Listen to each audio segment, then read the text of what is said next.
And here we go. Welcome to Throwdown. Something you've all been waiting for was the audio. Guess what? Here we are.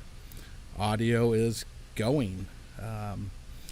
So today's first match that we've got on online here is going to be Sargon and Devin.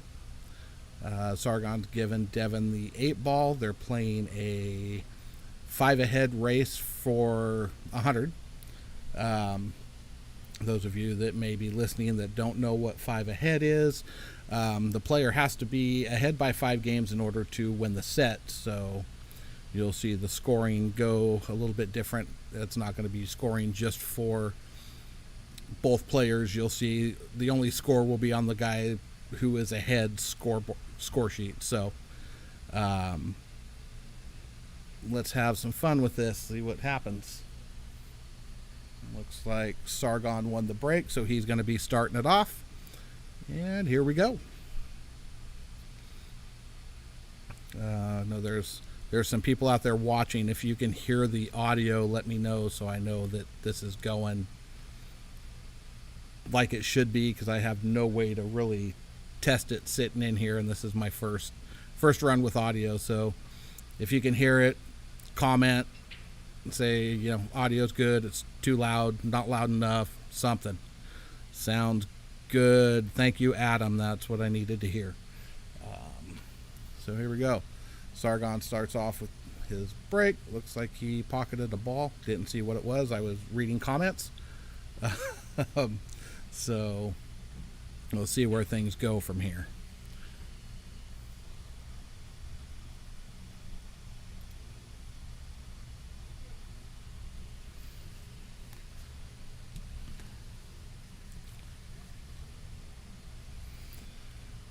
So Sargon recently became a father, so he's been out and about and not playing a whole lot of pool. He's been at home being dad. So this is his first time out in several months, as far as I'm aware. So should be fun to watch him start getting back into it a little bit. Hopefully he's playing well. We'll see what happens.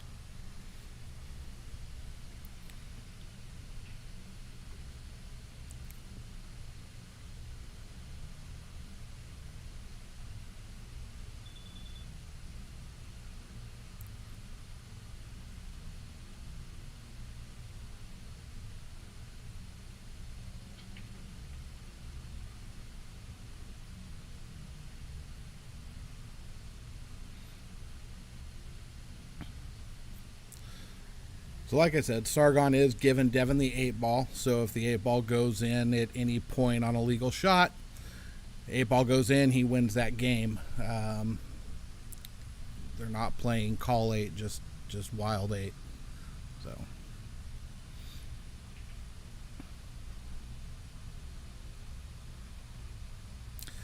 thank you, Vic. You're on YouTube. Good. So I know sound's working good on Facebook and YouTube. I don't know about Twitch because I don't know that we ever have anybody watch on Twitch, but it's still there. So we'll figure it out.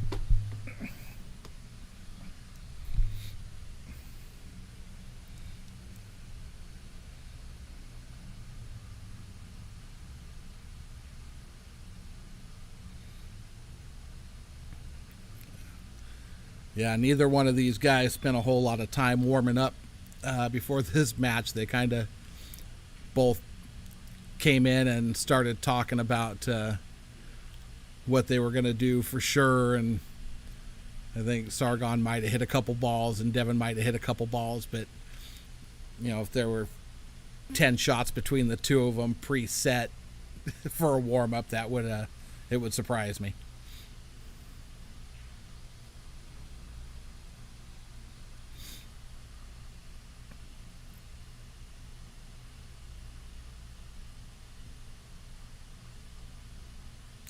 Thank you, Vic, for checking on that for me.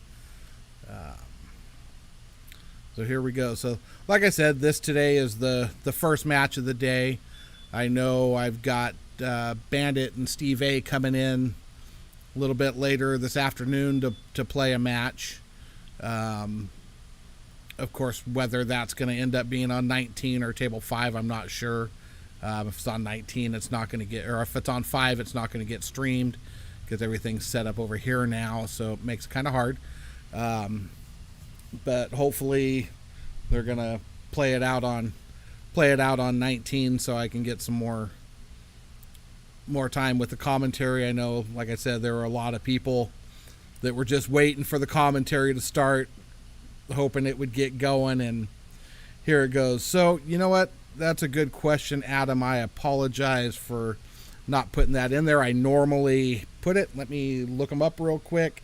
I believe Sargon is right around a 700 when he's shooting all the time, and Devin is like mid to high 500s. I'll look them up. I'll put them on the score sheets or on the scoreboard so you guys know exactly what's going on here. Give me just a few minutes and we'll get some info for you.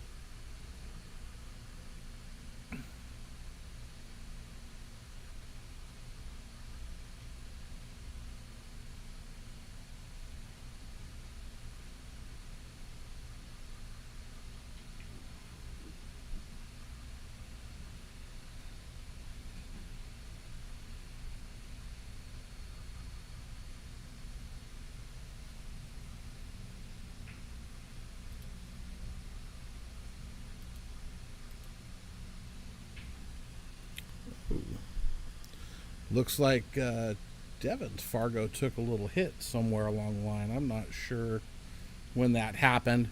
But of course, remember, our Fargos out of this room are really based on bar box play.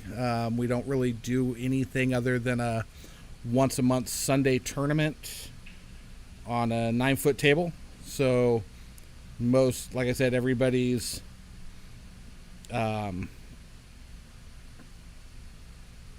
Fargo here is based on that bar box. It's a little bit different on the big table. So here we go.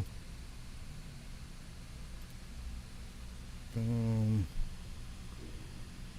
There you go. Fargos are posted next to their name. Looks like a pretty good spread. We'll see what happens.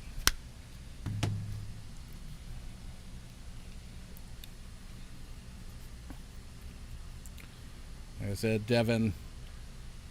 Devin's Fargo for here is, like I said, it's based on our Thursday night 9-ball tournament, which runs race to 3 9-ball on the bar box. So it's not the same as what we get with 9-foot. Brandon, it's Diamond Billiards, Modesto, table 19, brother. How you doing?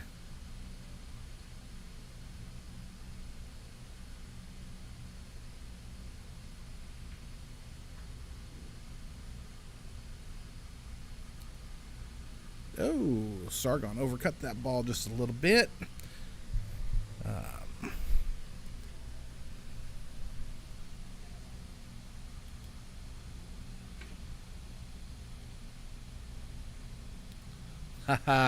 Yeah, we've been streaming for a little while now out of here.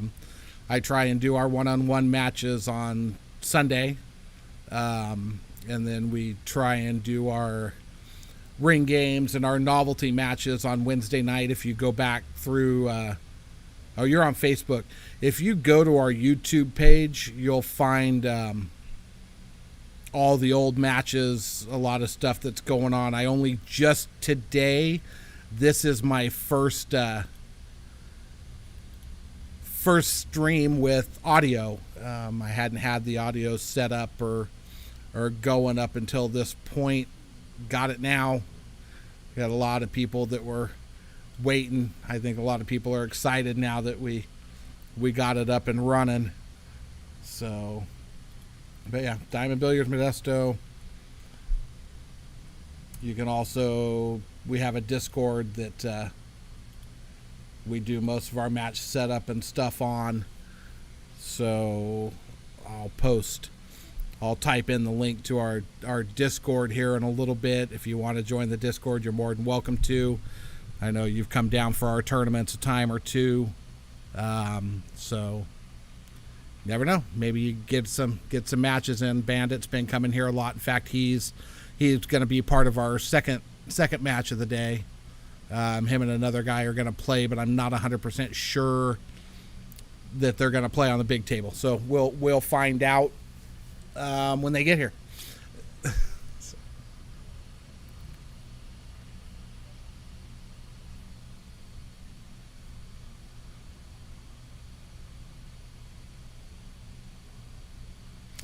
Brandon, yeah, Devin's getting the 8-ball.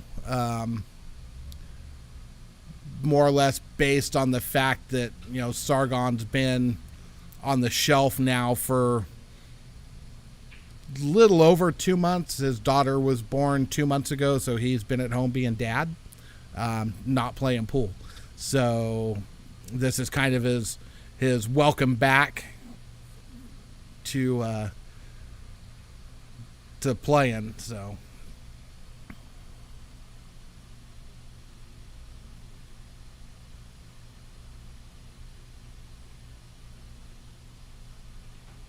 yeah, that's a measle ball they're using. I offered to let him use. I've got a set of Predator balls that I told them they could use, but they just stuck with it, with the set that normally plays on 19, which is, it's a nice set, but that's definitely a measle ball.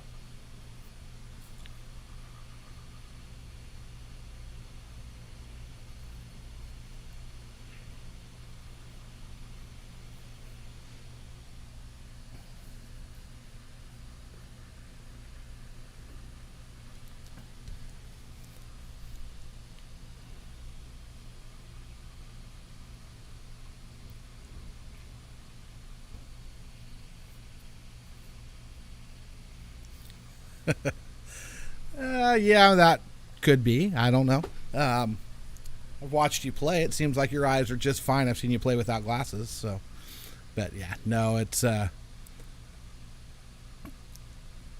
definitely a measle ball. So.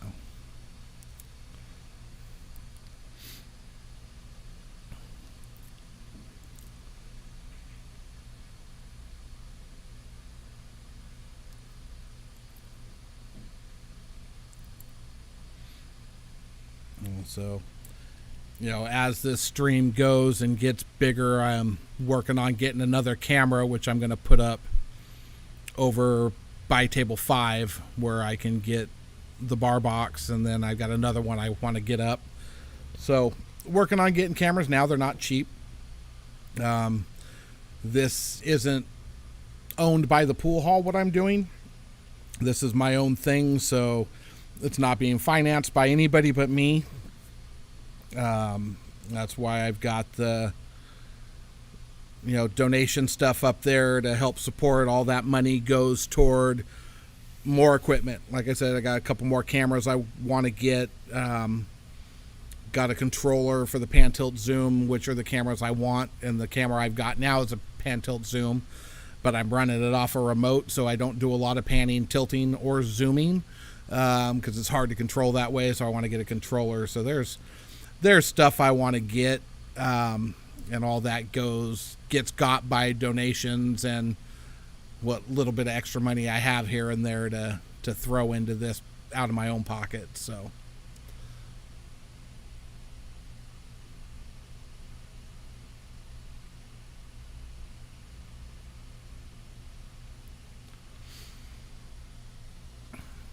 yeah, as we all get older and things come up, Brandon, we all struggle with stuff. I'm blind as a bat for the most part too, and deaf in one ear. Hey, so, but still, I'd rather play pool blind than not play at all and not be around the pool hall, because it's my sanity. It's where I go get lost. So.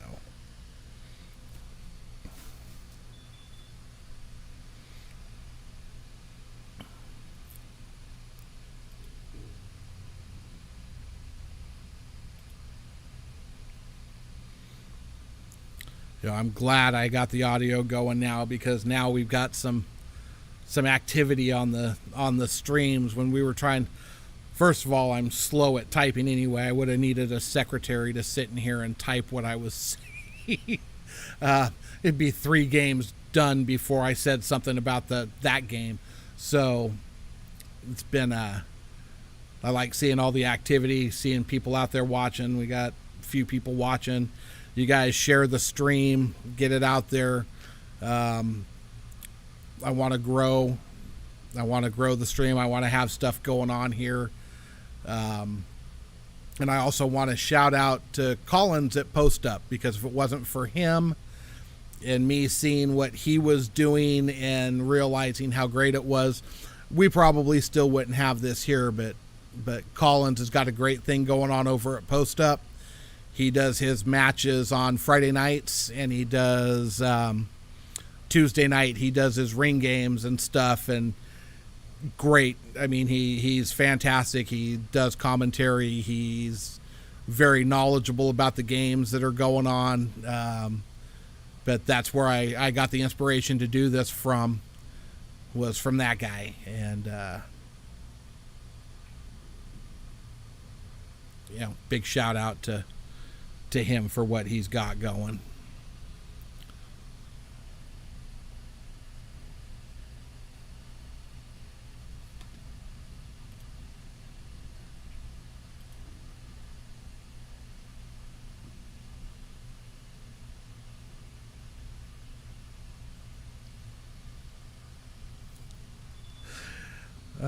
Donovan, thank you for trying to bully people into donating. I appreciate it.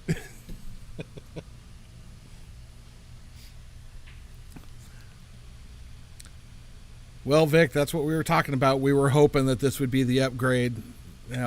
People will get in. I'm waiting to see Alan from Sacramento jump on, but he may be on Post Up right now because they've got the Crockett Memorial going on over there, and some great players and stuff going on. So we may not see Alan today. He'll have to wait. I'll have to wait till later for him to be happy, because I know he was waiting on getting some audio in this thing too.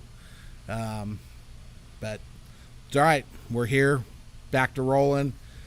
Not had a stream here in a couple weeks because I was gone. I was in Tennessee visiting with my son.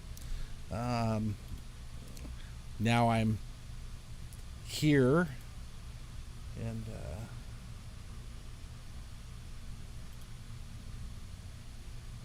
got it going.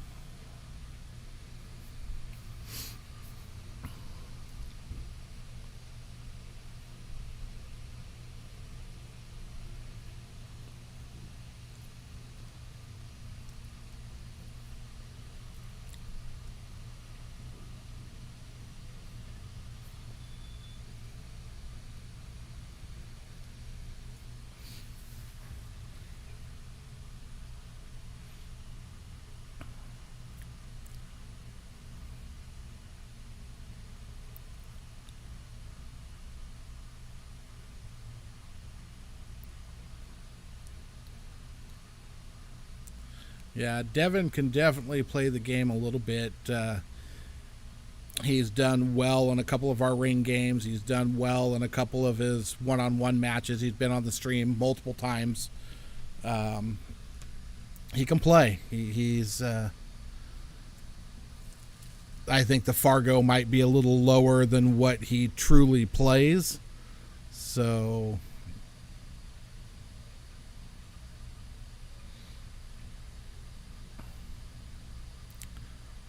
might not like the result of that shot very much, though.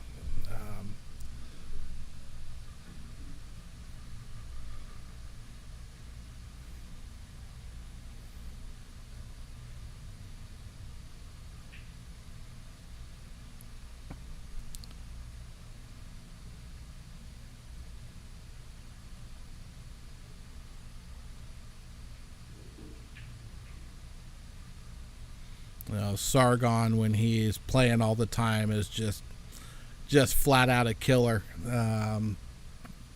Amazing. Amazing guy to watch play. Amazing guy to sit and talk to. Probably one of the nicest guys that comes into the pool hall.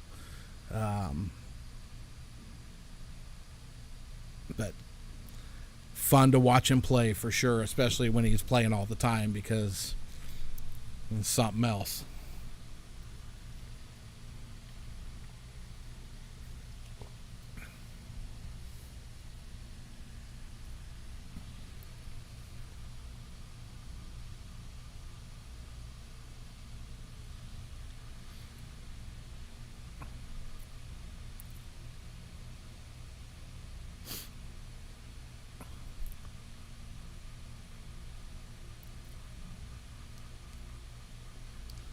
Oh yeah. So now,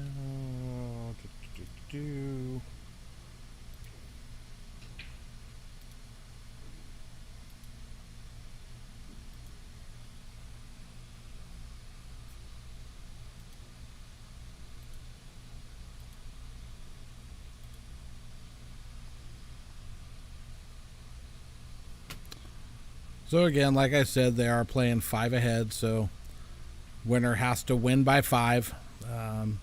Has the potential to be a long set, has the potential to be a short set. So we will see what happens.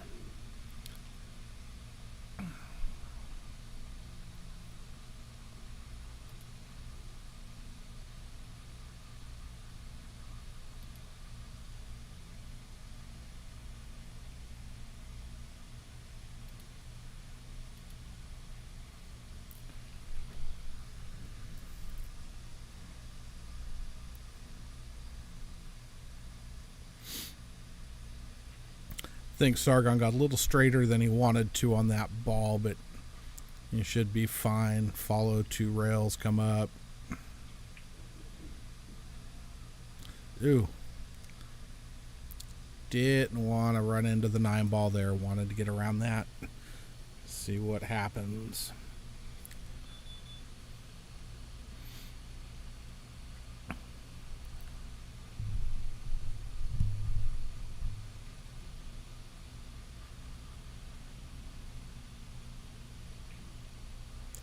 Nice shot by Sargon. Played that ball like he's not been on a hiatus at all. Hit that ball really well.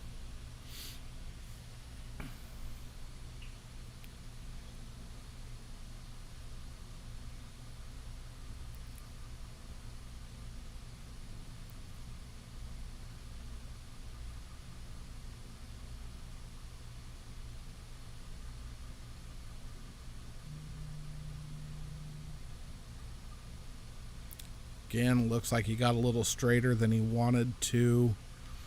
Hard to see the angle from here too. Looks like he's following the ball probably 1 rail. Oh, 2 rails there too. I guess he had a better angle than it looked like from up here.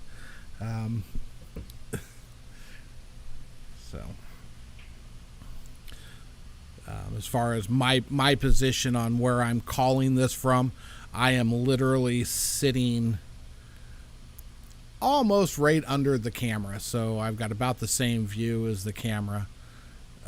Scott, yeah, they're not betting real high right now. Again, Sargon has been on the shelf for the last 2 months. This is kind of his just coming back into playing.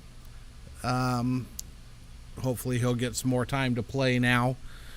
But, yeah, they're just playing cheap. They're going to probably play, I'm going to guess they're going to play 2 or 3 sets. Maybe.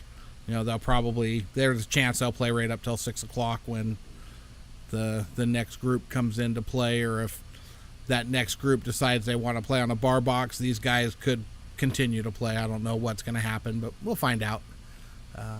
But, yeah, they're just playing cheap sets right now. Oh, rare miss for Sargon. Don't normally see him miss shots like that.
Yes, I absolutely do, Vic. Let me get that and pop it up there for everybody.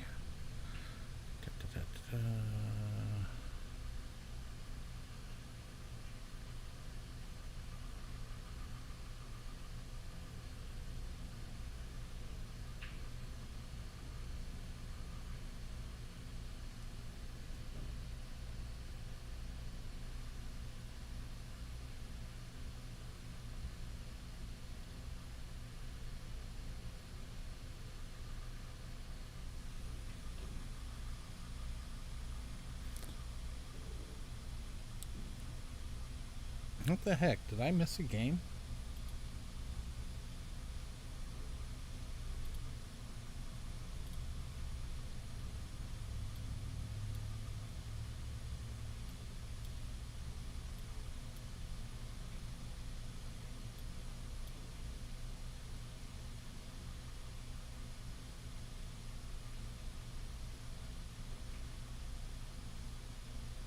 Oh no, okay.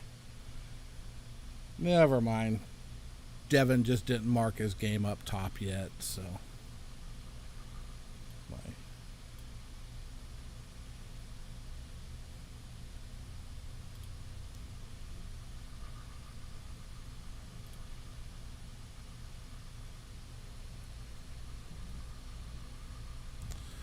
Alright.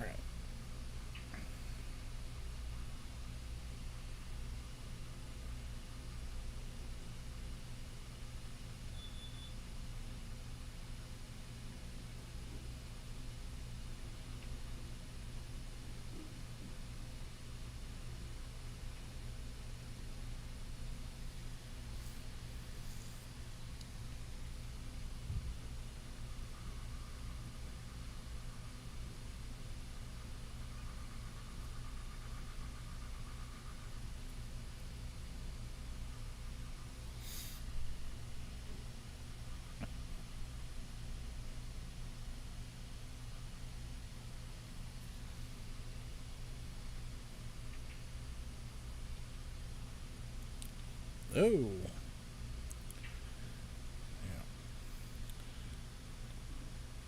Another fun thing about this pool hall is these 4-inch pockets can get pretty brutal at times. Definitely can make life a little frustrating for you.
Hi, Tony. Thanks for the like.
That's a heck of a shot there by Devin. Nice shot.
Nice little safety by Devin. Wasn't a whole lot there, so he played the smart move.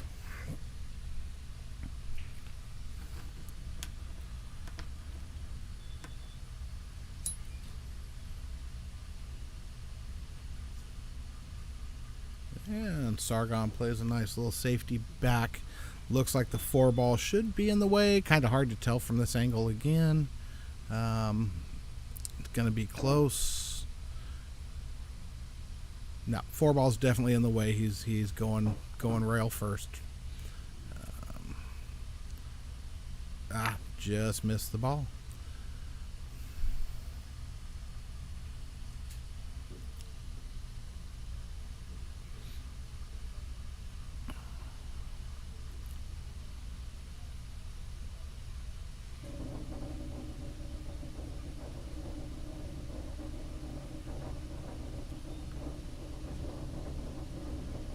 Oh my, I don't know where that's running at. Can can you guys hear the ball polisher running in the background right now over on the other side of the room?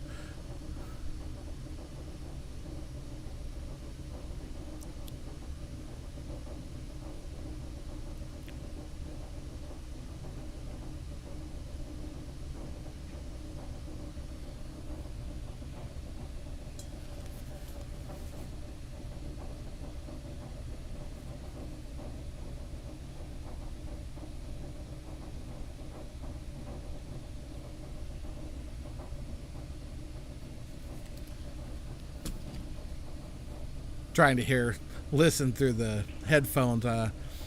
Might be able to hear that rumbling a little bit. Maybe not if my loudmouth's talking over it. Oh, that was kind of scary. That ball almost didn't go. These tables are notorious for saying, no, not today.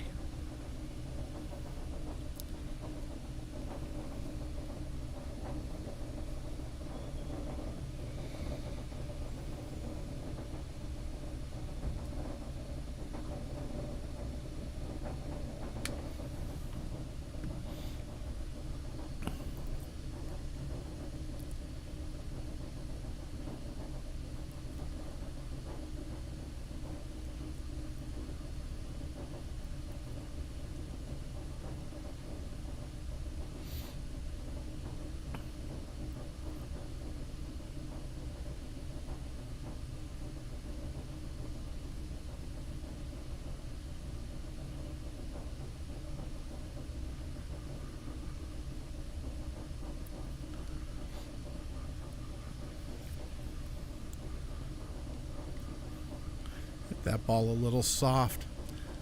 So to the bridge he goes. Should be okay. Nothing too crazy about this.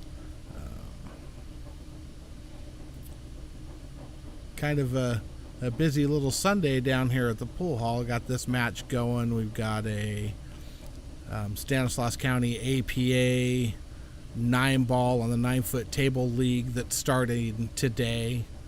So got some teams down here playing in that.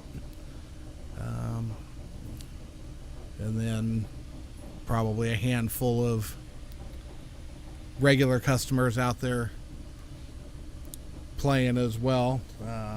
So got some stuff going on for sure. Sargon hit that ball good. Nice little roll over for shape. Don't see any problems here. Oh, except for that side pocket. That was almost a big problem.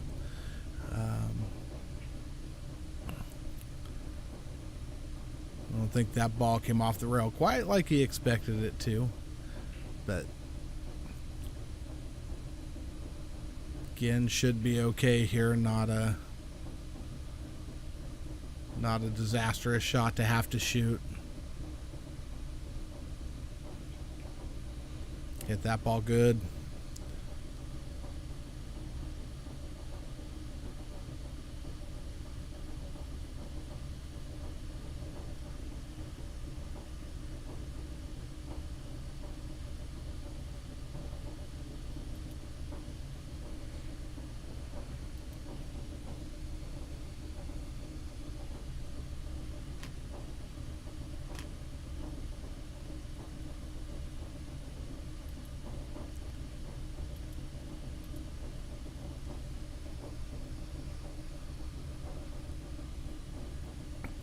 So another question for you guys, because again, I'm not watching the stream per se. I'm just kind of sitting here talking. I know the video delays a little bit from where we're at here. Hopefully the audio's delaying a little bit, because the audio seemed to be on key, or when I'm saying, oh, nice shot by Sargon, am I ruining what's about to happen for you guys?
All right, good to know. Thank you, Vic.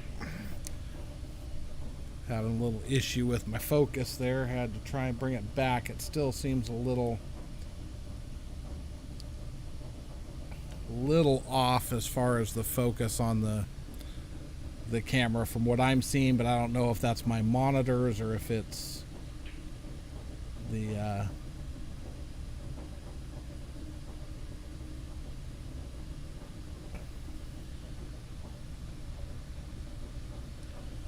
Yes, we have audio. I told you guys it was coming. I got some donations. I was able to build a booth back here where I'm not out on the floor sitting next to the table anymore, where the jukebox going on is going to get our stream shut down. So, got some stuff built, got some stuff bought to get the audio stuff going. So yeah, here we are. We got audio. As the donations come in, next is another camera for over by table number 5, one of our bar boxes, so I can stream at both ends and still not have to be out there. As of right now, in order for me to stream one of the bar boxes, I got to go back to putting a webcam on a tripod and move all my stuff out there, which then goes to no audio because somebody plays a jukebox, we lose it. So let me see if I can figure out this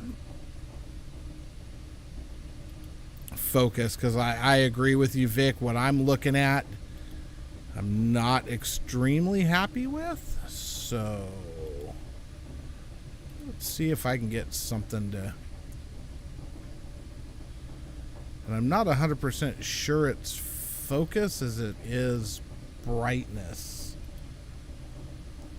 Seems to me like the 9 ball's kind of washing out, and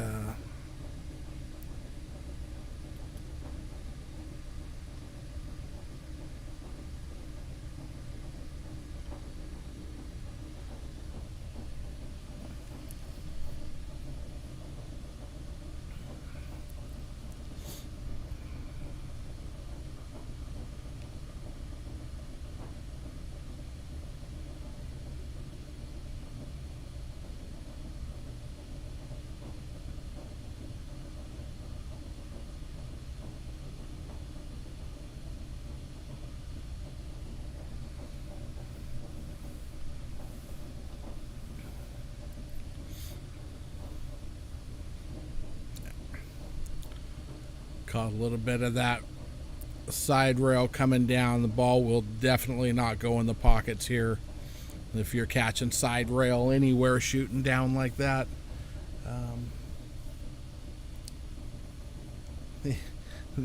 These tables are about as fickle as they come.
Oh, ouch.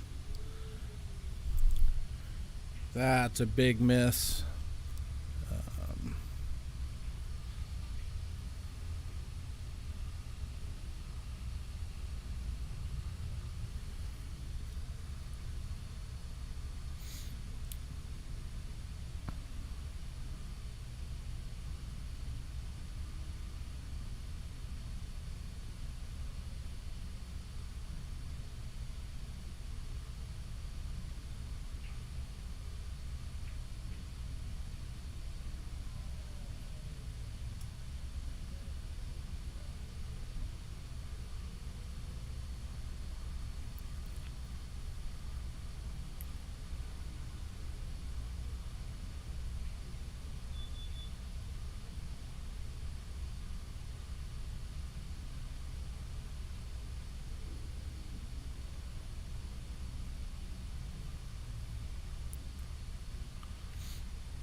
There.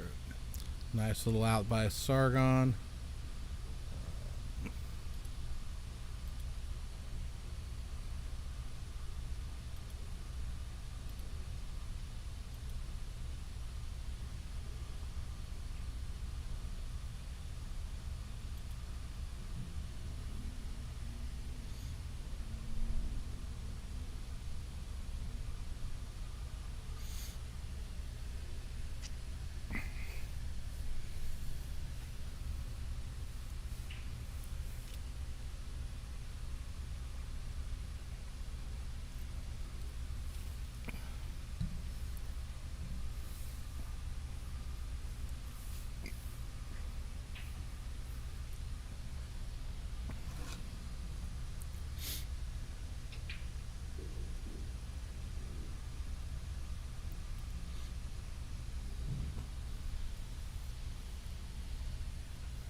Well, this match right now is playing out about as even as it can. Devin's managed to get up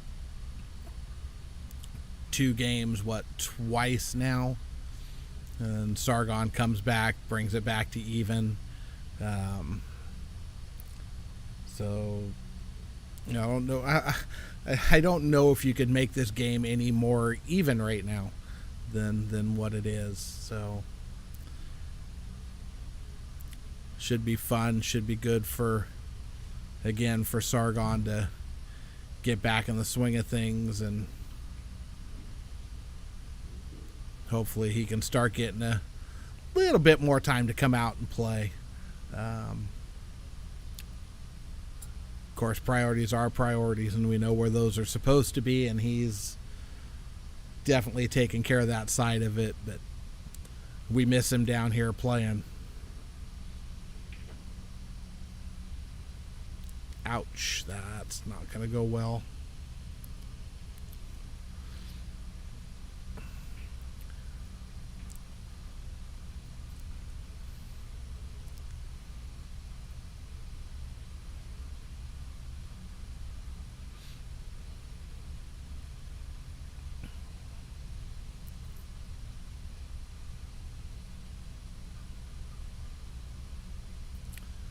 What is he looking at? What's he see?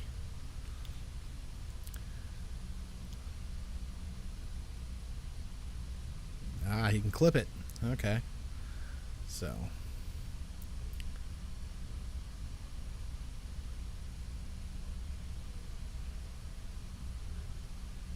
Yeah, that could have been worse. See if Devin plays the cut with the breakout and gets something out of it, or might even be able to play the bank shot and still get the breakout. I can't Hard to tell if the 6-ball's in his way on the rail, but oh yeah. Cut shot just didn't quite cut that ball enough.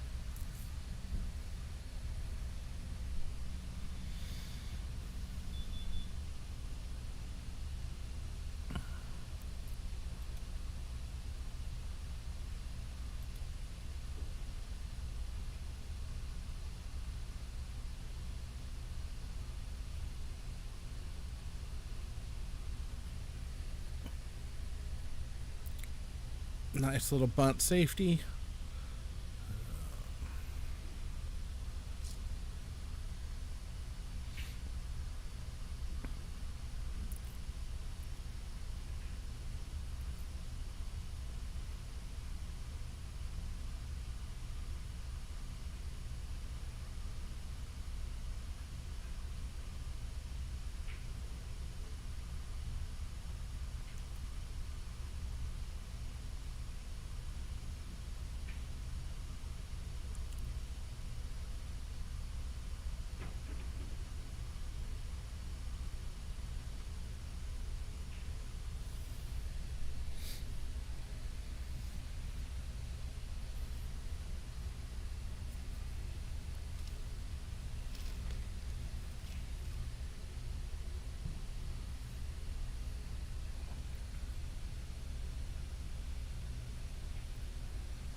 Another little safe.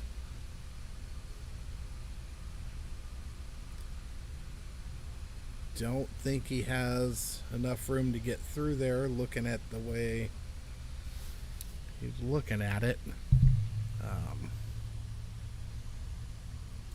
Find out here in just a second by where he goes.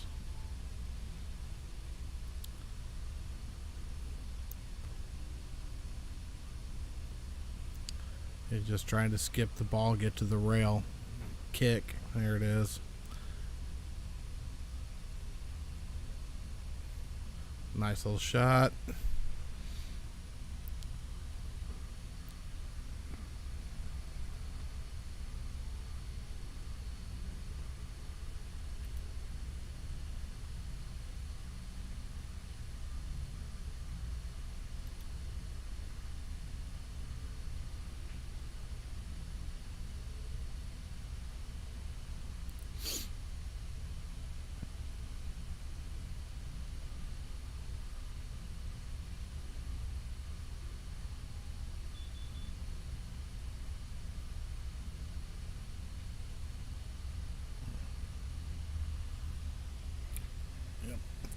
Again, you catch any part of that side rail going down that at those angles, that ball's not going to go in the pockets here.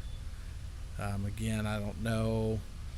Pretty sure you were probably all here, but this table's running 4-inch pockets, and it is a fickle pool table. It will make good players look average.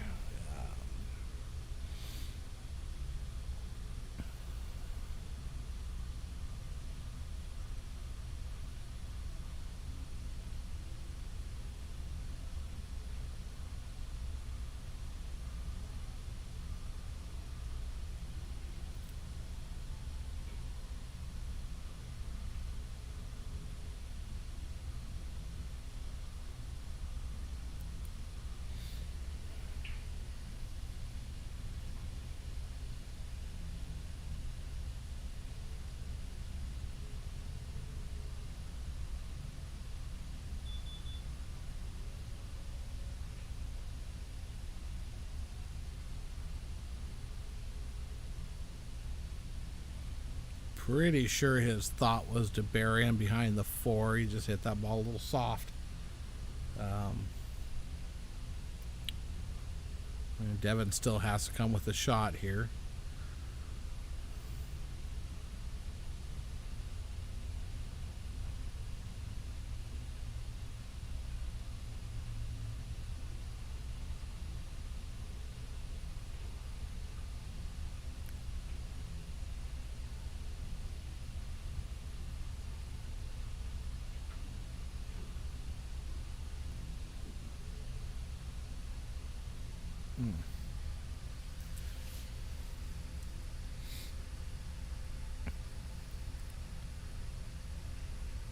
See what he does here. Is he going to play this combination or is he going to play a safe?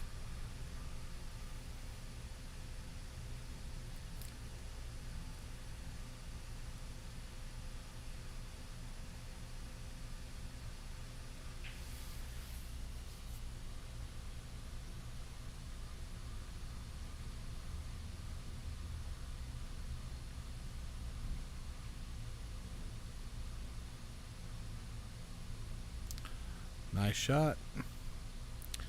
Nice shot. Make him come with a shot.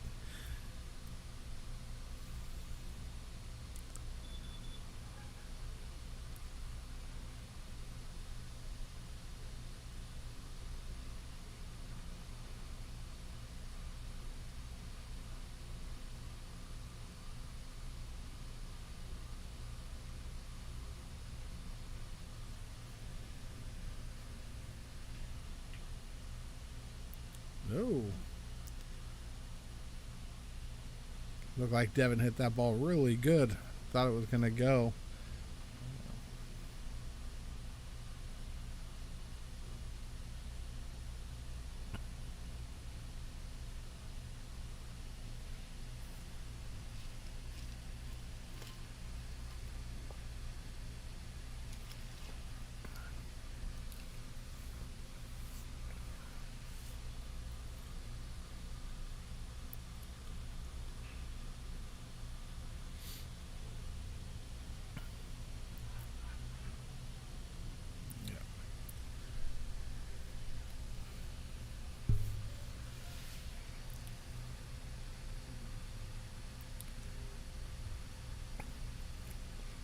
Devin going back to the jump cue.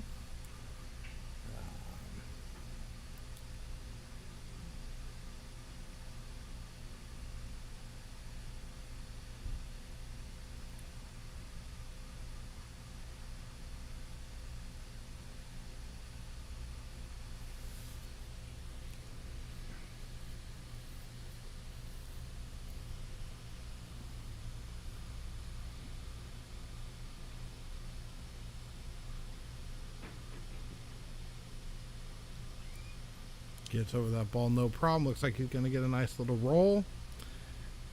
Very nice little roll. So pretty sure we're going to see Sargon go to the side rail behind the 9. Try and kick the ball in that way and float over for the 5. See him lining it up.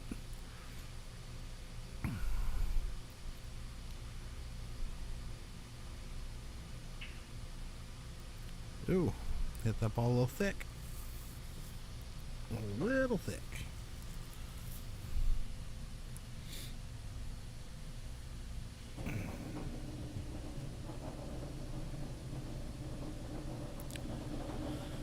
And there goes the ball polisher again.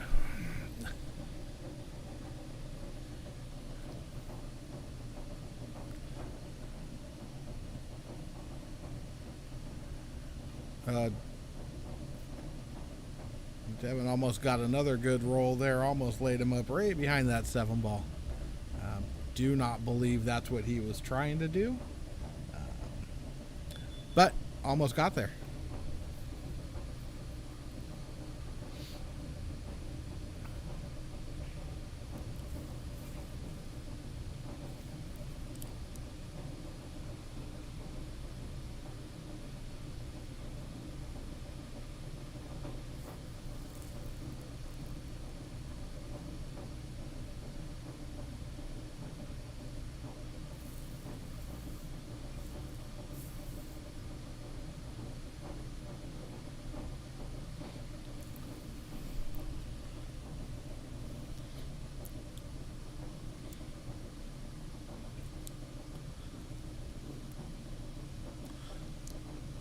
Everybody out there watching still awake, or do I need to start singing? I don't see anybody chatting at all other than me running my mouth. I know you guys have to have something you want to say.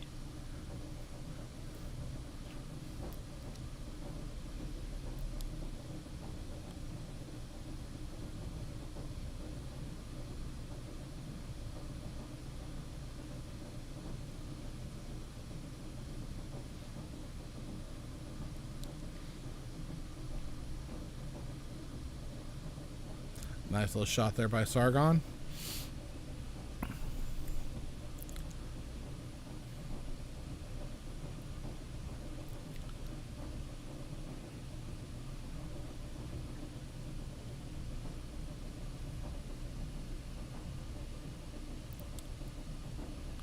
Slide up table for the 9-ball in the corner. Oh, he came way up table. Hit that ball really good. Nice. Nice shot.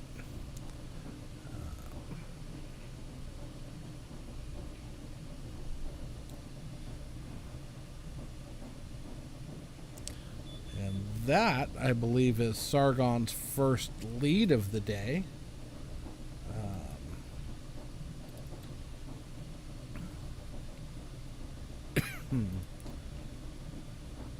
He's been playing catch up and control most of the time since we started. Been down 2 games a couple times. But has managed to fight back and bring it back to even, and now here he is. He's got his first lead of the day. See if he can capitalize and extend this lead and do something with it.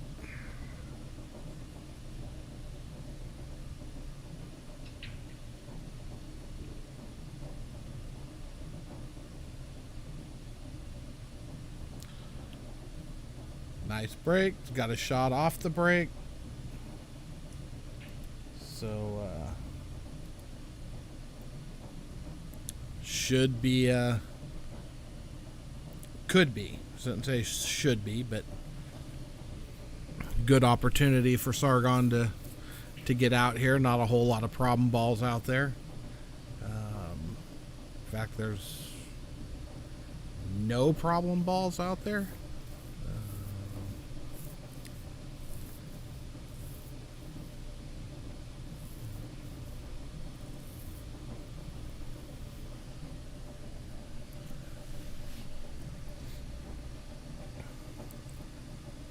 I think the 2 biggest shots he has here are getting from the 2 to the 3 and from the 8 to the 9. But those aren't huge problems. Those are just shots that you gotta hit.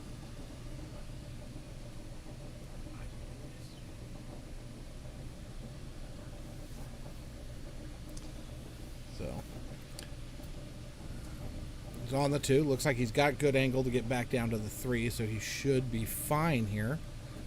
Yeah. Hit that ball good. Ouch. Got a little bump on that 9-ball.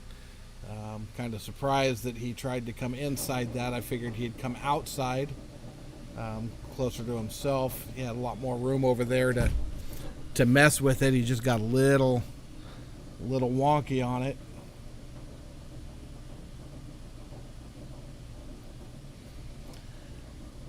Victor, if you want to call what I did yesterday playing in a tournament, yeah, sure, we can call it that, but that is a really loose interpretation of playing pool. It was downright embarrassing. But I had a good time. It's always fun to go down for the Crockett Memorial. It's a big tournament. A lot of big names and good players there.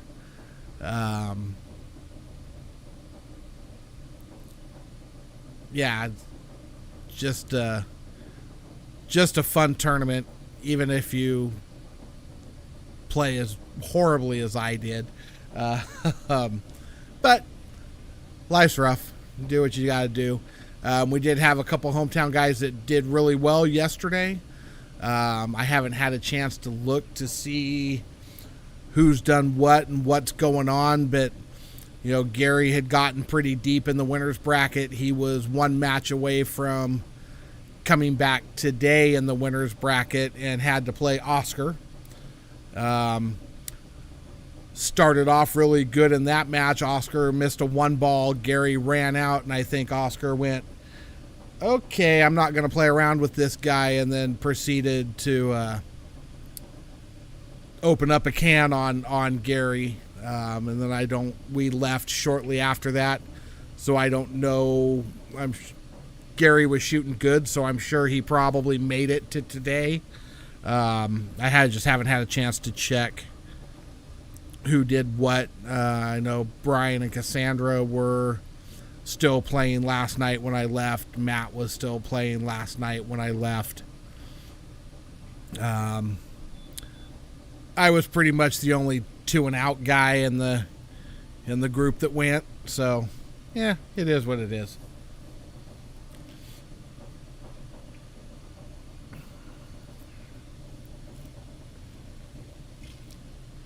I think there was like 147 or 157 players in that tournament yesterday. And like I said, there was Shane Van Boning was there, John Mora was there, Tyler and Margaret Steyer were there, Nick DeLeon was there.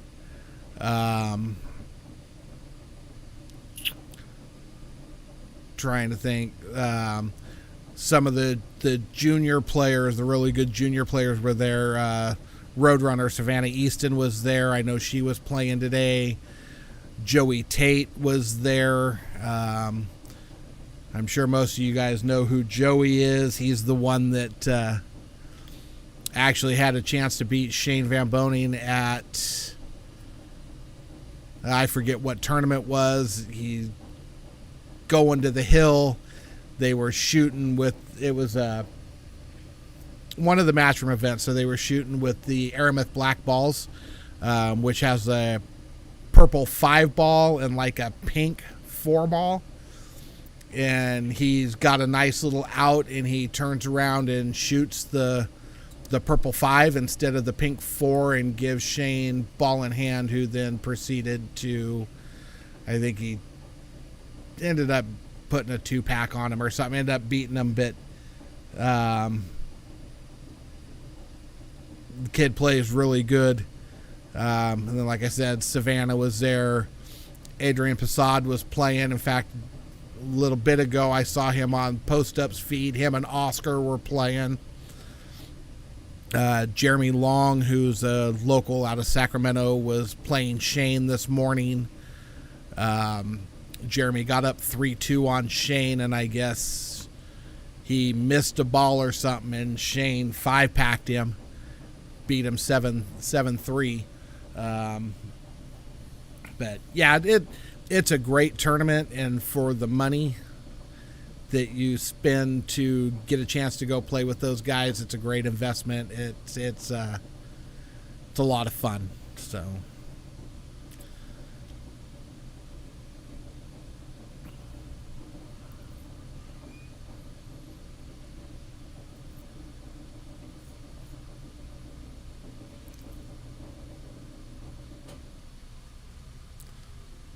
Oh, boy, those side pockets get big. I challenge people to shoot balls in the side pocket on this table at that angle and have them go in. It just amazes me how cue ball can find that path into that pocket. You certainly can't shoot an object ball on that path into the pocket. Tables are brutal. A nice little shot by Sargon, who's now extending his lead a little bit.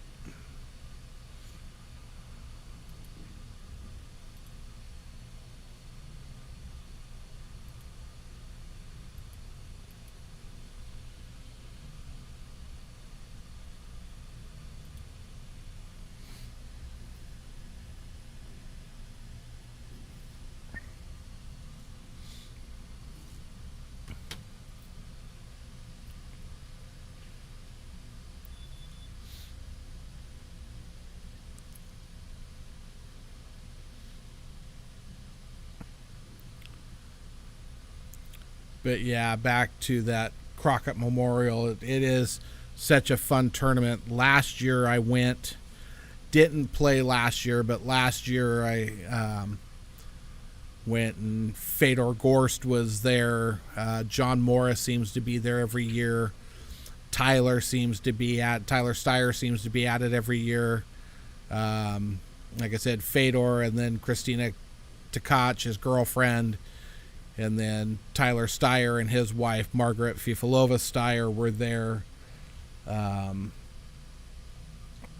Max Eberly was there last year as well. A lot of good players. And then the year before that, there was a ton of Filipino players. Shane was there. Carlo Baiato was there. James Arnassis was there. Roberto Gomez was there. There were a bunch of the Filipino guys there playing in that tournament 2 years ago.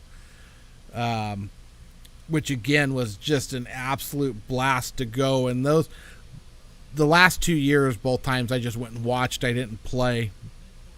And then decided, I'm going to quit doing that. I'm not going to go down there and watch and not play in that tournament. It's too good of a tournament. Get a chance to get on a table with a pro. Yeah, why not? Go have fun.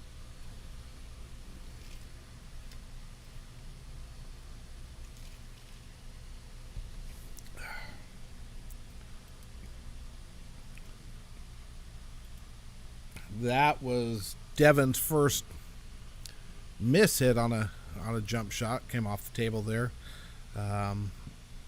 Again, could cost him.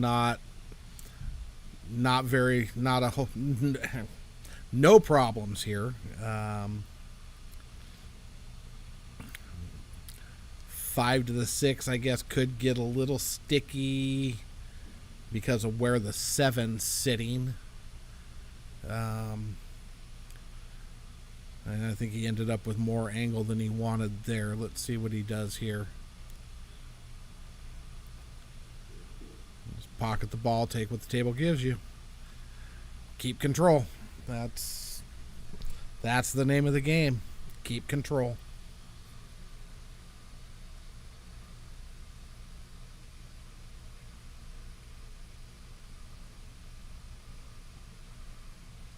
Nicely done. So smooth. Such a smooth stroke. Again, just watching him play and how he sees the table, it's fun.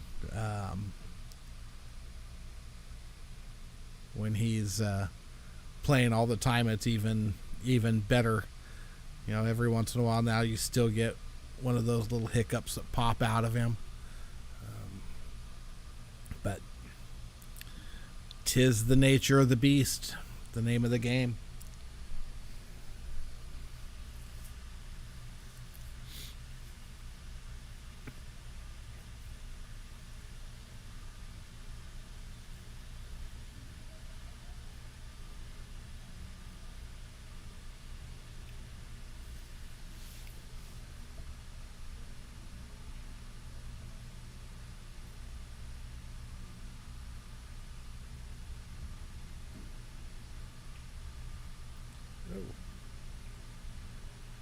That ball looked like he hit it really good coming off his cue too, but just missed it by a bit.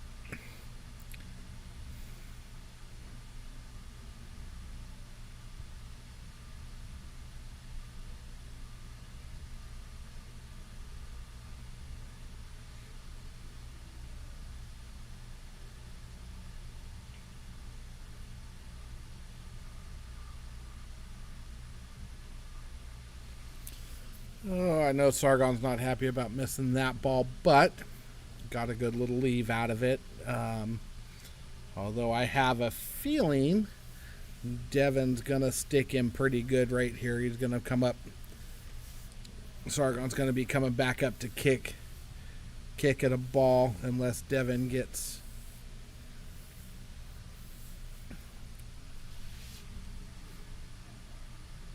See what he does here.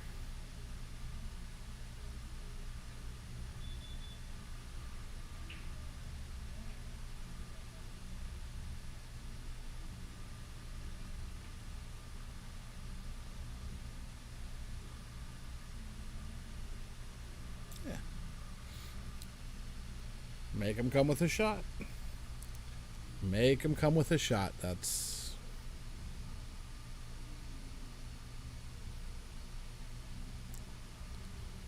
And there's that side pocket.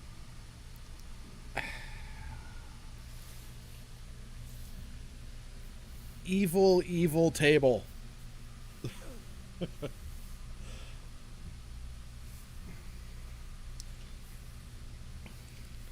And Victor, I think stingy is an understatement when it comes to these tables. Oh, I guess I should be nice. I'm online. You never know who's going to hear what I say, so I'll keep my rude comments to myself about this table.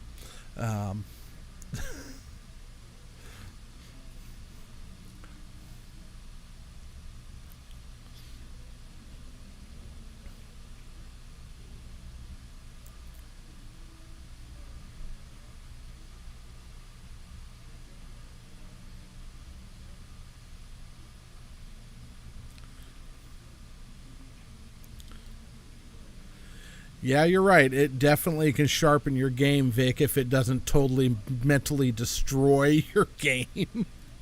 um, I've seen people walk away from this table and never play pool again, too. So I guess it just depends on your makeup, what you are.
Hit that ball good. Just a little soft. Of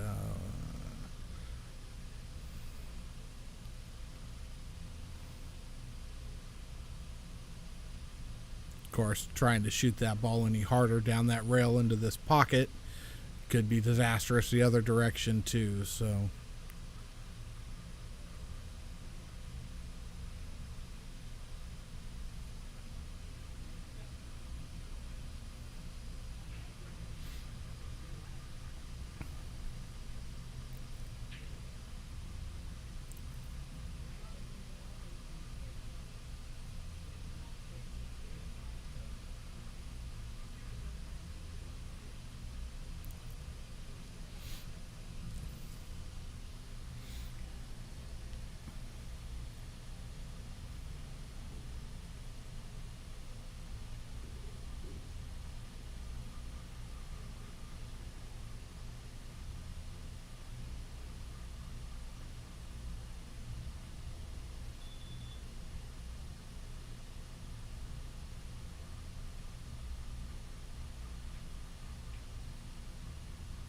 Ooh.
All right. Sorry about that. I had to mute my microphone for a minute because I got a phone call. Um, but yeah.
hit that ball a little soft.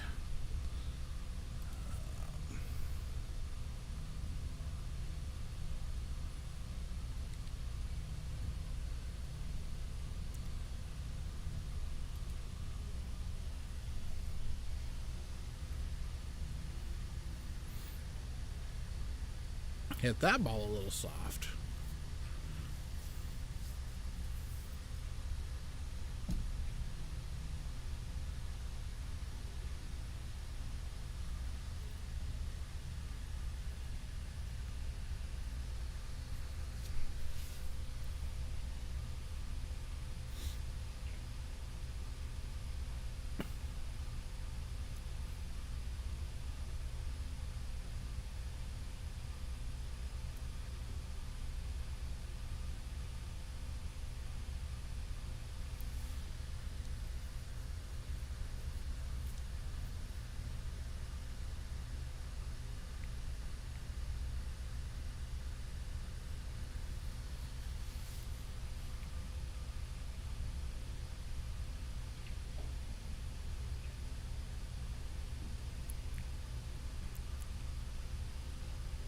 Oh, did not want to be straight in here again.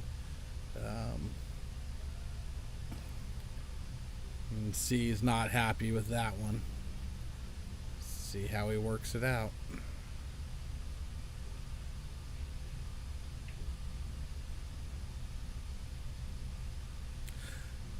And that's how you work it out when you play on a 6x12 snooker table for most of your pool career. And then come over to these little rinky-dink 9-foot things. Just drop back, take the long shot, because still not a long shot to him. Although he's pretty perfect, pretty straight in on it too. So just stun it over. Nice little out for Sargon.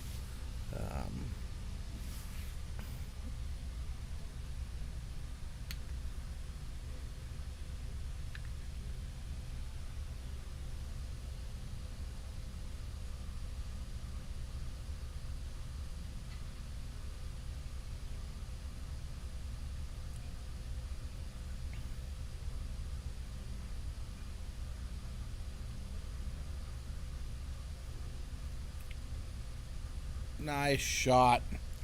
He hit that ball really well.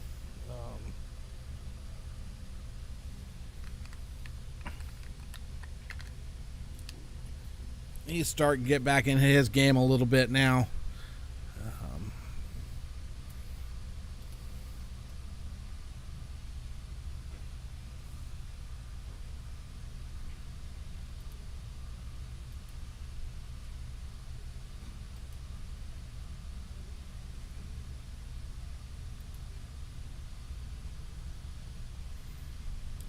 And this is also the first 3-game lead we've had in this set. It's been two, but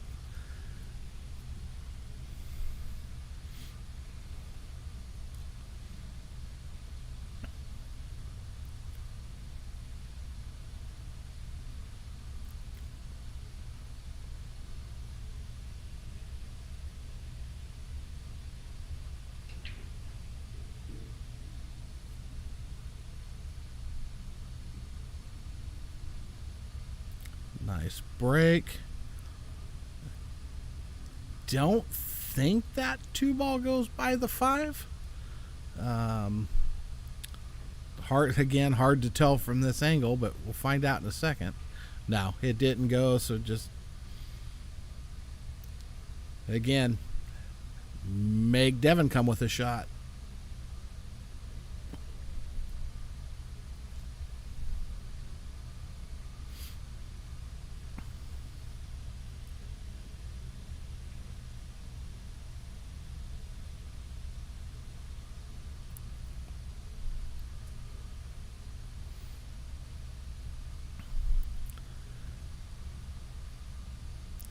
I think Devin likes the shot. I think the shot's definitely. Whoa! I don't think he thought that was going to happen. Again, I'm pretty sure Devin can make that shot, no problem. But I don't know what was next. There didn't seem to be much of a future in pocketing that ball. Not sure he could have got to the 3, but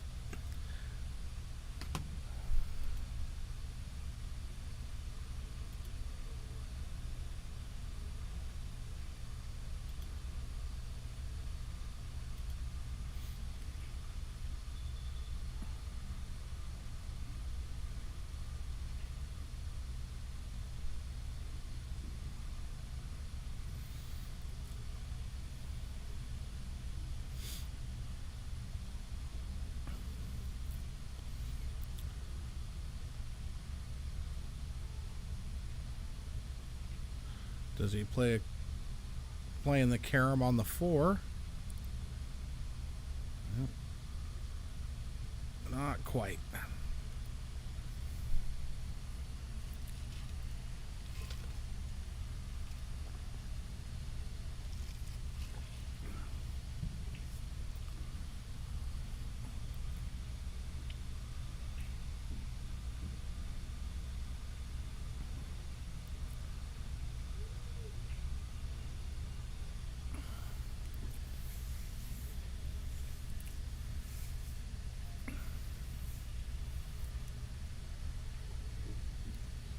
I don't think he's going to like the result of that shot very much. He's going to be kicking at that ball.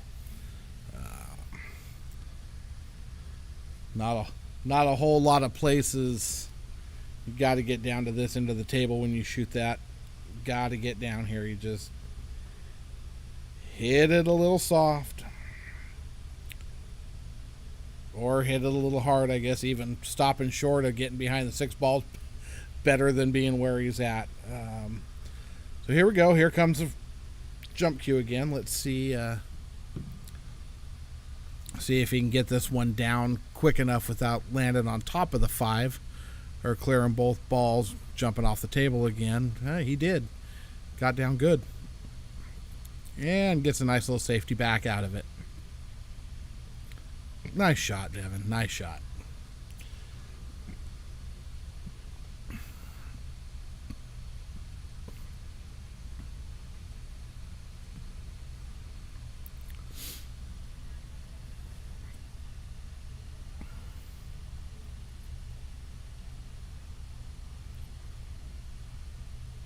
Oh.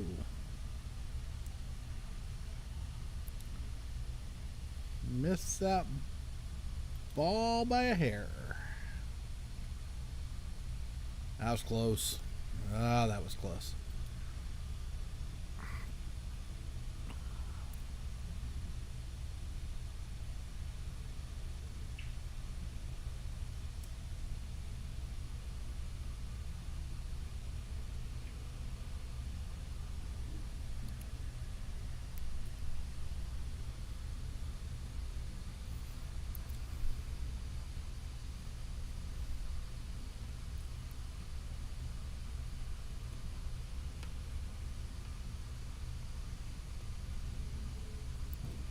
Oh.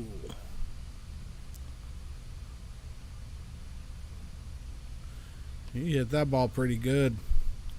That was just unfortunate. Unfortunate.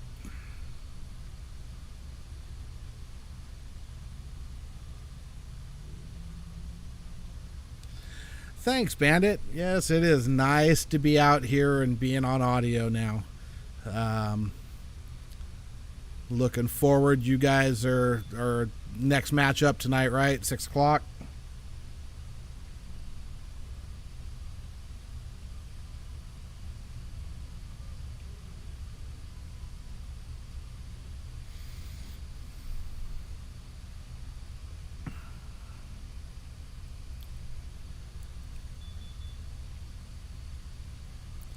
Nice shot there by Sargon. Get shape on that 9 ball. Ooh. Oh. You do not want to hit the side rail on this table. That ball went, but that is scary.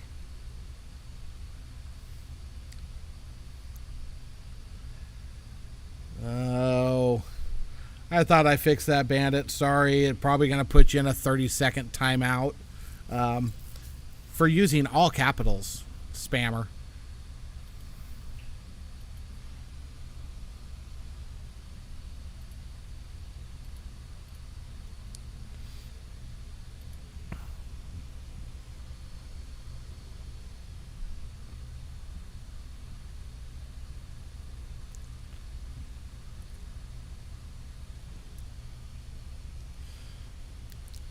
Yeah, yeah. I understand why they have those tools, but like I said, I thought I disabled that because our stream here is a little bit different. So like I said, I get why they did have those in there for people, but we don't need it.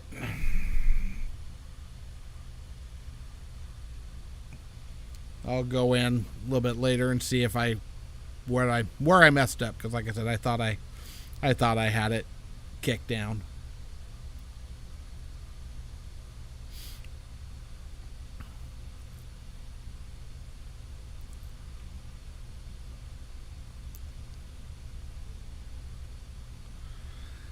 So Sargon is on the hill now. You can tell he's starting to feel a little bit. Every once in a while, he's chunking a shot. No, Bandit, the elevator music's gone. Now you got to listen to my horrible voice. So as long as you guys keep talking, though, you'll be lucky I won't start singing, because you think my voice is bad when I talk. It gets even worse when I sing. So.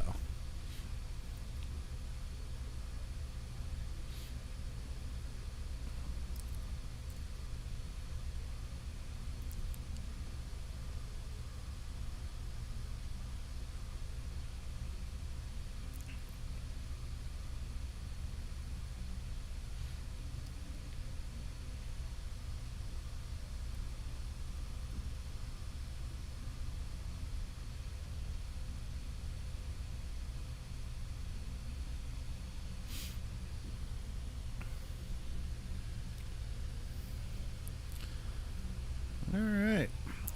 Devin's got a chance to stay alive here.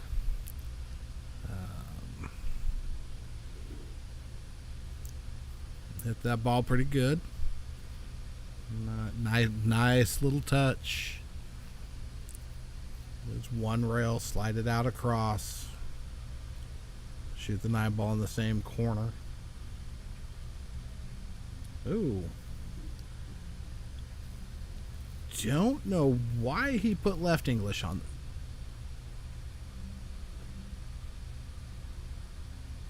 Oh. Apparently they're playing with the last 2, not the 8 ball. I'm going to put you guys on mute for just a second, because somebody's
All right, I'm back. So,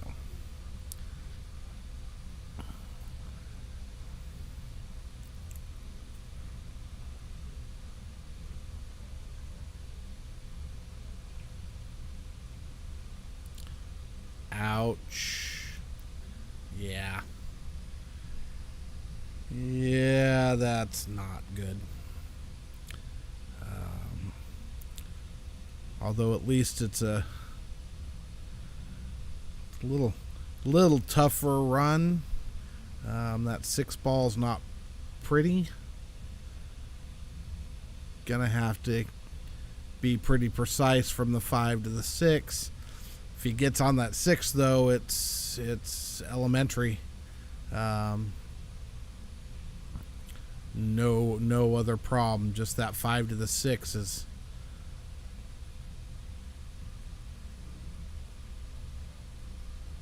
gonna be interesting.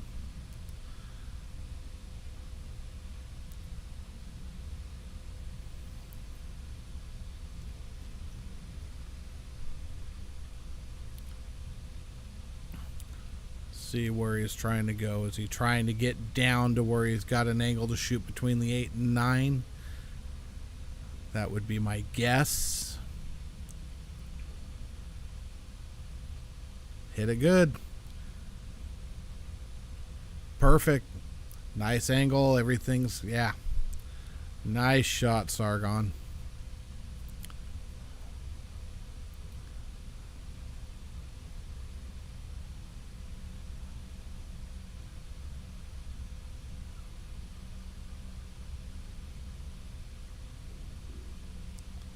Ooh.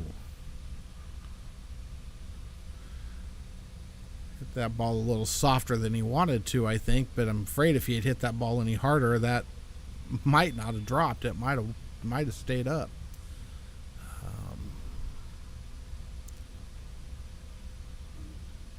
But what the heck? Who cares? Just fire the ball in the side pocket, like straight in the freaking corner, and get perfect shape.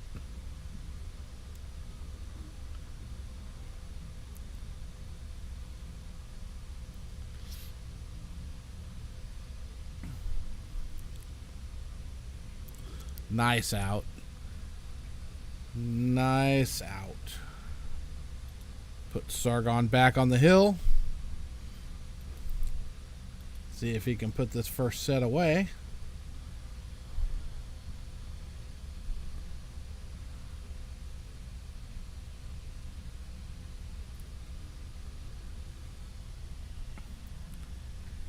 Like I said, certainly seems like Sargon's starting to feel it a little bit.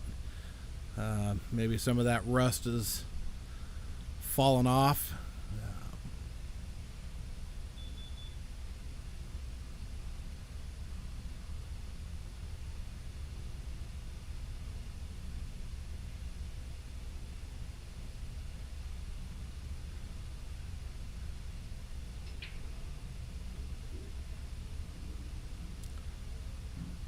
Nice break. He's got a shot.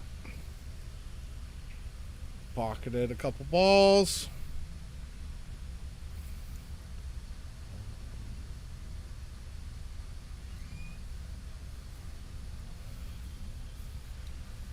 Could be all she wrote.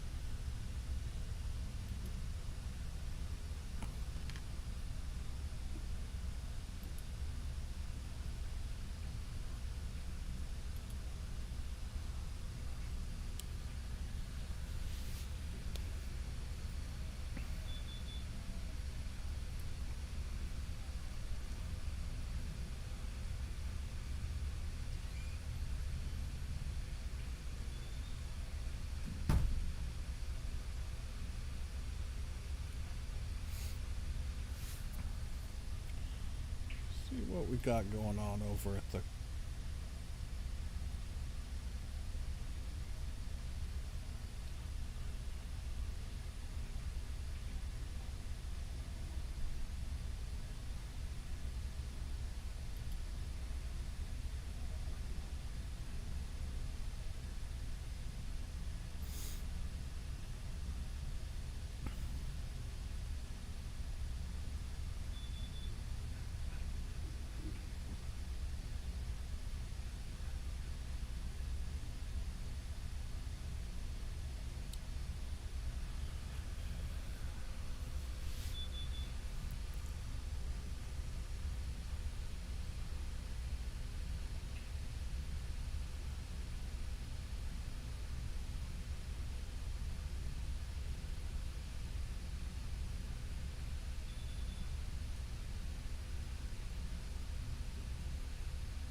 Oh, didn't see that coming. Did not see that coming.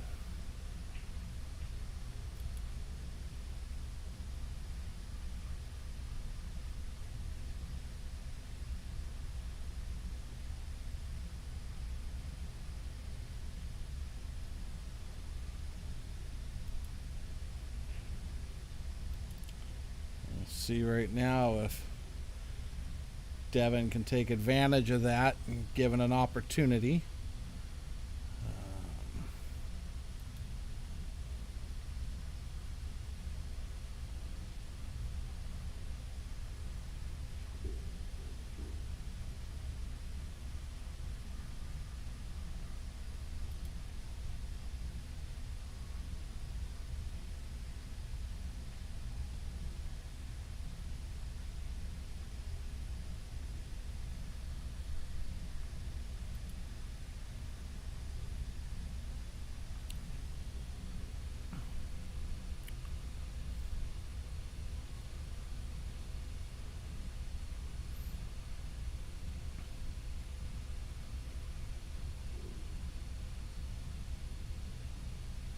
Oh, ouch. Here we go. Come with a shot to stay alive.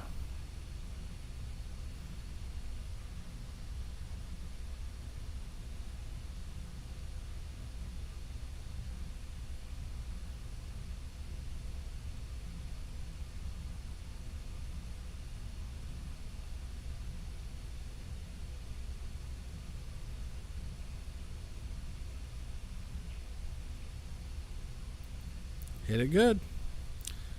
Hit it good.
And he breaks dry.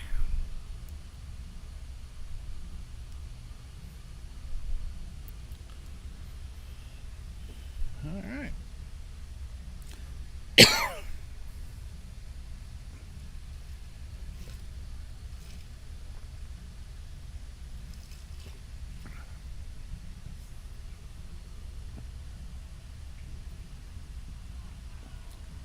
And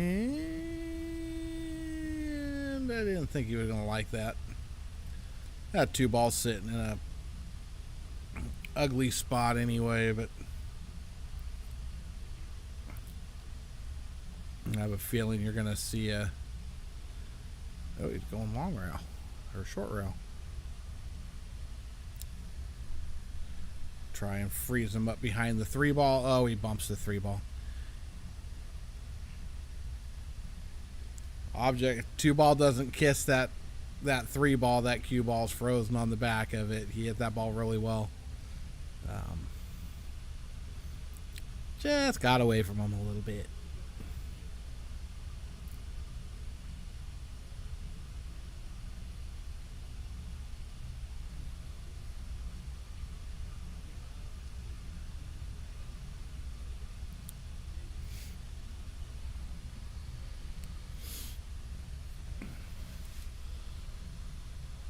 Yeah, I got to start looking for a camera controller because I really want to be able to move my camera around easier than I can with this stupid remote that came with it.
Yeah.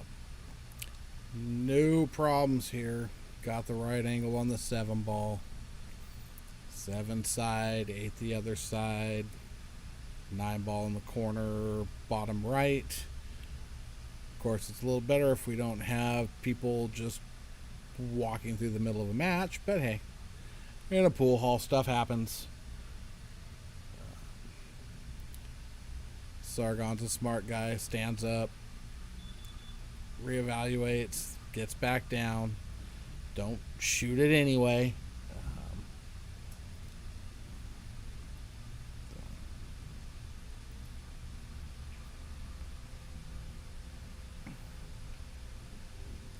Nice touch.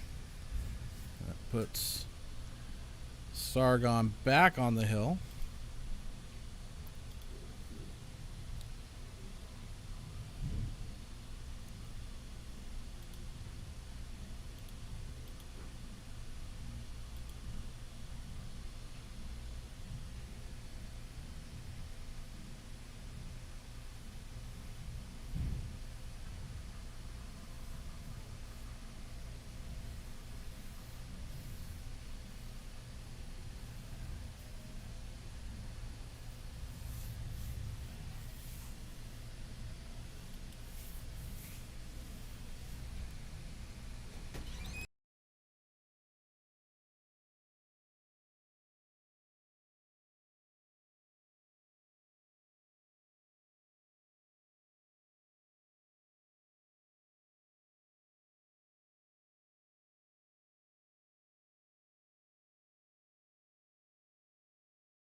All right, we're back. Devin had to run to the restroom, so here we go.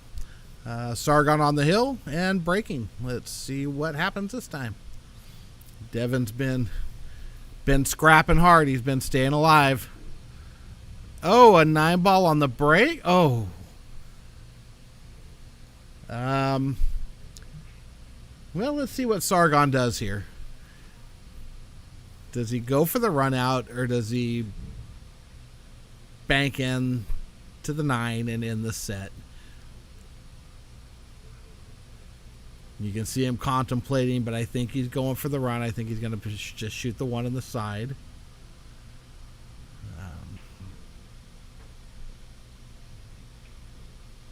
Yeah. Nice shot. He hit that ball good.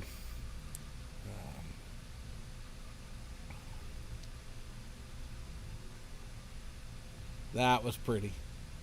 That really was a pretty shot.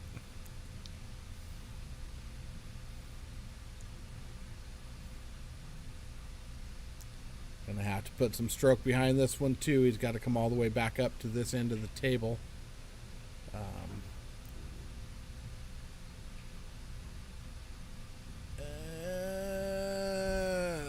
That helped. That 8-ball not tying up the pocket helped him out a little bit. Not where he wanted to be on the 4. You're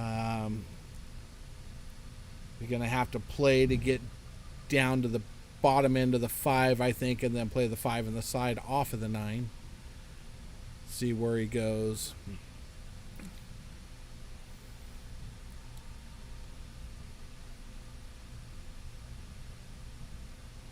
Hit that ball good. I think he hit that ball a little hard. Yeah. Still be okay. Play the bank shot. Don't let the cue ball run away too much. And should be sitting pretty. See what happens here.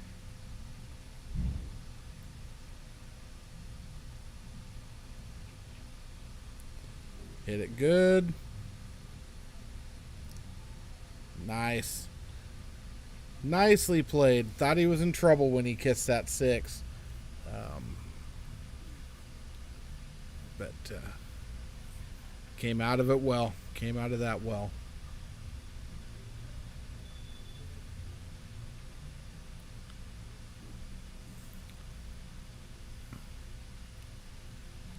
Good to go.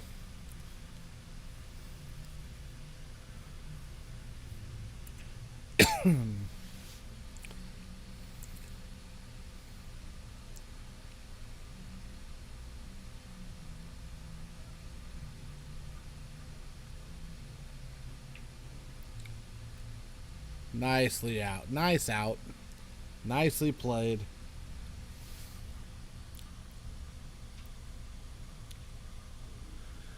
Nicely played. What a fight. What a fight.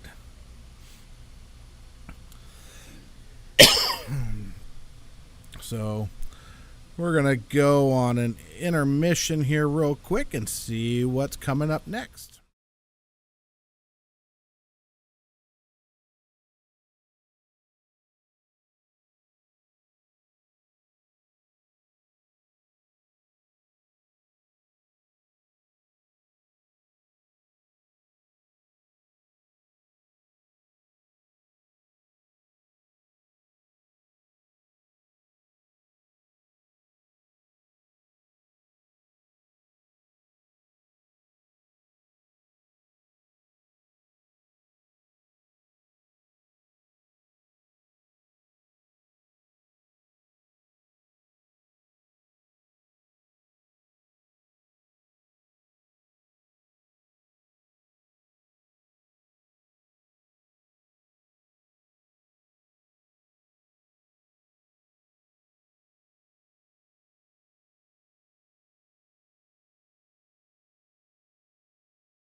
All right, and we're back. Of course, let me make some adjustments here now. So, 0.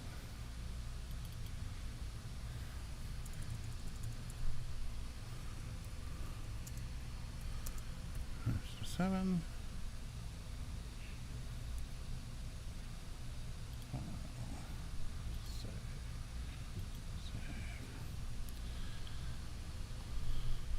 So here we go. So now we're doing our second set. They're going to play a race to 7 for the same money. Race to 7. Sargon is now giving him the call 7. So a little more,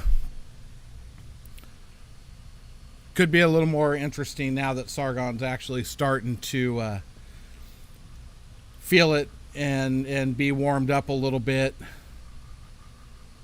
So, you see he's feeling good. Like I said, still misses a ball now and then, has something go a little quirky for him, but he's hitting the balls good. That rust is definitely falling off as this goes on. I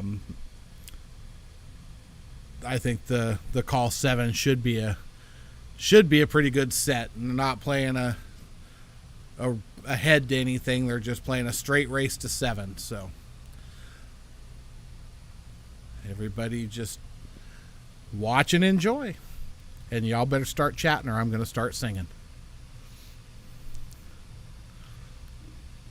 I feel like I'm sitting here talking to myself, and I do that enough normally. I don't need to do it online for everybody to know that I've completely lost my mind.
Nice out by Sargon. Way to start a set.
Interesting.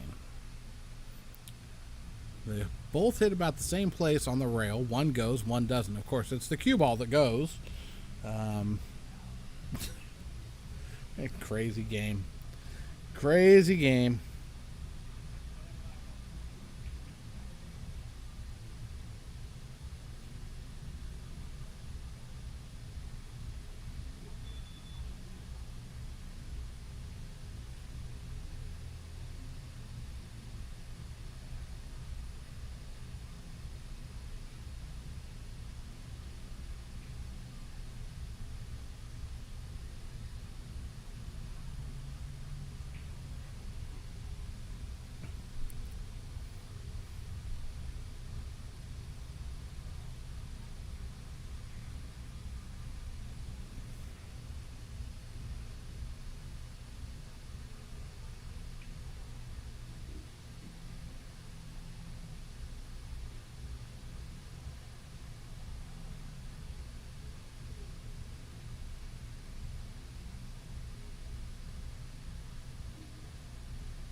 So, do I have any requests for what y'all want me to sing? Because something's going to be coming pretty quick if I don't get some chatting going on.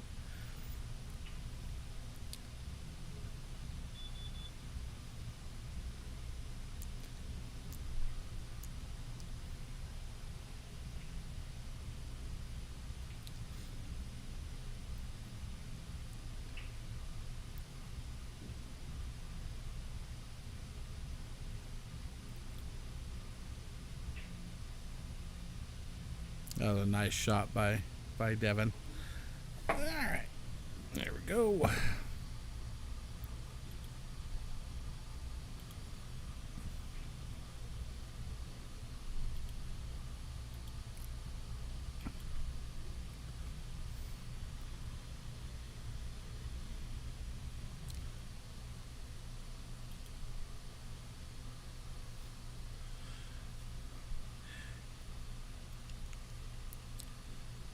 Yeah, request denied, Bandit. Request denied. I would only sing that if I had video in here and I could dance around to it too. Then I would absolutely. Yes, Vic. As a matter of fact, you guys are killing me.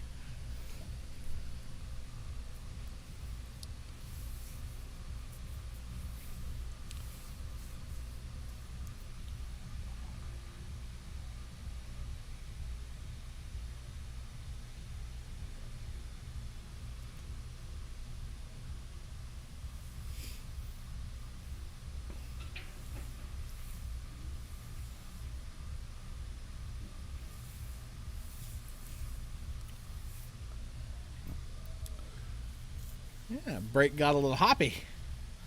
A little happy.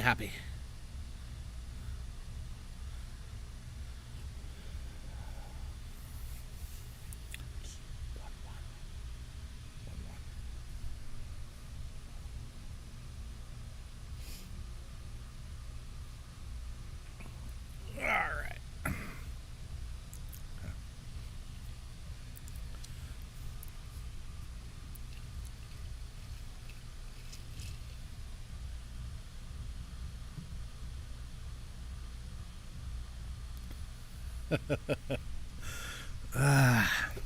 You guys could save us a lot if you just gave me something to talk about. I could sit here and talk about every single shot, but that's going to get a little boring. Anybody flipping back and forth between the Crockett and this, getting to watch both?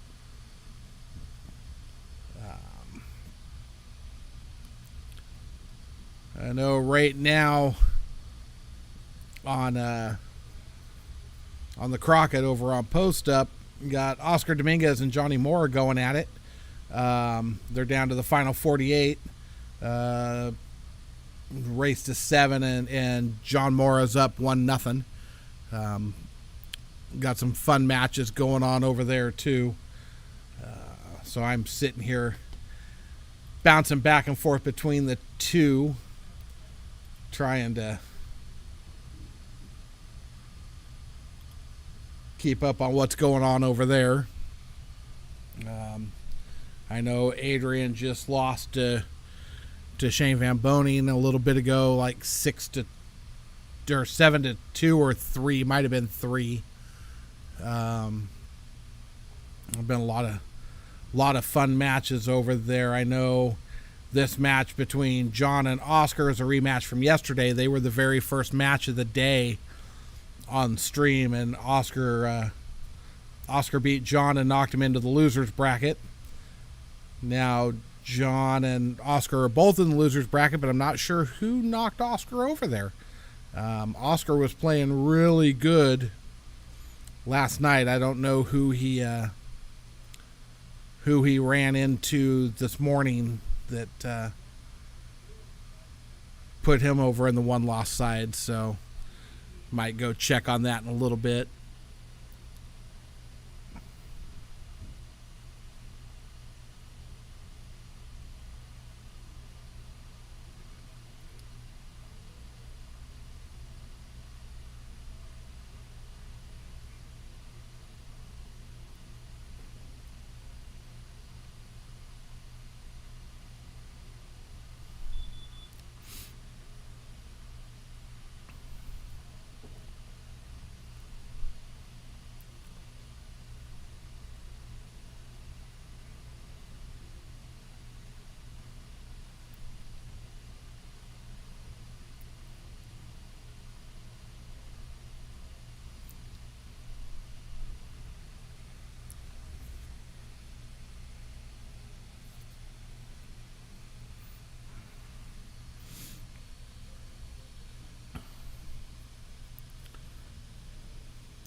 Yeah, Sargon got a nice little roll there. Little safety going on.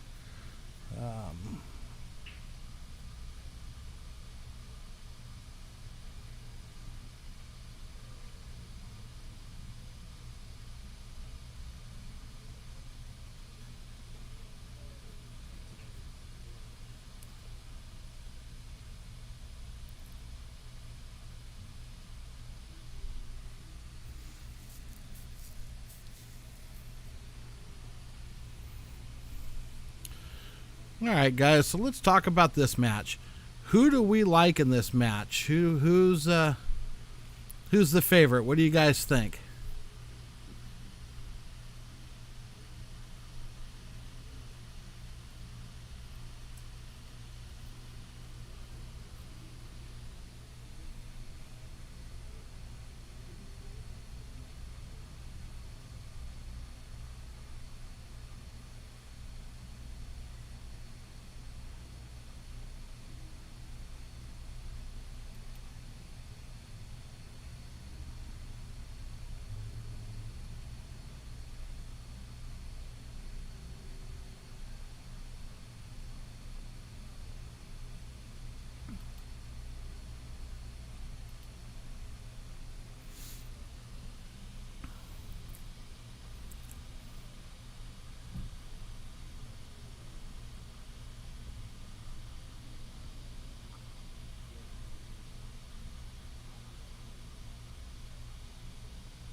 Nice little jump shot.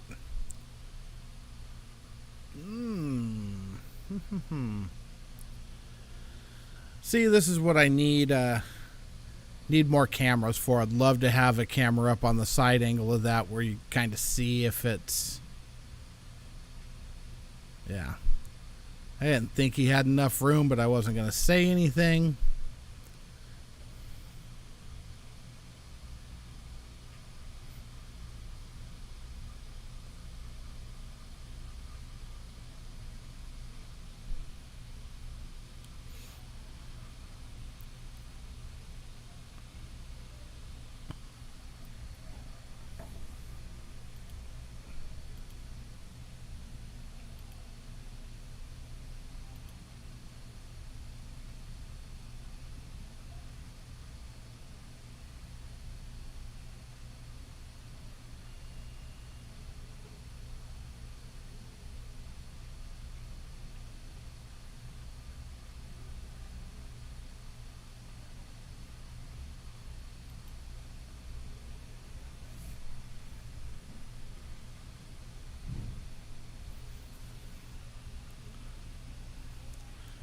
Bandit, I hope you are right. I hope it is planned for a big table. I know that's what I had sent out. Now that I got everything in here, makes it kind of hard to do anything on the bar box until I get another camera, which should be coming soon.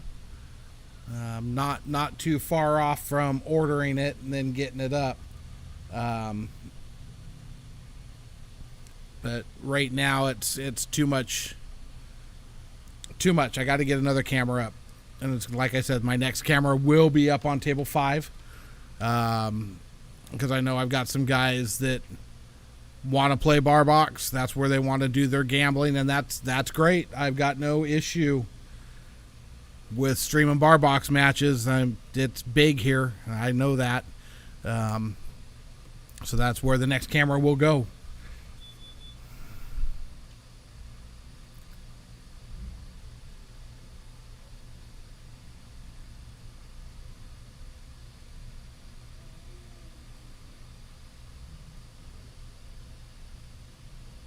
Nice shot, Devin. Hit that ball good. Little run around.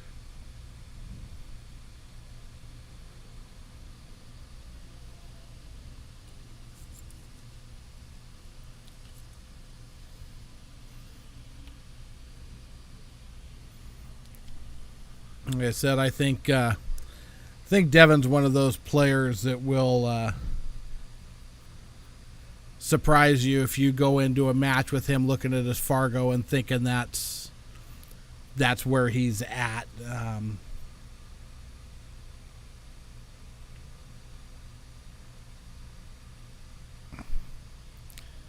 He can play a little bit, so.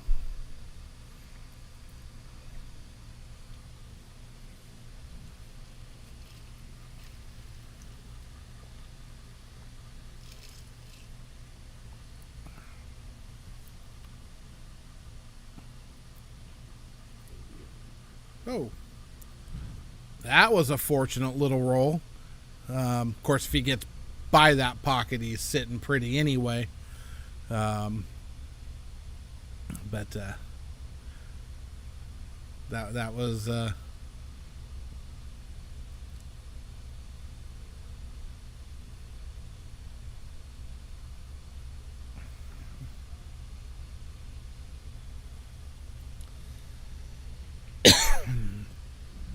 oh.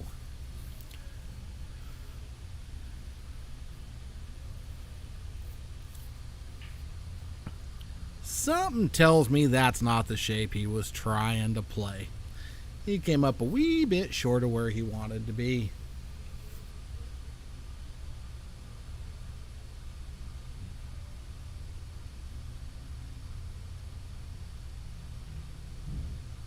Nice shot. That was scary. I guarantee you he's took a deep breath when that ball didn't scratch.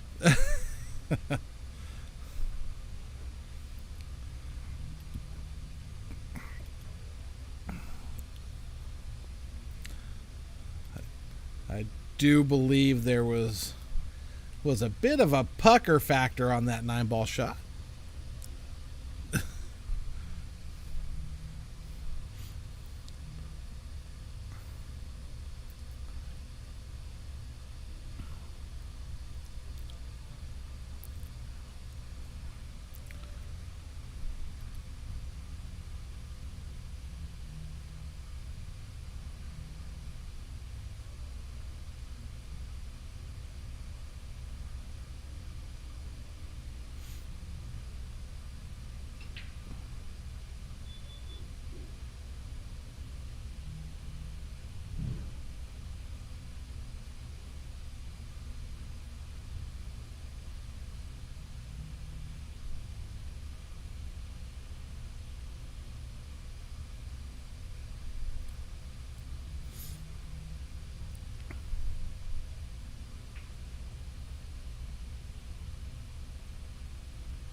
John Mora just took a 2-0 lead over Oscar over at the Crockett.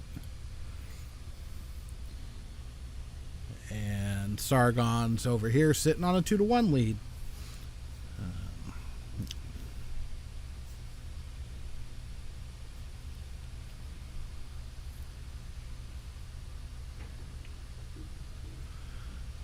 So none of my viewers are willing to say who they think is going to win this set. Come on, guys. Who do you think? Who do you like in this set? Remember, Devin's getting the call 7.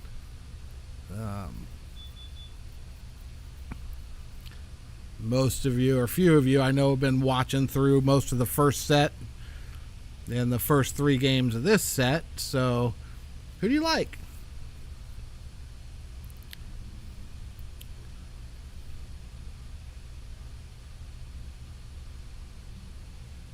Oh.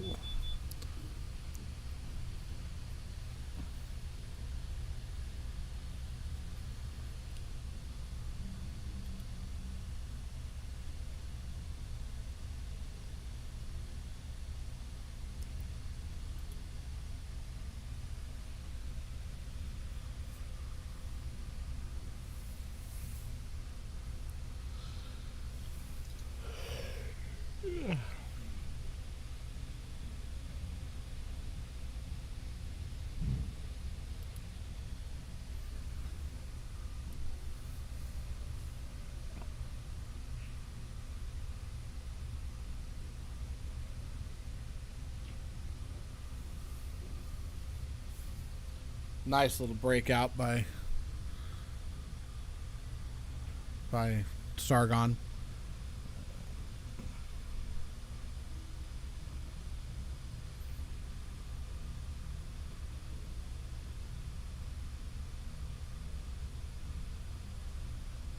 Ouch. Hit that ball just a little thick.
Yeah, absolutely not sounding judgmental. Um, Sargon's game is something else when he's playing all the time, and I like the fact that he is, stepping up, taking not an easy game, didn't try and come in here and play him even, was willing to give up whatever he needed to give up to make the game fair, and just go to battle. You gotta respect that from a guy. Just, all right, let's give up what we got to give up and let's do this.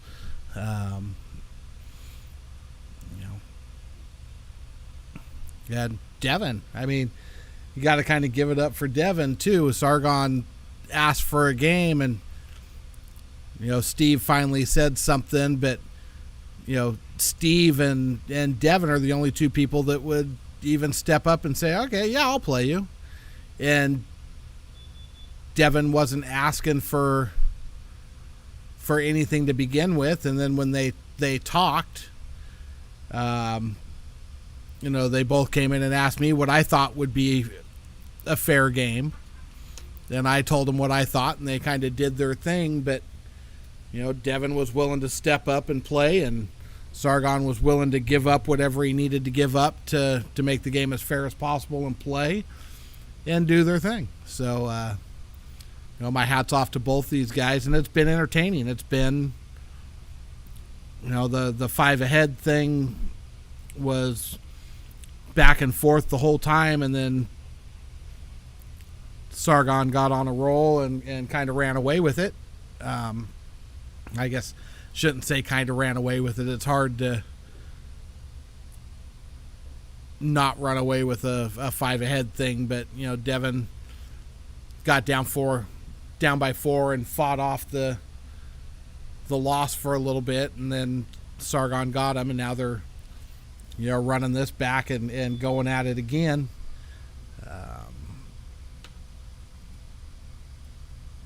And just doing battle, man. That's what this is all about, is having something up here for you guys, for the players out of this room to get up and do battle, put it on the line. Let's step out of our comfort zone and go get it. And we've got a lot of guys that have started stepping up doing that. A lot of these guys in this room, we didn't have anything but bar box going on here, and so a lot of these guys are stepping over to the big table for, I'm not going to say the first time, but the first time in a long time that we've got anything going on the big table.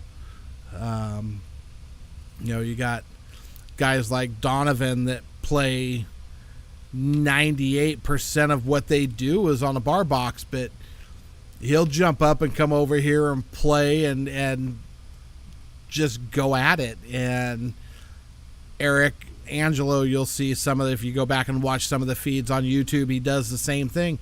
Those guys are all bar box players. They don't play big table, but they'll get over here and throw down. They're not afraid to go. So my hat's off to all of these guys that are stepping into the ring for the first time and just going. Love it.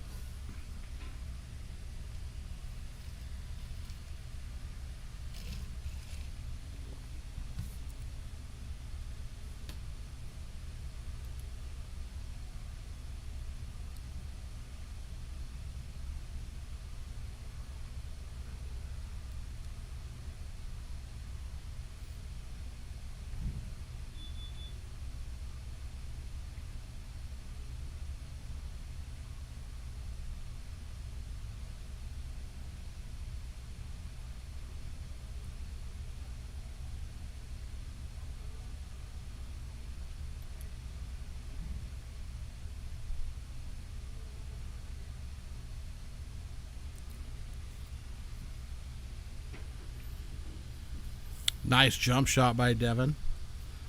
No love after the jump shot, but he hit the jump shot well.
Another nice shot by Sargon.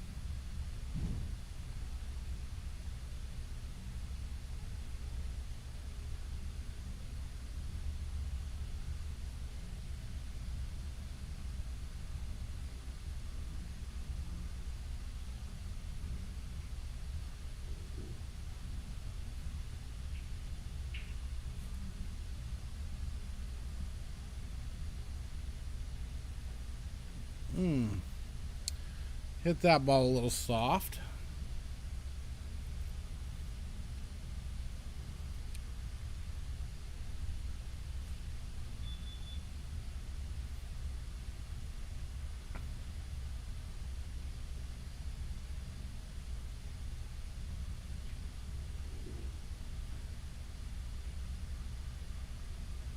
Ouch. Side pocket was nice to him earlier, and well, turn around and bit him the next time.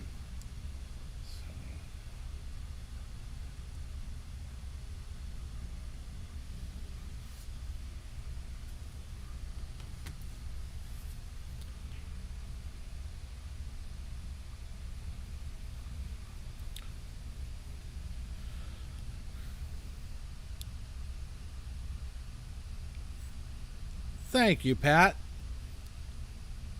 Glad to see you got home safe from hard times last night. I know you were still there when we left. Hope you guys had a good time.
Oh.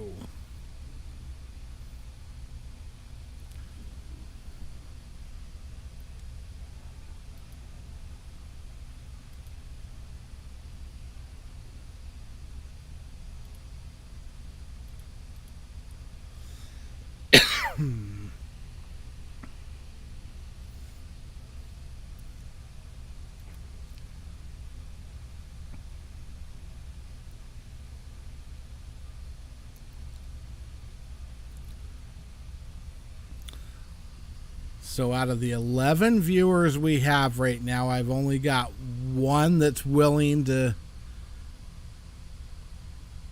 go out on a limb and pick their favorite out of here, huh? Just one? Just Vic?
Yeah, I just right now I don't feel like I can disagree with anybody's pick. I definitely think with the 7 ball, Devin is capable of winning this set,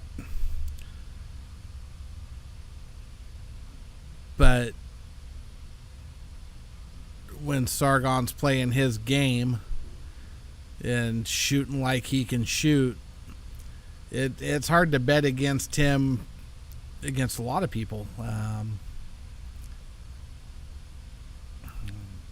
There's not very many normal people in this area that I would say he's got to not like the game with. You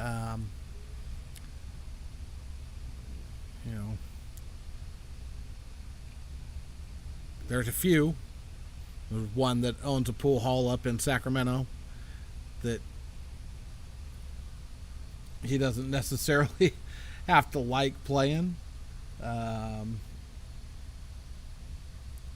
But I definitely think he's capable of getting there with just about anybody else running around here. So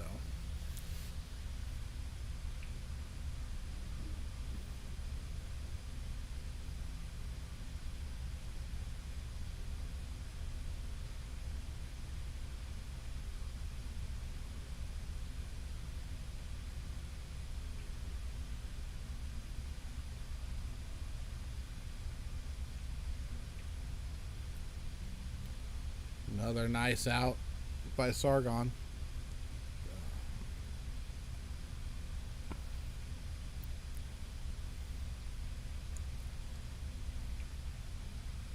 I know Sargon had played in a tournament. Oh, where was it? Might have been California Billiards or somewhere over there. Not too long ago.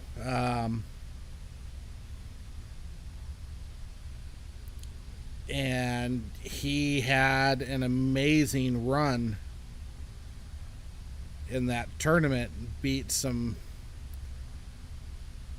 forget who, somebody had knocked him into the losers bracket. I think he ended up winning the losers bracket and getting back to, it might have been Francis that had knocked him into the losers bracket. Let me see if I can find, I've got the information here somewhere.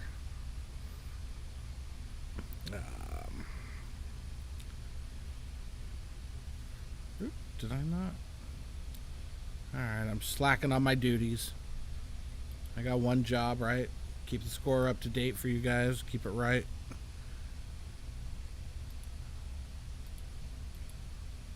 And talk.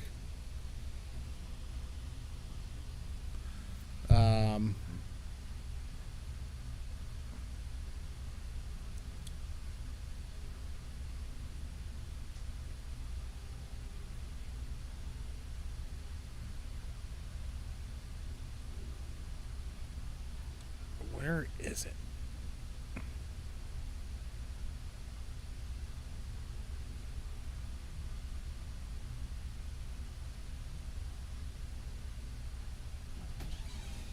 What's going on, Devin? Shut. Fuck. Yeah, but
All right. Well, now I'm back.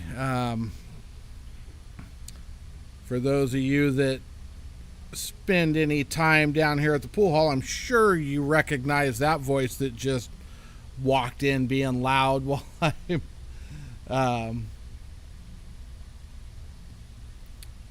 I'm live streaming. But hey, it's all good.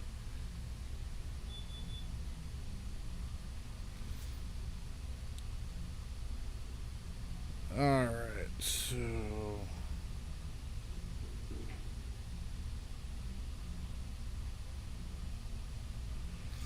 so yeah, so he was in the losers bracket. I guess it was the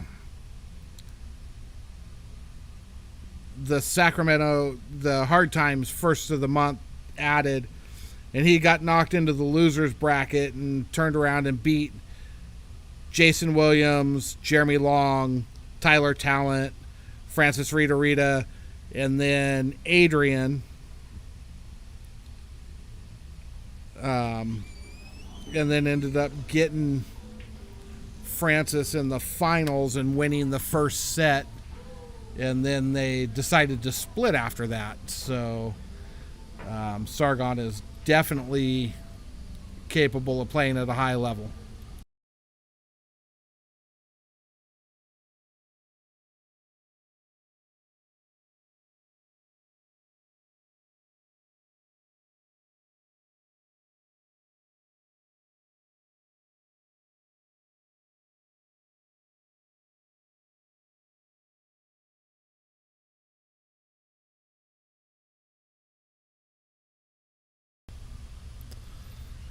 So we might hear a little bit of background talk. Got some people going in to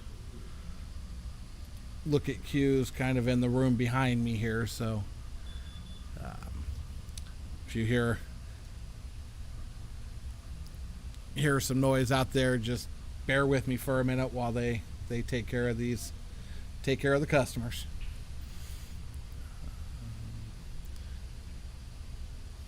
So yeah, Sargon's up 5-2.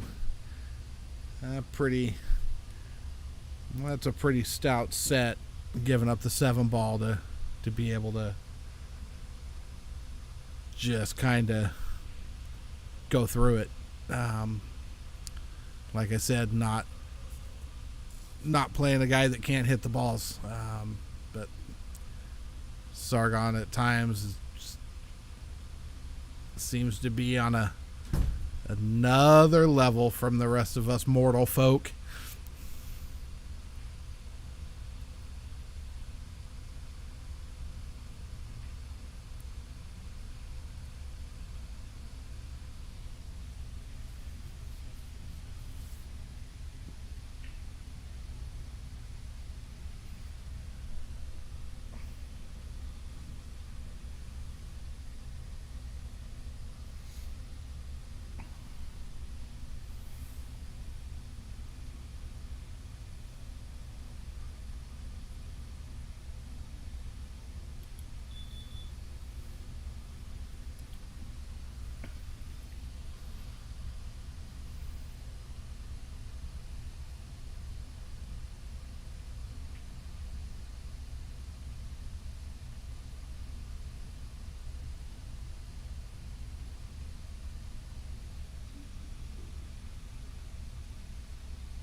Well, it looks like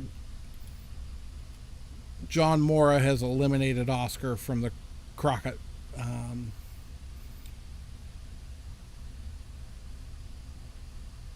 John typically, I've been down there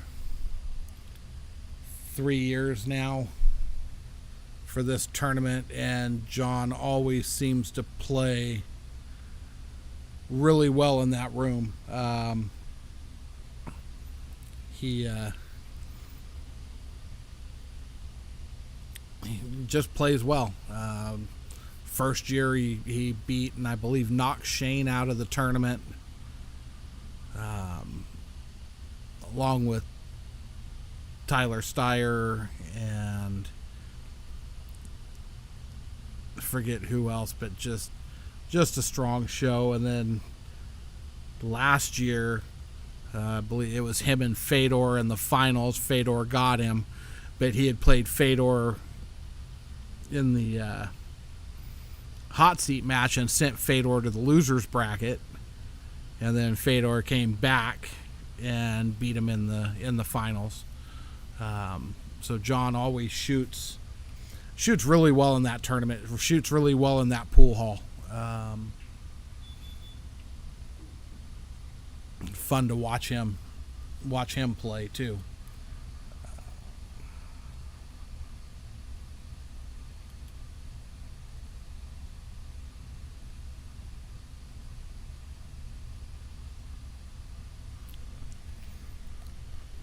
See if Devin can stay alive here. Pretty elementary little 2-ball out he's got. Just slide across. Don't draw the ball. Perfect. That should be number 3 for him.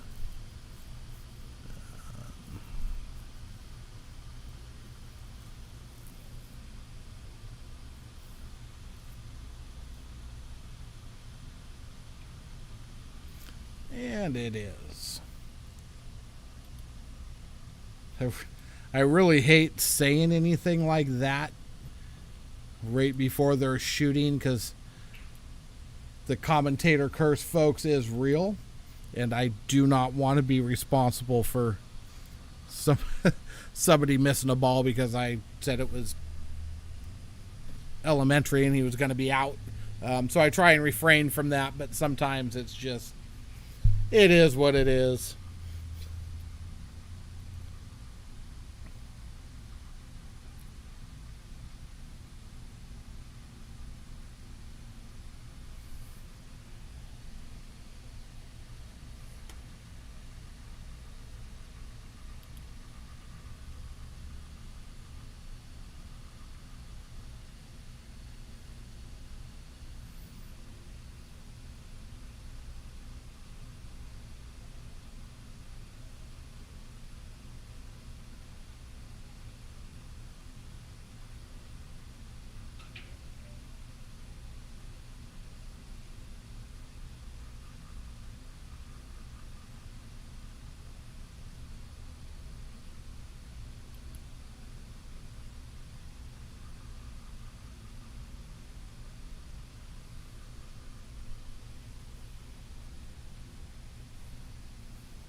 Certainly looks like he's got an open shot at the 1-ball here. 2 balls, kind of a little headache where it's sitting. Gets out there far enough. Looks like he did. Looks like he got out. Kind of good angle on the 2-ball.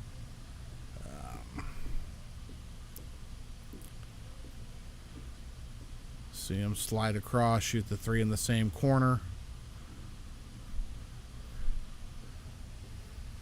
I know this drives a lot of people nuts. He wants that rack out of there. I think it's a little nerve-wracking to shoot across those racks.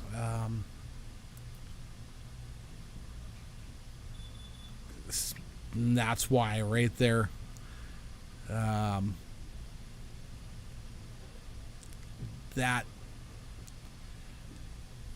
That is the give and take of the Magic Rack, folks.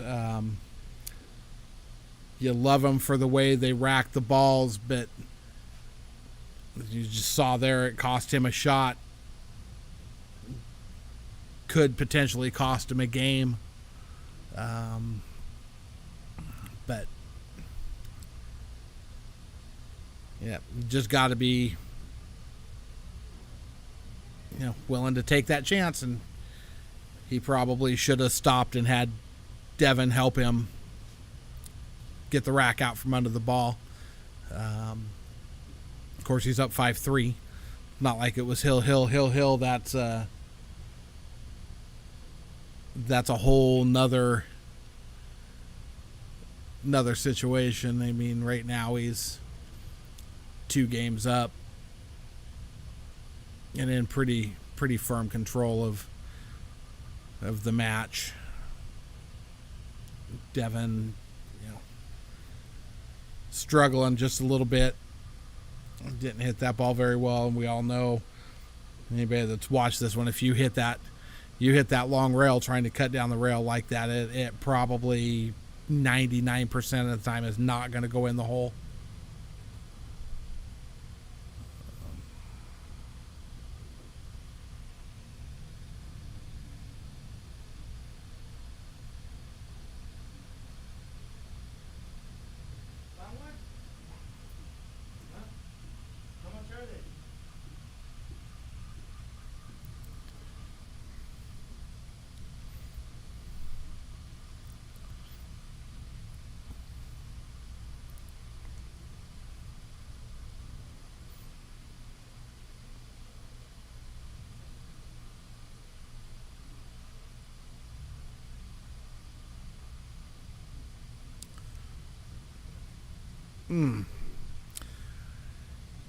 Tell you what, when the rolls start going against you, boy, do they start going against you. Things are not looking good for Devin right now. This table looks pretty open. I don't see any problems. As long as he stays on the right side of his object balls, and literally the toughest shot he's going to have is getting from the 6 to the 7, and that's not real difficult. That's right there. Stun it across, draw the ball back. Well, he'll probably draw the ball back a little bit, give himself a little straighter angle, because he wants to shoot that 8 ball in the bottom left-hand corner from where we're watching.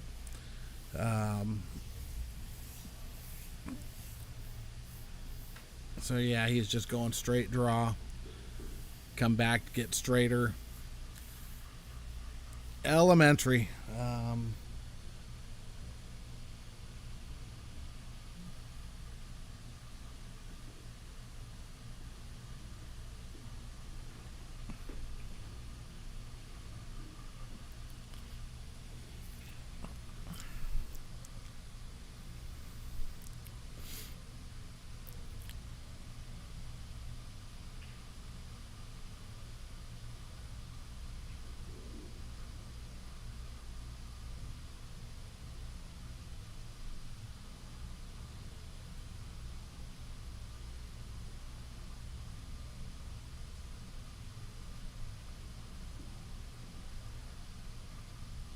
That puts Sargon on the hill for the second set.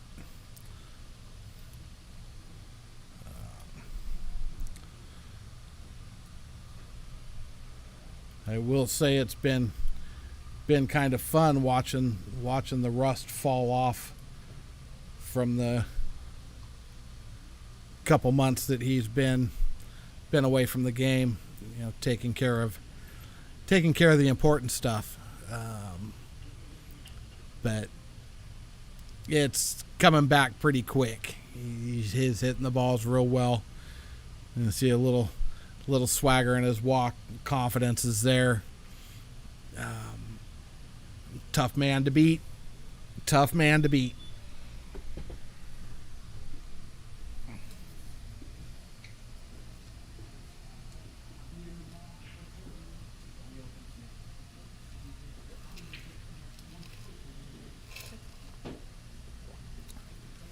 If he gets it. Yeah. So, I'm going to knock on wood before I say this. But I'm fairly confident that this will be it. No problem balls on the table to speak of. Everything's pretty elementary again. The 6 to the 7, 7 to the 8 might be the most difficult thing he's going on. Yeah, 2 to the 4, but again, nothing scary on this table for him right now. So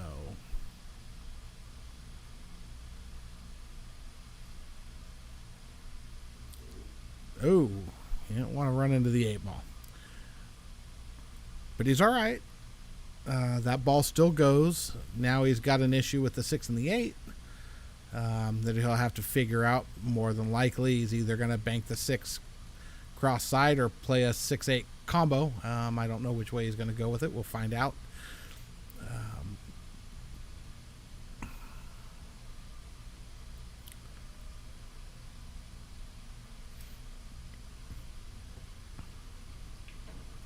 You're going to try and break it up now. Ouch. That did not work out well. Actually, I say it didn't work out well for him to run out and win this game necessarily, but it didn't necessarily hurt him too bad either. I can't tell. I don't think he can throw the 8 into the corner off the 6. I'm not sure. That 6 ball's giving him a little leeway. It's not dire that he pocket that ball. We'll see what happens right here. Like I said, I'm not sure what Devin's gonna be able to do with that 6-8 cluster over there. It's definitely not lined up at the pocket, and I'm not sure if I don't know that they're frozen where he can, shoot to the rail side of the 6 and throw the 8 ball in, or if he gets down here, if he can just cut the 8 ball straight in off the 6. So we'll figure that out here in just a second by how he shoots this.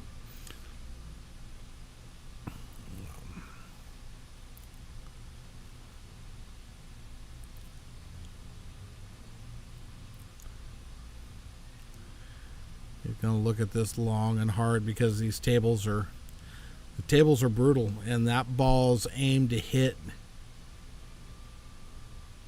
about this first diamond. Oh, you just drilled it. Hit that ball good. Doesn't like the outcome of the shot very much, but that 8 ball I certainly thought was more difficult than what it was when he shot it.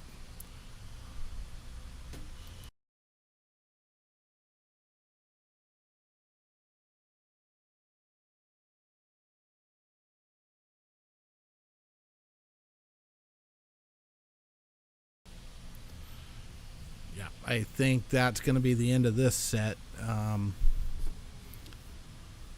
Nothing difficult about these last 3 balls for Sargon. Nothing. Roll forward, stop. Yep.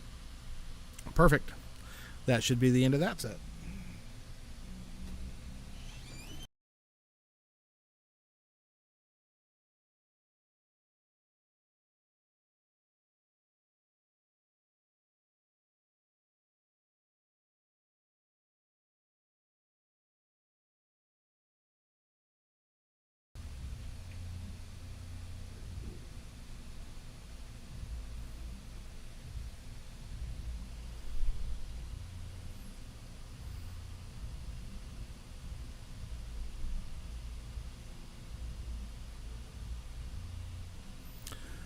That was a very well played set by Sargon.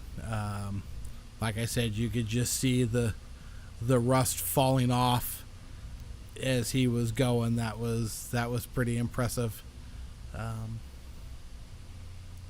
It's nice to see him back in the room. We enjoy having him here. Enjoy having him play. Damn, he shoots good. All right, so that's the end of that set. I do not believe we're going to get a second set out of them, or a third set, and the next match isn't going to be for a little bit, so we'll see what happens. I'll be back with you guys shortly.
All right, so we're going to be coming back now. What the heck? Gonna give you guys an idea what we got going on here. Boom. So Bandit and Steve are going to play. Hold on one second. You got a magic rack? Yeah.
All right, sorry about that. We needed to go get a magic rack for these guys.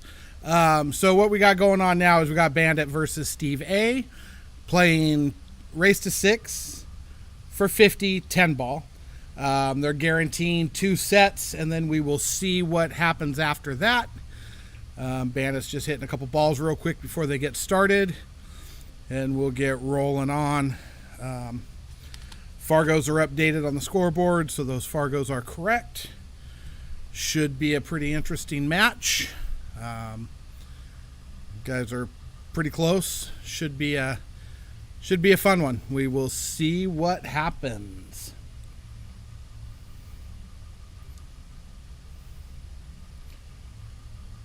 Oh yes, and I wanted to shout out to Adam. Thank you for the donation. Appreciate the kick down there. Again, that money will go toward at least one more new camera. That'll be the first thing on my list is a new camera, and then we'll move from there. But appreciate the support.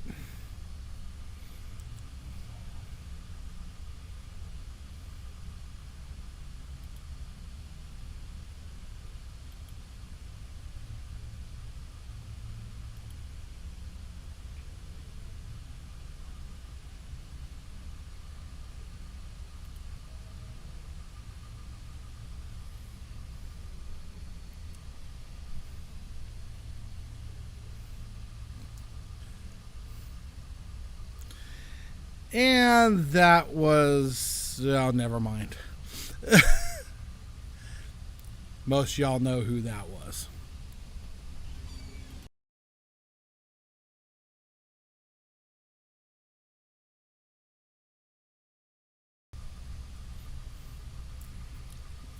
Bandit just popped in to say they're ready to rock. I do believe they're going to lag for the break.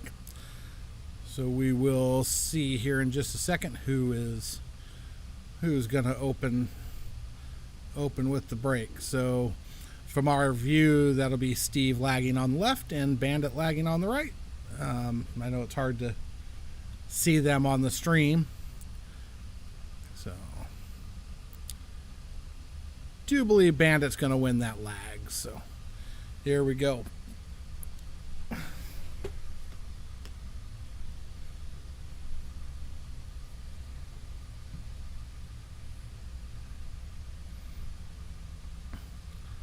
Still got 7 viewers out there. Hopefully we'll get some guys coming back. Unfortunately, I know that was a long break between matches. Got to make sure to time some of this stuff a little bit better in the future, but I'm working on it. I'm still new.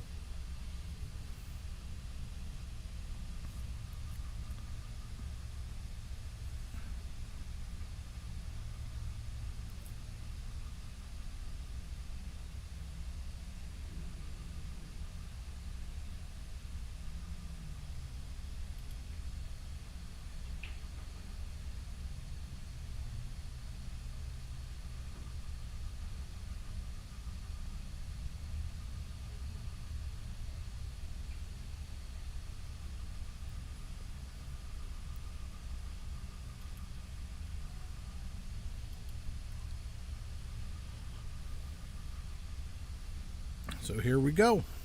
We're going to rock and roll.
All right, sorry about that.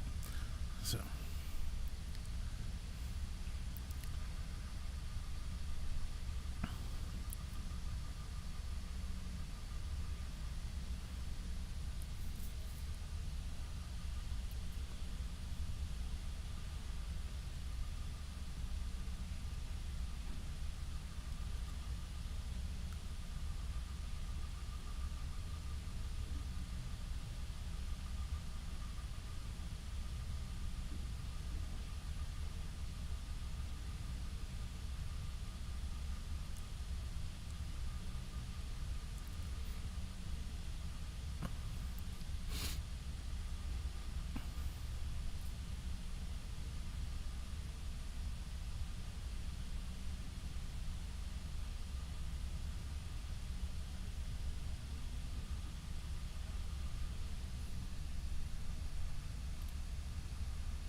So I'm not sure my viewers out there. I know some of you are pool players. I don't know if all of you are pool players or not.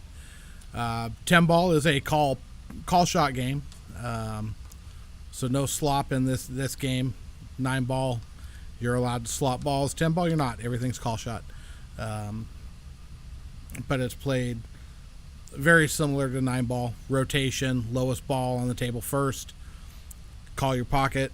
I'm pretty sure with Bandit that they're playing no early 10 balls, so the 10 ball has to be the last ball on the table, last ball made.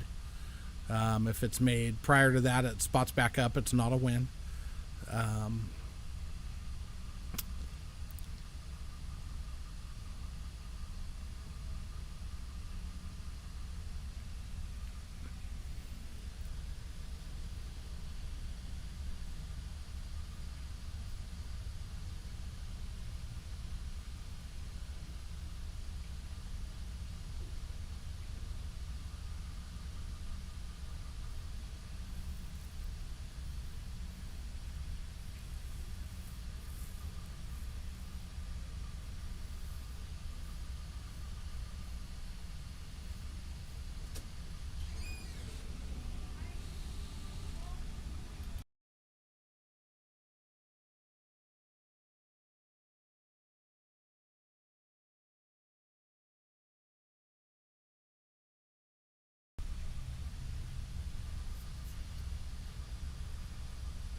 A nice out by Steve.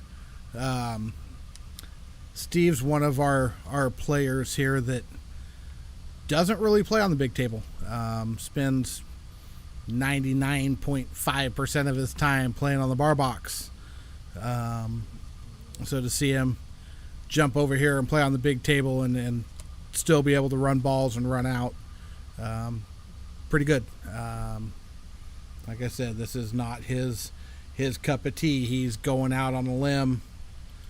Not out on a limb, but he's putting it out there to play out of his comfort zone. There we go.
So I will tell you guys this.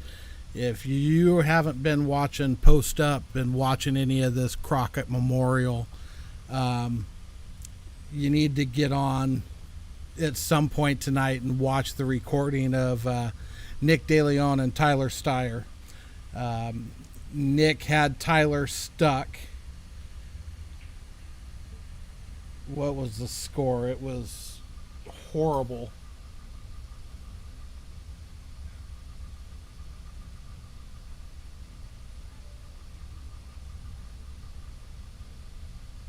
Nick had him stuck like 6-3, going to 7, and made one mistake, and Tyler proceeded to run 4 racks and beat Nick DeLeon hill. Definitely a match to go back and check out on Post Up at some point.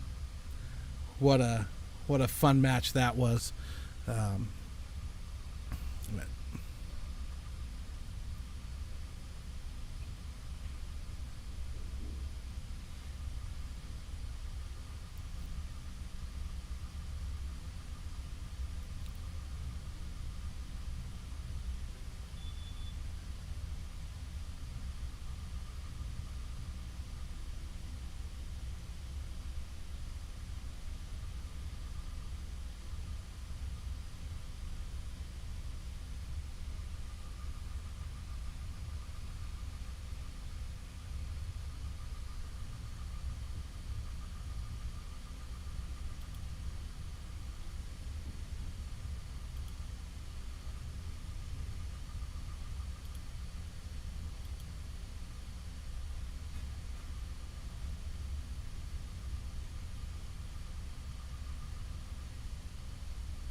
Mm.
Nice touch on that shot from Steve.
Oh yeah, I forgot. I don't have to type responses to this stuff anymore.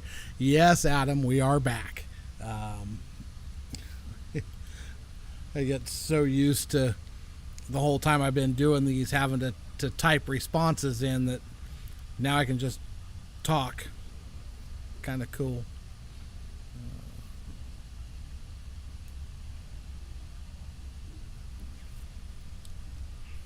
All right. Bandit gets on the board. Nice shot.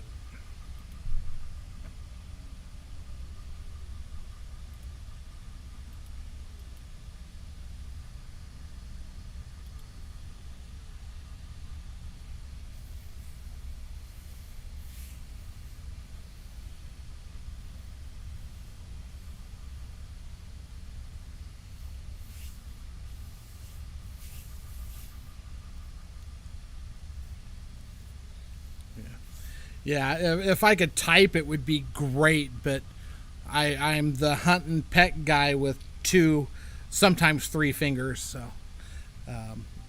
I prefer to run my mouth. I'm better at it.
was afraid of that. I couldn't see through him where that ball was going, but it certainly did not look good coming off that end rail. And it wasn't. So.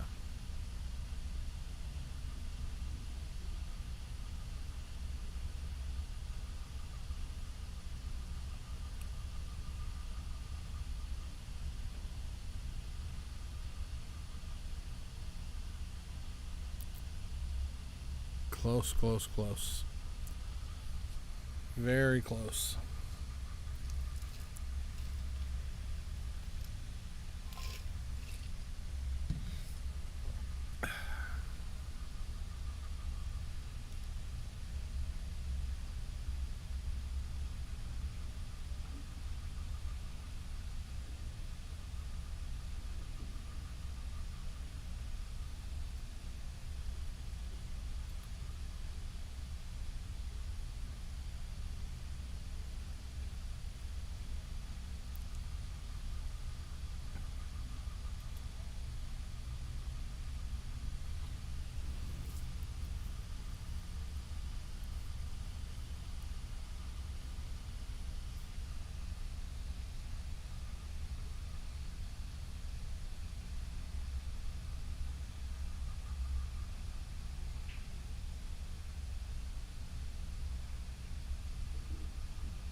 I'm taking a break for a couple days after as poorly as I played yesterday.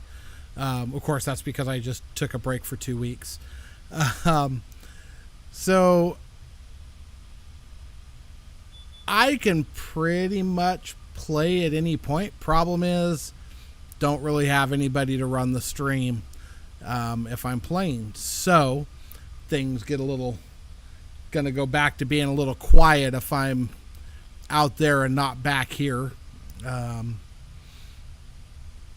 I'm sure there's going to be 20 people that volunteer to take the reins if I'm going to play, but we'll see. But never know. Could happen soon.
Well, I am absolutely 100% sure, Donovan, that we can work something out. I'm sure we can make a game happen. As far as who we would get to call the match, I don't know, but I'm sure we can find somebody. Maybe we can get Mike Baisden sit in here and call the match. I agree with you 100%. It would be a blast to get out there and work out with you a little bit. So find a way to make it happen and put, like I said, maybe we get Mikey in here on the microphone and let him call the match. If we put Tim in here, he's just going to roast us all freaking night long, and then we got to go back and listen to that. Of course, that would add a whole new layer of funny to the stream, but yeah, I think we can make something happen.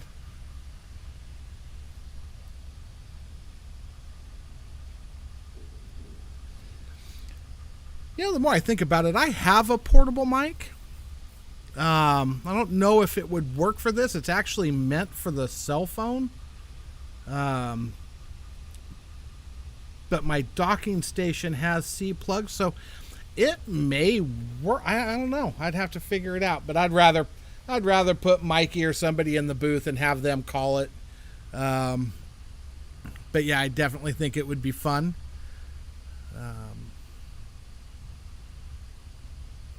Definitely, we'll talk.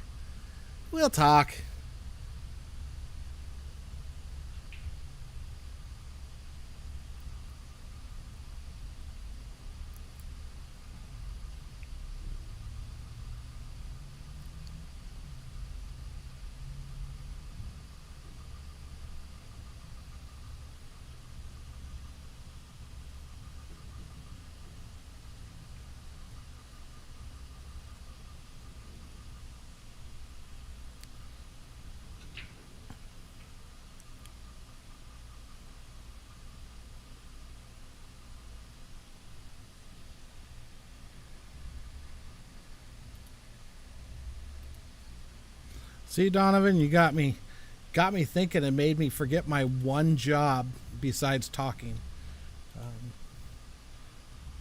Update the scoreboard. There we go.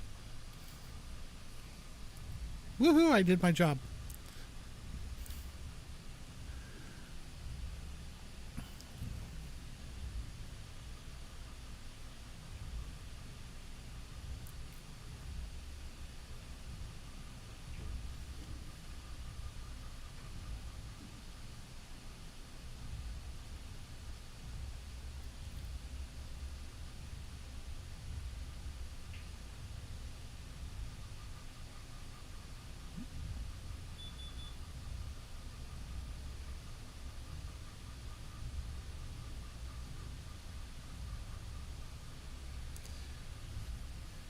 Yeah, this is definitely a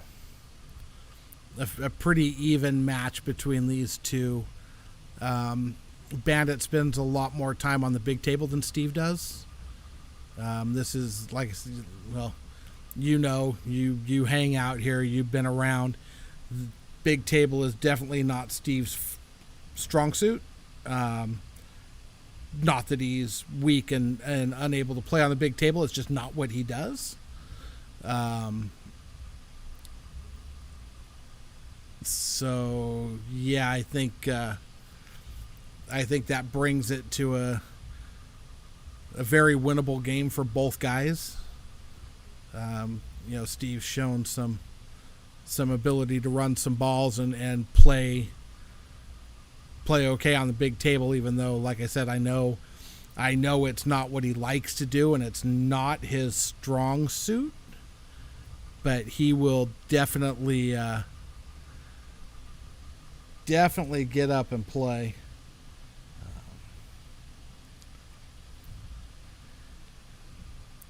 So yeah, Vic, we could mic up the players. The biggest problem with it is still the jukebox.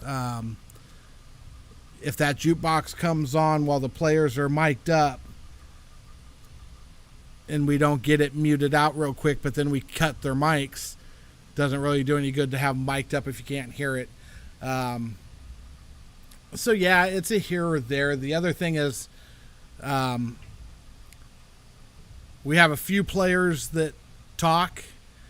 We have a lot more that don't, but I definitely agree with you that it add a new level of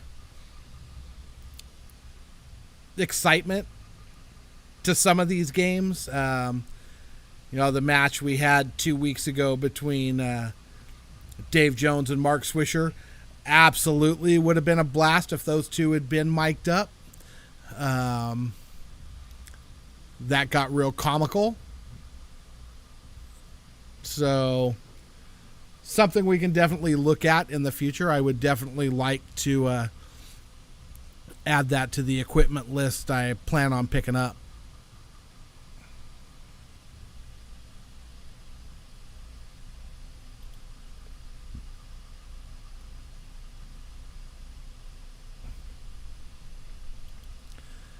Yeah, I put these as not made for kids when I rate them on here. I think we can get away with some profanity. However, it'd be better if we didn't. Yeah, that's why. That's what had me nervous about doing commentary too, because typically every other word out of my mouth isn't exactly what's the PC. So don't want to have parents like not watching the stream because they have to turn the volume off and it doesn't do any good to not be able to hear. So we'll behave. We'll just let somebody sit in the booth and talk.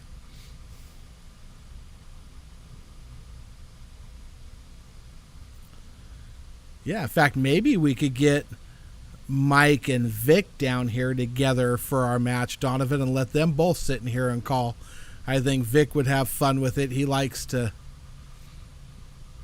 do a lot of the talk. If you go back and watch a lot of our previous matchups and stuff that's on YouTube, a lot of those, if you see a lot of typing from Throwdown or stuff going on, that's not me, that's Vic. He obviously types faster.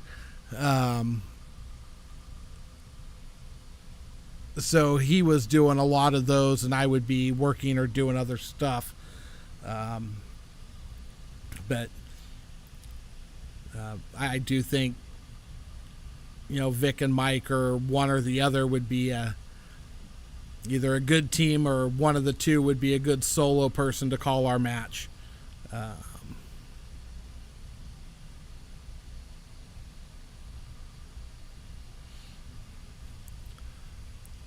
fact, I don't know. Maybe Mike's out there watching right now. Are you out there watching, Mike? I know Vic is, so he's hearing this. Mike, are you out there?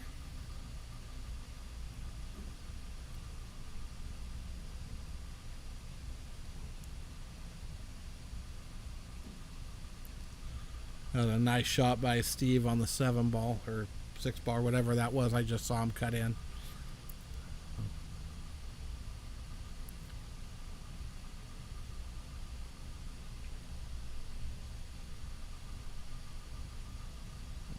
Another nice shot.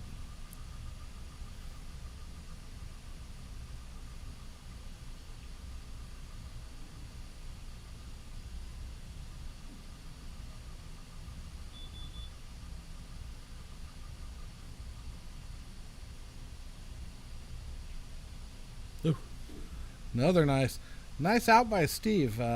He is definitely playing well on the big table for a guy that doesn't do this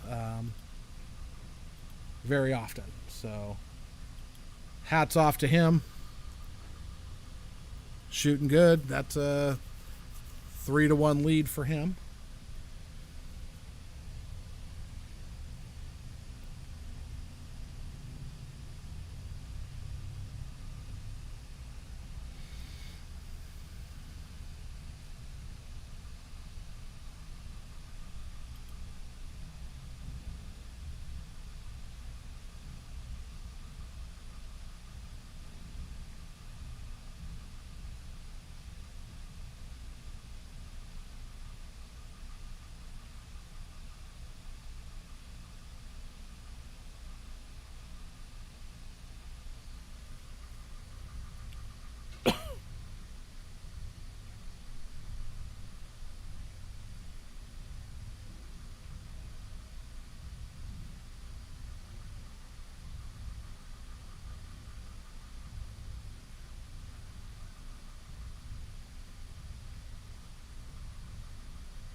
Just missed his breakout on that ball. Made a nice shot. Tried to catch it. Didn't quite get there. See what he has in mind here.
Ooh.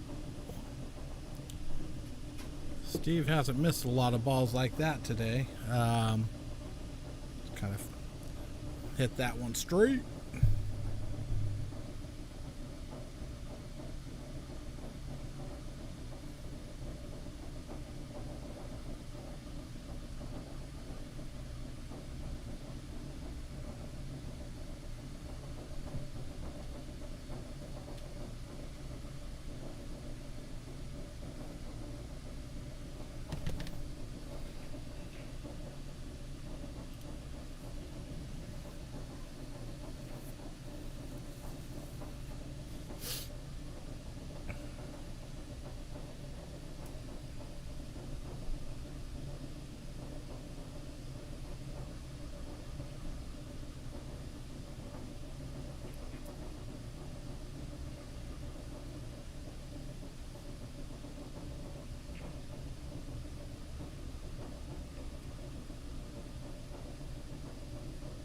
Nice shot there by Bandit.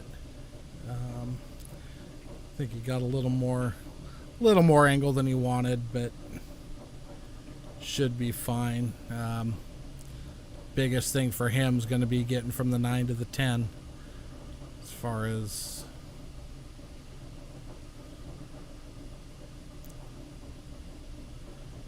just wants to make sure he has a good angle. Ooh.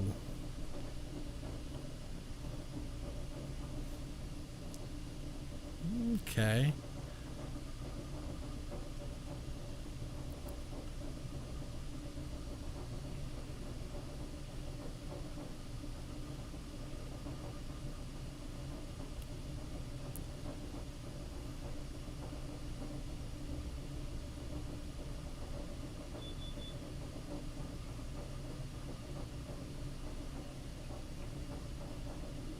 Ooh. Shot that ball way too soft. I'm not exactly sure what he thought or what he was trying to do there, but he's got to get down to this head rail. He didn't have what he needed to get there for sure.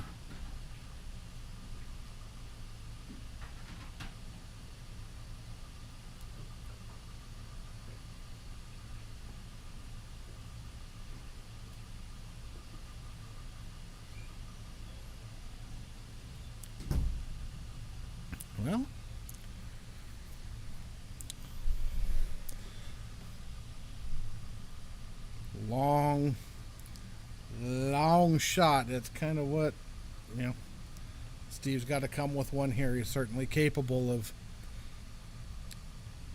pocketing this ball with no problem.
Aaron, are you sitting over at the counter? I know you were just here. Or did you actually get out the door and head home?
Now we're getting to a point where Bandit's going to have to come with something here. Things are starting to get a little out of hand.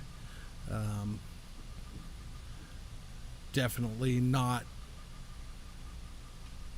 horrible, but needs to get another ticker on the board here pretty quick before things get real ugly.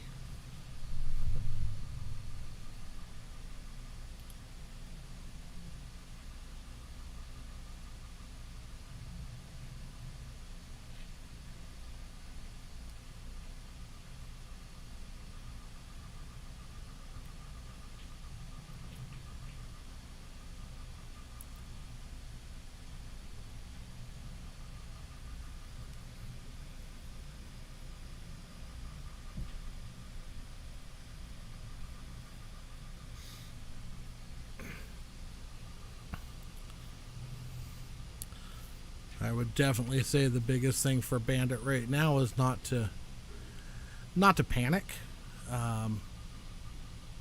Shoot with some urgency. Know that you have to play the right shots and have to get out when you can, but don't panic, but play with some urgency.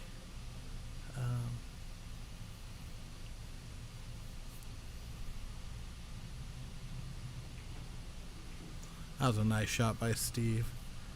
Not a whole lot of positive at the end of it as far as the leave on the 3 ball, but he definitely hit the ball well.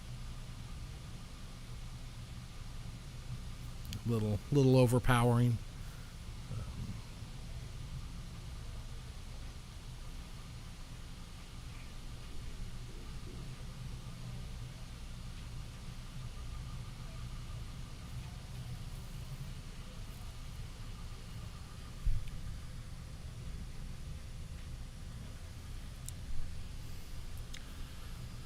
So the 4 ball definitely goes, but getting from the 4 to the 5 is going to be tough.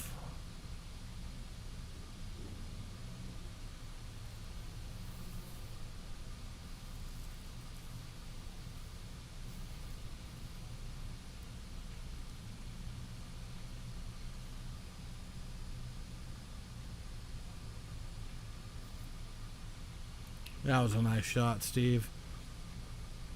With shape. That was very well done.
Definitely think the key here is not to overpower this ball. Just a nice smooth stroke.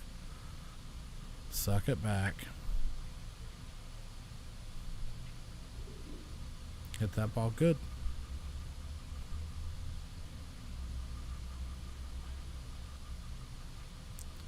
So from what looked like a disaster when he made that 4-ball and hooked himself, makes a beautiful kick shot and gets out off of it. That was a heck of a rack by Steve there.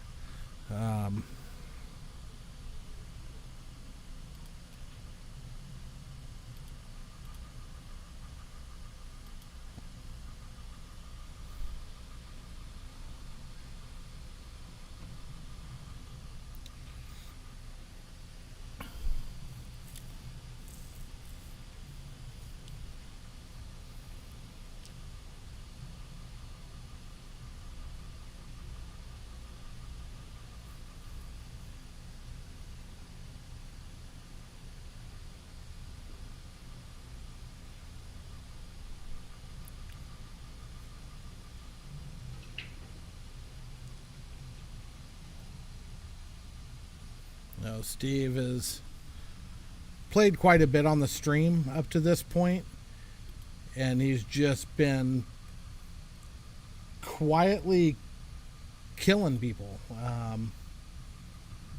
We've kind of been running through a lot of players. He had he had one not so good night. But for the most part, he's played outstanding every time he's been on stream in the one-on-one matches. I think he played one ring game and didn't do great. Didn't have a great night, but a ring game is a whole another crazy world. That is the great equalizer. When you get a group of 6 people playing, sometimes the best player ain't always going to walk out with the money in that situation. Who you follow, what kind of roles you get, play a huge role in who walks away with cash in that scenario. But when Steve stepped up and he's played some really good players and has shot very well, getting through it. So, hats off, and here he is again, stepping up off his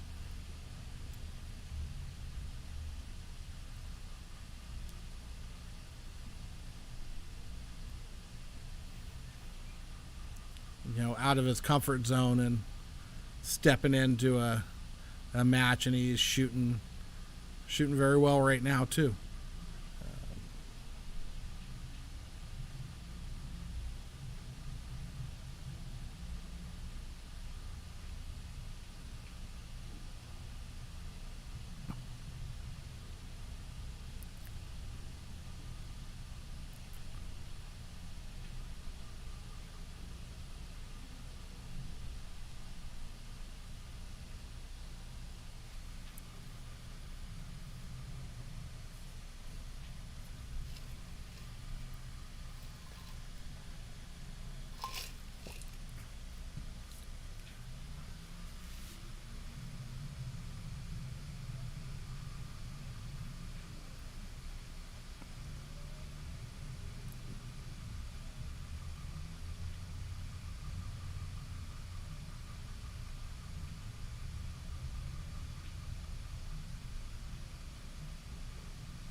all you guys watching are really quiet. Y'all been waiting for audio. Now we've got audio, and we can actually have normal type conversations where you type, I talk, which is great. And you're all just silent. What's up? There's 17 of you out there. 17, 18. And can't get any of you to talk.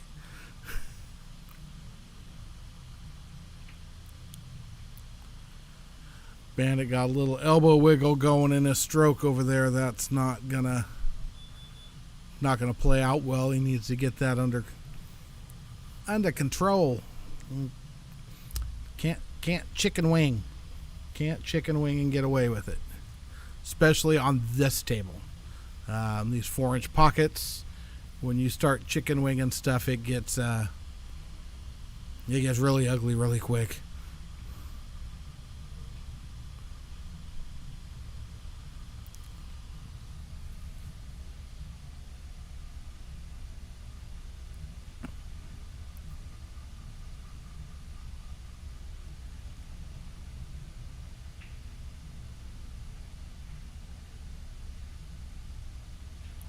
You go back through the matches that we've had on these tables, and you watch the guys that have shot really well. Sargon, Gary Brown in particular, his fundamentals are spot on, and that's how you survive on these tables. Is you got to have your fundamentals under control. I'm not saying if your fundamentals aren't perfect, you can't make a ball. I'm just saying you're not going to make as many balls as you will if your fundamentals are under control and in good, running good. Gary, we've had a couple matches that he's played that something else to watch. The man can be a machine. He's not very many people that play here have to like getting on the table with that guy. He's something else. A lot of respect for Gary, and I think he's probably way underestimated or underappreciated in our pool room here, because you hear the conversations about who the good players are and Gary's name doesn't come up very often,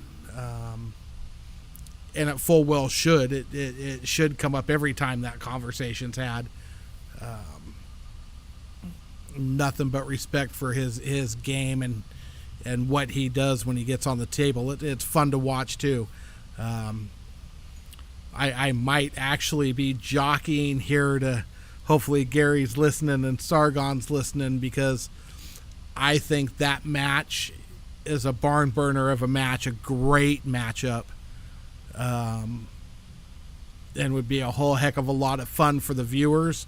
It would be an incredible amount of fun for me to sit in here and call, and I think those guys would just burn it down.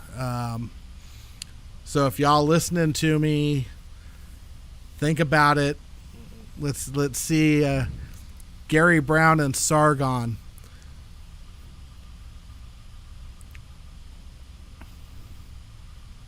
We need it.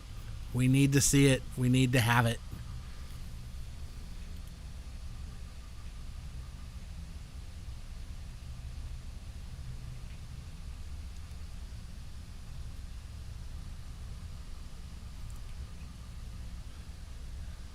Yes, Vic, you're right. Chicken wings do sound good. And you are also right. Gary is... There's no way to argue it. There's no way to argue what you said.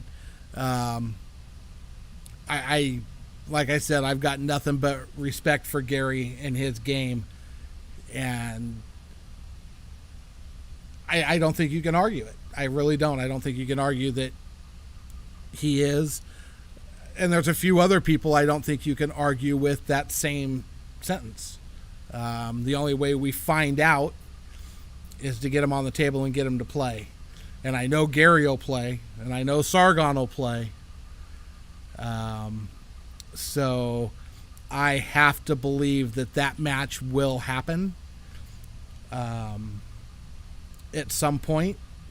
And like I said, when it does, the viewers, the commentators, the players, everybody that's going to be watching that are in for a treat.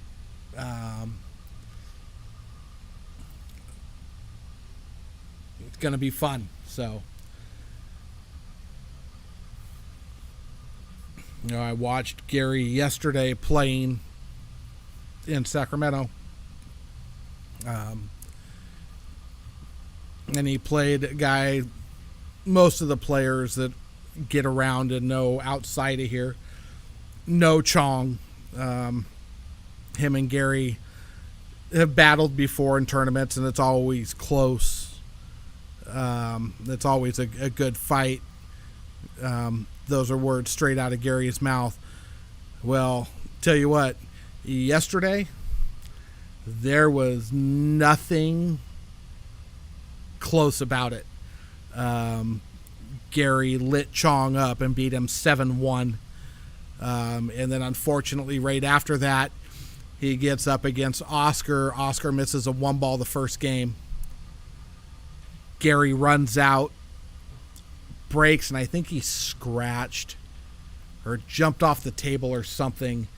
And you could tell Oscar was, well, I'm not going to play around with this kid, because Oscar opened up a can and played a very, very strong match against Gary. And then I don't know, like I said, I talked about this earlier, I think, and I haven't had a chance to go back and look at the tournament board or look at the info and see what ended up happening with Gary, because I know if he had beat Oscar, he would have got to come straight to day 2. But after he lost to Oscar, I'm pretty sure he had to win 1 or 2 matches to make day 2. And that Oscar match was at 10 o'clock. So he may have played very late into the night. I don't know. Like I said, I haven't had a chance to go back and check it out yet. But find out at some point. Never know, if Gary's at home, he might be watching this too, and he could fill us in. Nice shot, Steve. Nice out. He's that's the first set.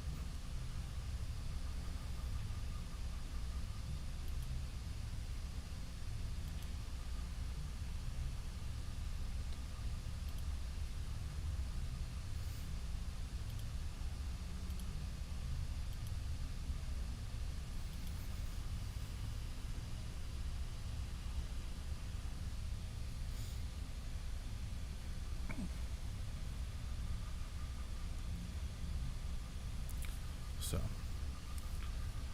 all right, what were we?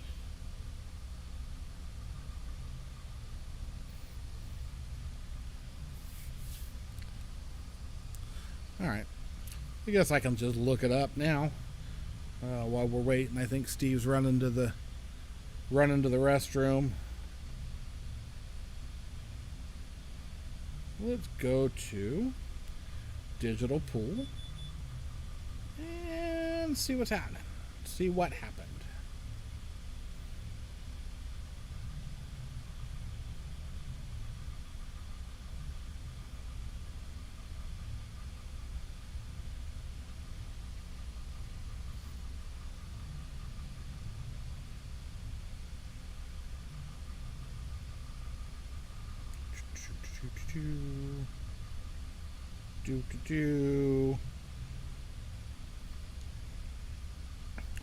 Or I guess we can kind of talk about, let's see which one comes up first.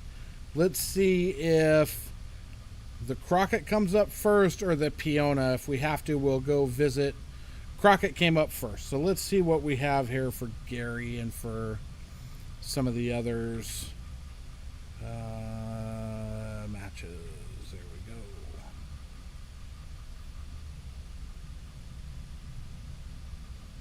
So I'm pretty sure we were what? Winner. Daniel Battle. He beat.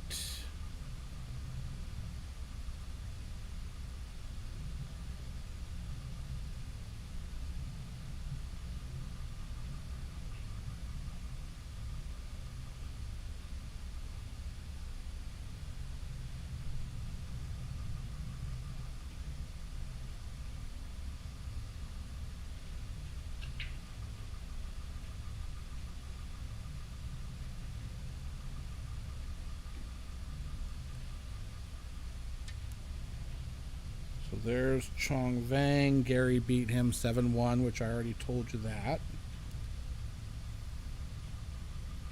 And I know Chong made it back to the second day because I know he was playing somebody this morning. Didn't get to see what the score was or how he did. Then winners round 4. Oscar beat Gary. Oh, it was 7-2. I thought it was 7-1. Which will then put Gary into losers round 5.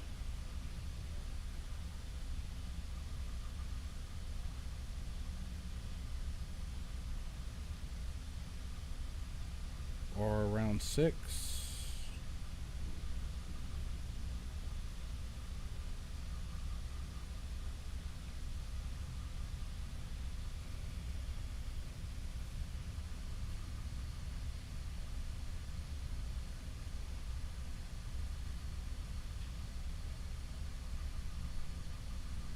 Oh my.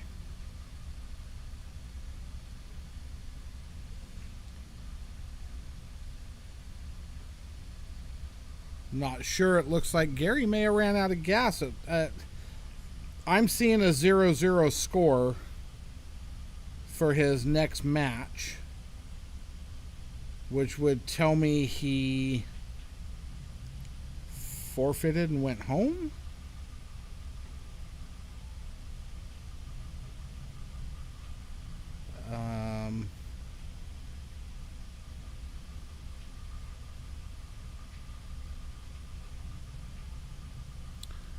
Yeah, so I don't know. I don't know what happened. I know he was looking pretty tired. He was looking pretty beat. His back was starting to bother him a little bit from sitting around. He had spent a lot of time just kind of waiting on getting to play again. You know, the joys of playing in a tournament with 150 players in it. It's a heck of a night.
So yeah, it's already 7:30, and there's still a lot of pool to be played over at Hard Times in that the Crockett. You've got Shane Van Boningen and Tyler Steyer that are sitting on the hot seat match. You still got one match going, waiting, and then 2 matches waiting in the loser's bracket there.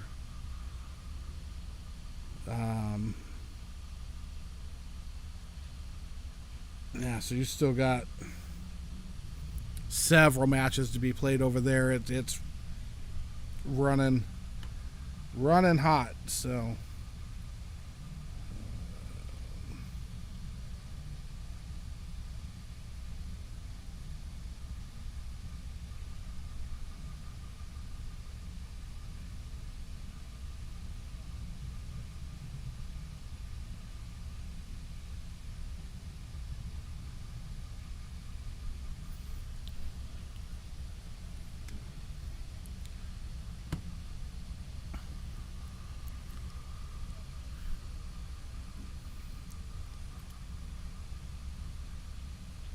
Lord, y'all are so quiet. You're so quiet. You got me sitting here babbling, talking to myself.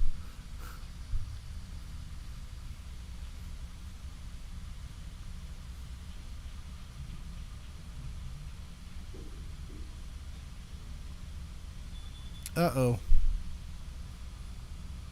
Oh, you came out all right. Got around it. That looked like that was going to be a whole lot of trouble. The one-handed ring game. That would be entertaining to an extent. I'd have to put a time limit on it because at some point I would probably have to go home and get some sleep. I'm trying to think of who we have around here that even messes around one-handed, really, and it's like Tim. I don't think I've ever even seen anybody else goof around one-handed. That would be interesting. How about off-handed? I know somebody talked about doing that, having an off-handed ring game at one point. That would be entertaining. I'd still like to see a King of the Hill match or a 3-ball match. I think a 3-ball match would be entertaining. King of the Hill match would definitely be entertaining. We got a week off from league before the not tournament, but before the captain's meeting and then the start of the next season. We could have a team challenge match. Of course, we'd probably have to do it on the 9-footer because I don't know if I'll get my my camera for over there before that. I mean, I'd love to get it next week if I can, and I may be able to swing it. Don't know yet, but we could try. Oh, there's a rare miss by Steve tonight. He hasn't been missing much.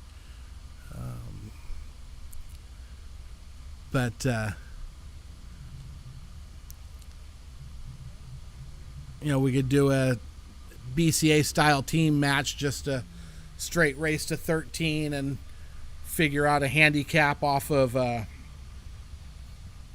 Total Team Fargo type thing. That could be fun. There's a lot of stuff we can do, guys. Just remember, at the end of the day, I'm kind of here to facilitate things that you guys would like to do. And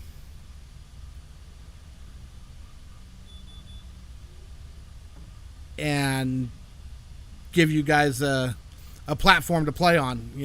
Get you guys on stream and playing whatever you guys want to play. But at the end of the day, these matches, you guys are setting them up. I don't have anything really to do with that. I try and help when I can, but I don't know that I want to spend any time really streaming anything that's less than, say, $50 minimum bet per player. If we did that way, I mean, upwards, there's no limit. You guys play what you want. Wayne, that would be awesome. Oh wait, that's Donovan, isn't it?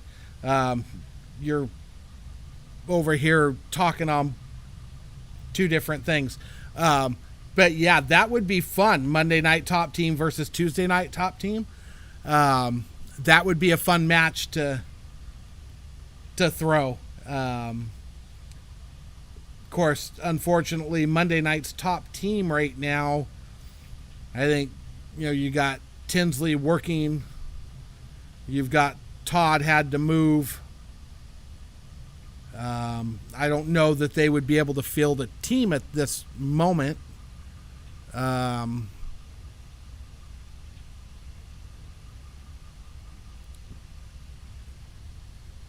Okay, so it is Wayne. So Wayne's on YouTube, Donovan's on Facebook. Got it. All right. But I don't know if they'd be able to field a full team to make that happen. So, but Tuesday night seemed like it was a really close league. I haven't really looked at it since I left, and it's been a couple days. I've slept once or twice since then, so I can't remember who the heck. But I believe it was Diamondbacks and Never Too Late. I think Pool Junkies was in there too, but I don't know where they ended up in the mix at the end of it all. But I think that would be a fun team match to watch between Never Too Late and Diamondbacks, and have that done in Vegas style, race to 13 and just go, just run it. I think that would be entertaining as could be.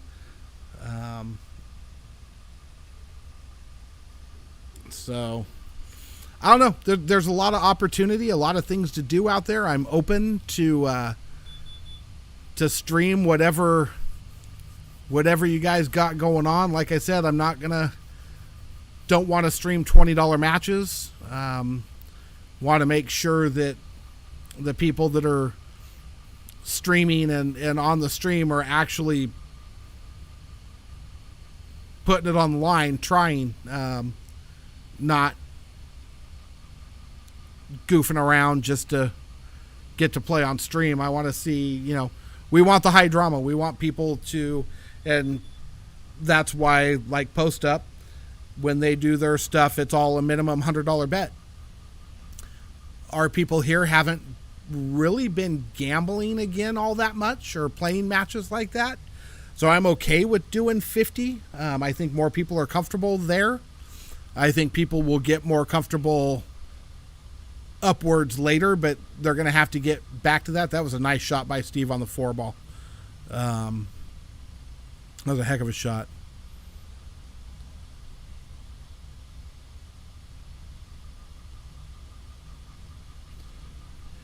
Yeah, Victor, I agree. A ladies match. I know right now Cassandra is ready to play next week. If there's another lady that would like to step up and play on the 9-foot table, I know that's where Cassandra wants to be. I would be thrilled to death to put that out there and put it, stream it. I know Cassandra wants to play. The nice thing with Cassandra is I don't think she cares if she plays a guy or a girl. That's pretty much somebody step up and let's make the game work, and she'll play. I don't think she has any back down from playing anybody. But the game's got to be right too. She's not gonna jump up and give money away. But I think when we get Cassandra on and get her playing some, I think some of the other girls are probably stepping up to play too, once they see that she's doing it. So ladies matches would be great. And I think I agree with you, Vic, that there's some good matches out there. I think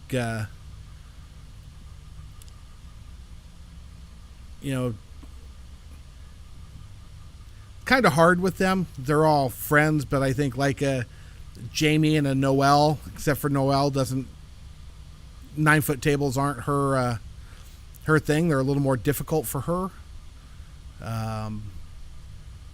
But I think again, if the game's right, I think Jamie would play.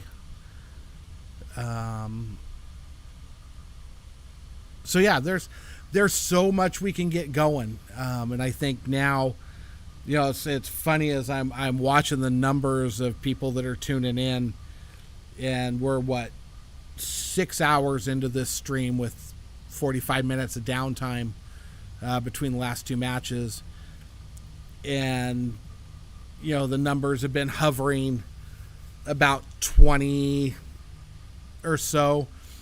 Not had that many any time before, but of course there was no commentary. It was quiet.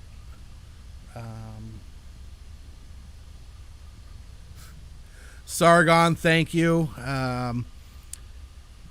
You were a big part of the great stream today. That was you played very well for a guy that hadn't shot in over 3 months. You knocked the rust off real quick, and I don't know if you were listening just a little while ago, but if you weren't, rewind it. We had some words, some things for you that we're hoping to see and make happen. As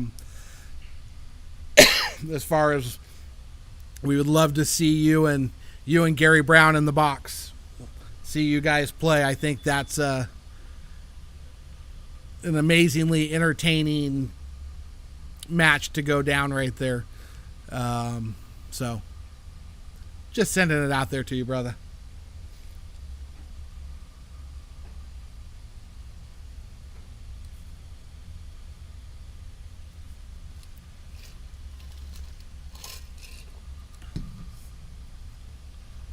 Oh my, did you guys get me talking through and missing my job again? Oh no, I just forgot to. All right, give me a second. I forgot to do that last time. All right.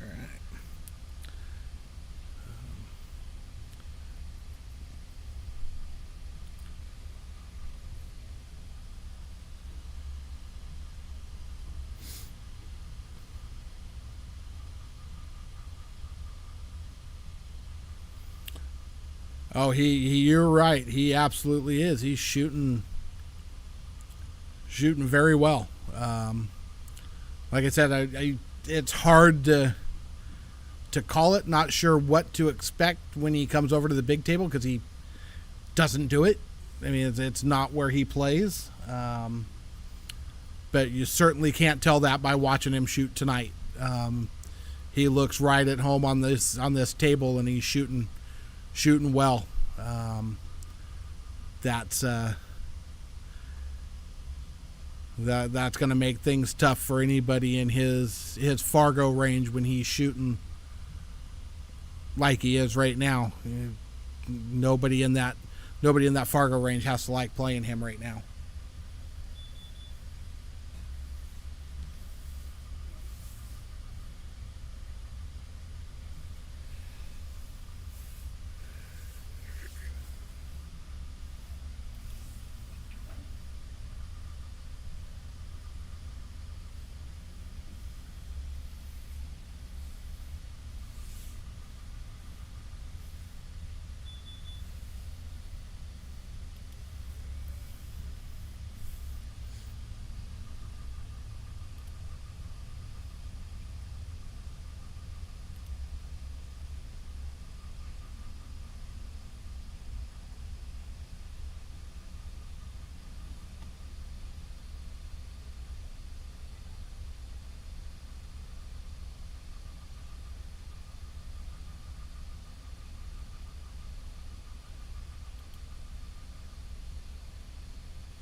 Nicely shot.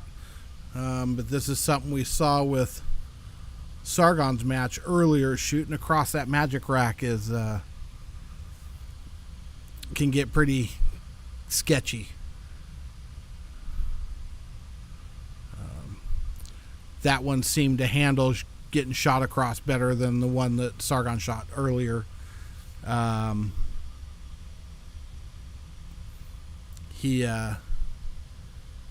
When Sargon shot that ball earlier, it grabbed the rack. You could see the whole rack move and get kind of ugly. So what do we got here?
Ooh, a random draw Scotch doubles. That's not a bad idea either. Like I said, all this stuff is absolutely on the table. Absolutely on the table.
Sorry about that. I had actually muted my microphone for a second because somebody walked in, and lo and behold, I forgot to unmute it. Okay, so I got the score back up. No, you didn't lose me. Did the donation link show up in your YouTube feed, Vic? That was a nice safety. That was a very nice safety. And Donovan, yes, we are old. We keep trying to fight it, but I just don't know that we can anymore. You know what I mean? Just one of those things. Okay. Why is it not showing up?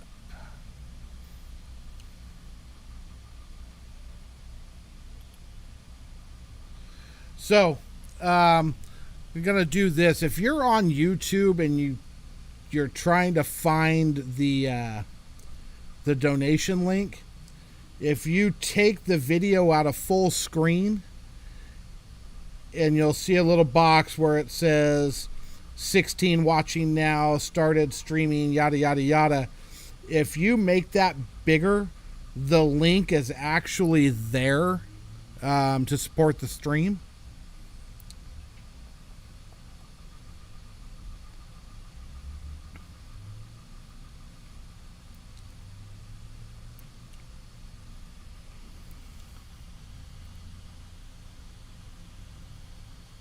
Vic, let me know if you find that, if you see it.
It's interesting how that link will post from everywhere but YouTube.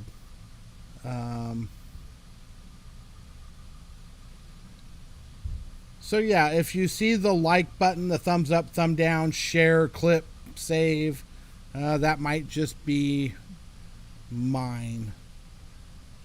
Let me go.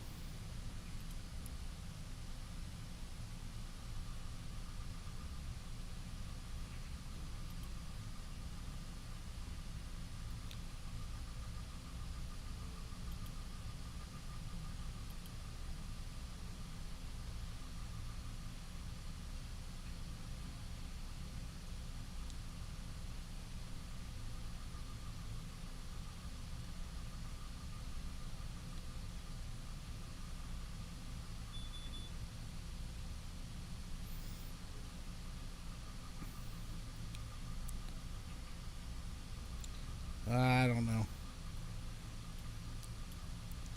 I don't know. I'm going to have to figure out how to share that a little bit better. I can share it on Twitch and it shows up on screen, and I can share it on Facebook and it shows up, but I can't share it on YouTube, which makes no sense.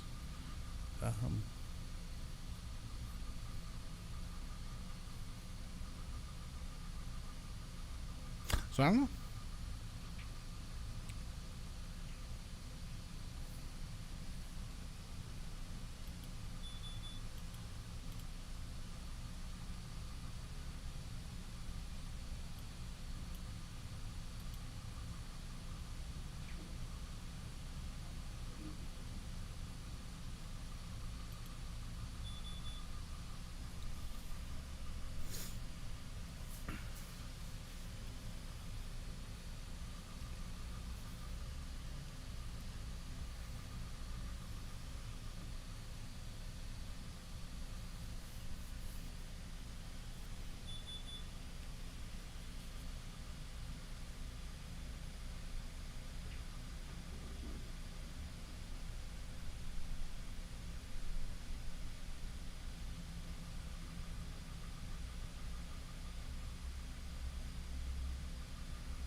Okay.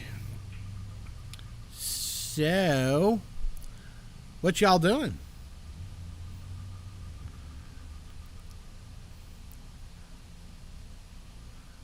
What's Bandit gonna do here?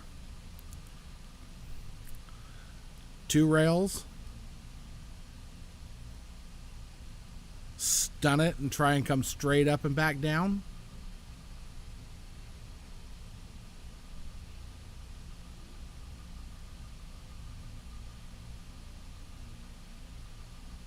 Four rails and over.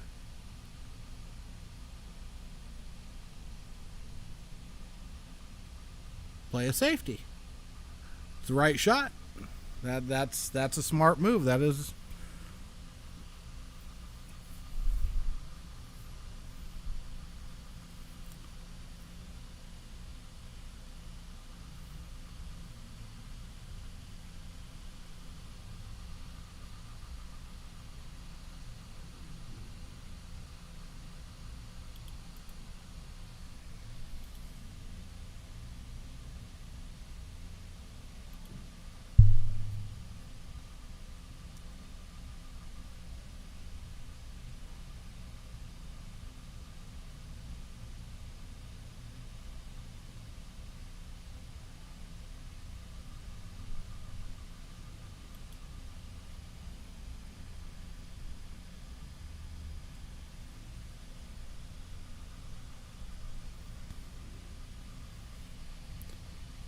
Be right back, guys. I gotta make this silent.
Sorry, I was on mute again, and I'm over here talking to myself.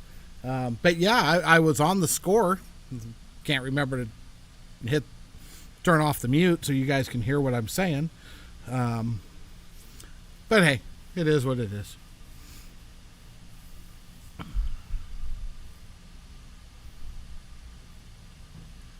think that's what happens when you're old and it's late and you're getting tired. Oh wait, it's 8 o'clock. See, it's already like 17 minutes past my bedtime. Missed dinner because I was streaming another match earlier. Yeah.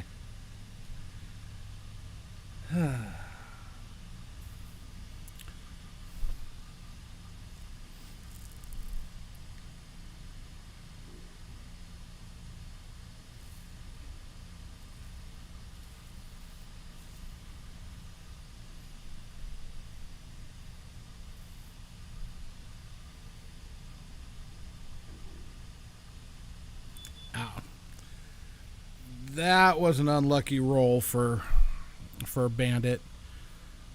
If it slides back that 10 ball, he's sitting pretty. But it doesn't, so now he's going to roll up on this 7 with a nice little safety. Absolutely the right shot. That is one thing I like about where Bandit's game's going to where it's come from. He's shooting a lot better than he was, but he's also shooting a lot smarter. He's not shooting to go for everything. He, when it's time to play that safety, he'll play that safety and go from there. It's smart play, and that's going to come back to help him in some rough spots later on. I mean, it helped him here, but that'll pay dividends in the long run if he continues to do things like that, where he's playing safeties when there's just not a future in the shots that he has to shoot. So he's spending a lot of time on the table playing a lot of pool and playing smart.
Oh.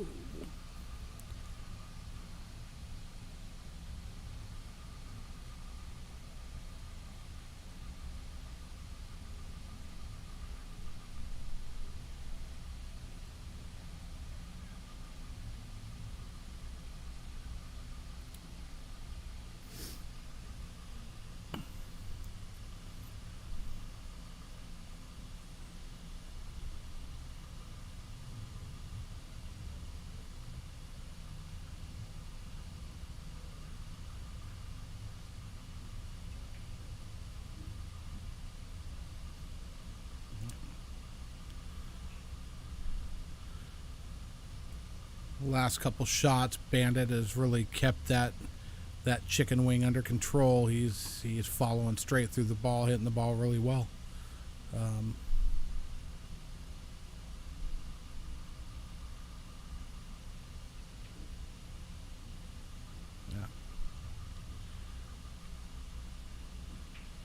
Yep, definitely hitting the ball better than he was earlier in the match as far as nice straight follow through. Still got a bit of an elbow drop, but at least it's a straight drop, not sideways.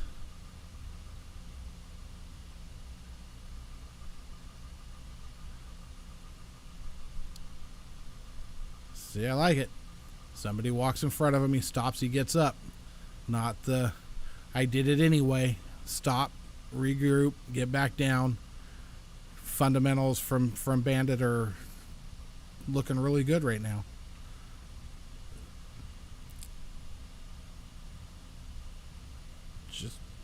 Just missed the shot. That's, that had nothing to do with his stroke or anything like that. He wasn't quite lined up on it right.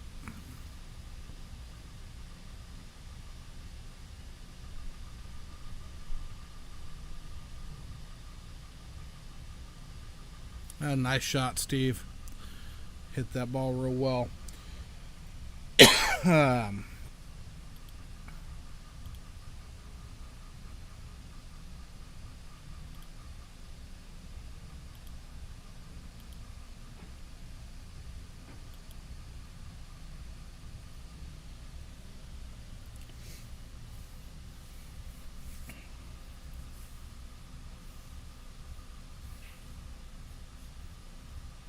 All right, you guys can chat again. The game's over, and I got the score. I was on top of it, and I turned off the mute so you can hear me talk. So, that's 2 games in a row. 1 game for the mute, 2 games for the score.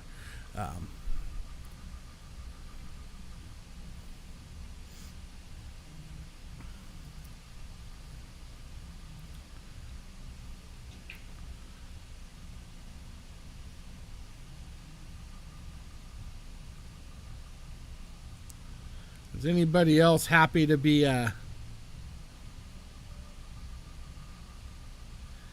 Yeah, I definitely agree, Donovan. I would like to have a second person in here, and we will eventually get to that point.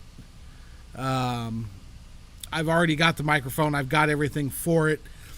I just wanted to make sure that I got going, everything going smooth. The sound was good. The volume was good. Everything was working fine. I wanted to have control over what was going on before I stuck another person in here talking. I wholeheartedly agree. I would love to have guest commentators come in and sit. The other thing I'm thinking about doing at some point is, after matches, bringing in the winner of the match and having a little conversation about things that happened during the match and things that were seen, and kind of running with it like that and having fun with it. Nice shot, Bandit. Don't think he hit that ball quite hard enough. Yeah, didn't get there. But he hit that ball, as far as fundamentally, right on. I mean, he hit it good.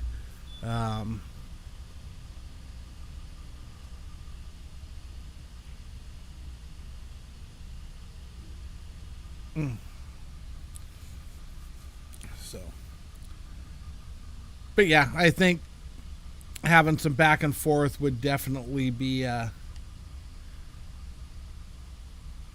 fun thing to do. Or just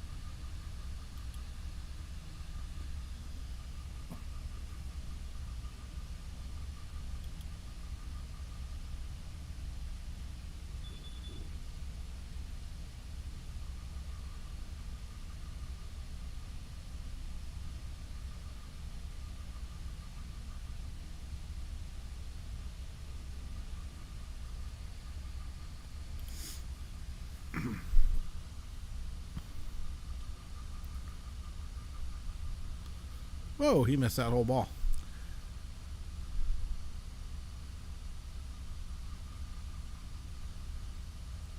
Jacked up over a ball sucks.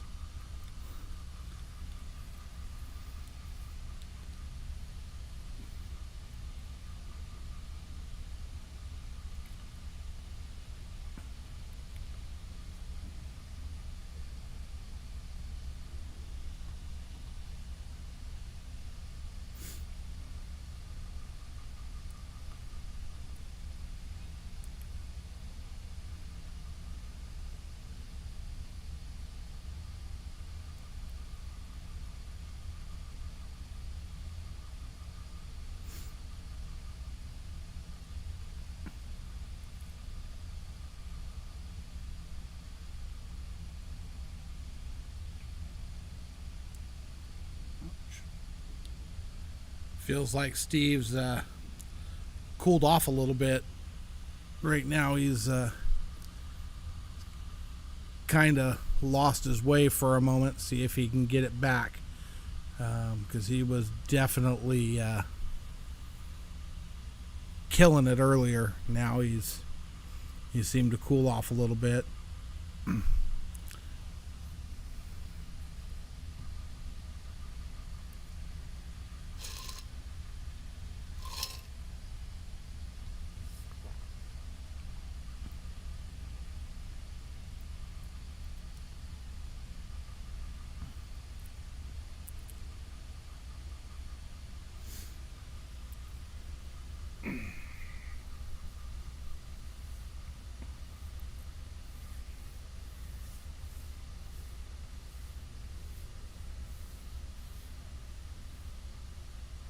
That was a nice hit by Steve. Nice hit.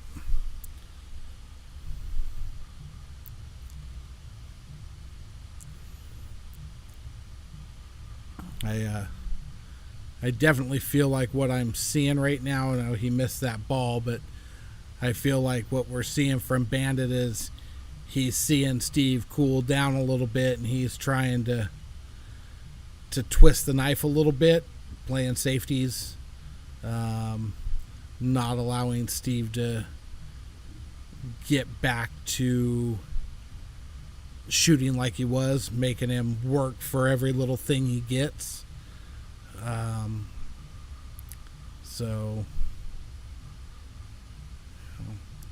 not necessarily a bad strategy.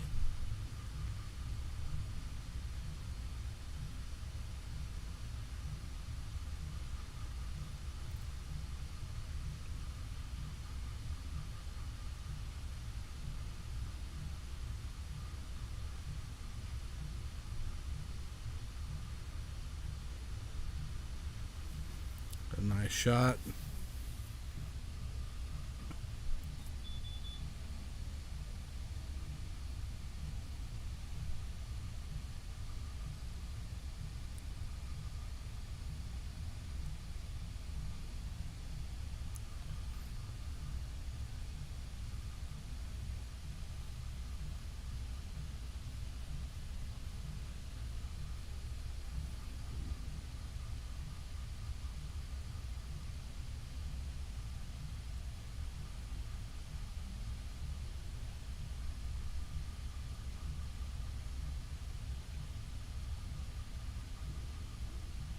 Nice shot by Steve. Hit that ball really good.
Kind of chuckling a little bit yesterday. I won't mention any names, but at one point I had a match going on next to me at the Crockett, and one of the guys shoots notoriously slow. I think it took him 30 minutes, or just about 30 minutes to finish their first game.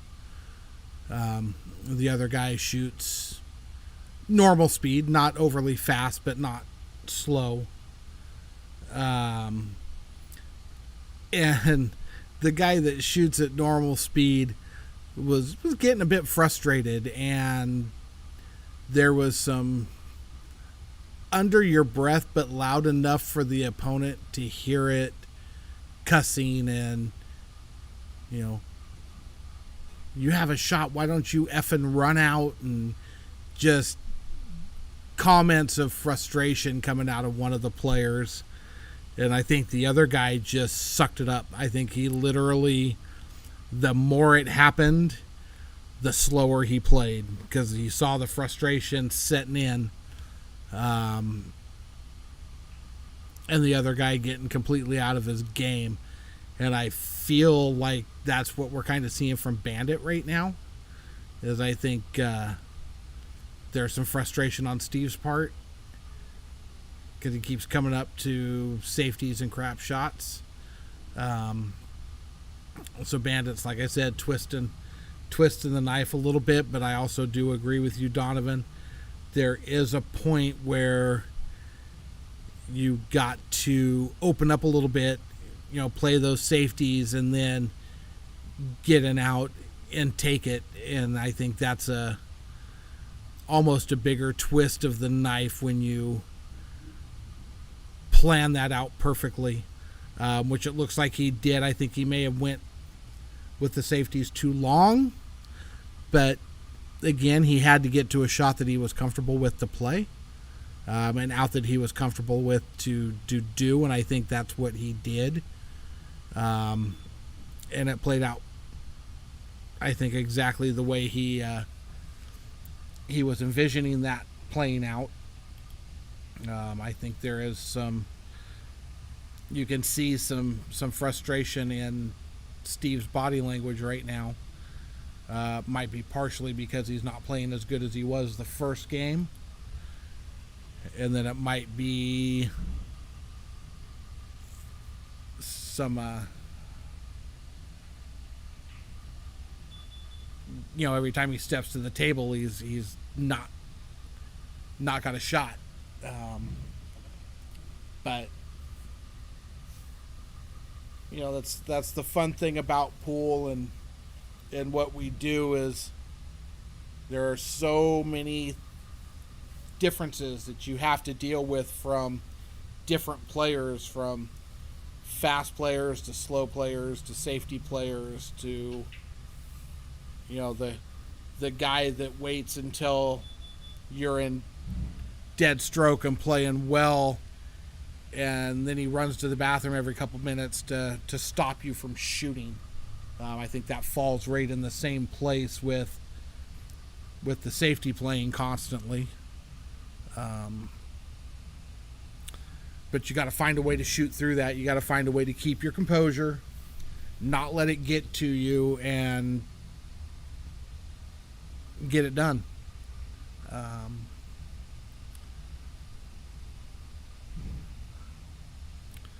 So we'll see what happens here. We'll see if Steve can open up a little bit and make something happen.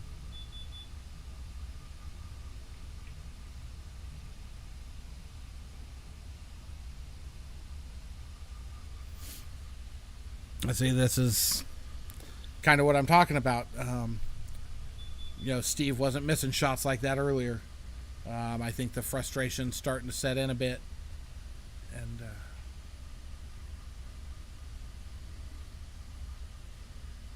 Steve's certainly capable of pulling it back together and getting through this. He's just got to get his head on, and he will. I do believe he will.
I definitely feel like we're seeing what I was talking about in full swing right here.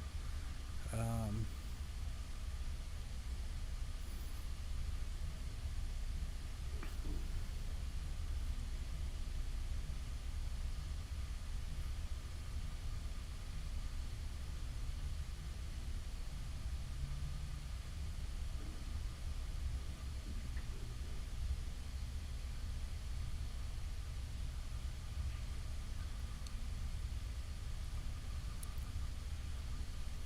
Lord, you guys are quiet. You're supposed to be my co-commentators and somebody to banter with out there in the digital world. Where are you guys? Come on.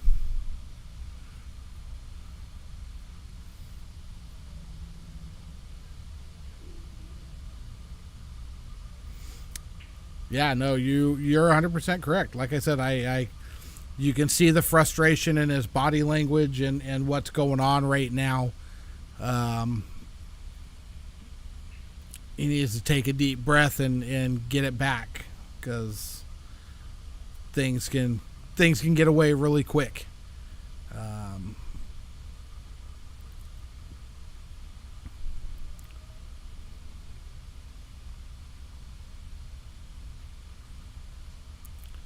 and then rolls start going against him. That doesn't help either. That does not help at all when you. Oh, did it leak out far enough?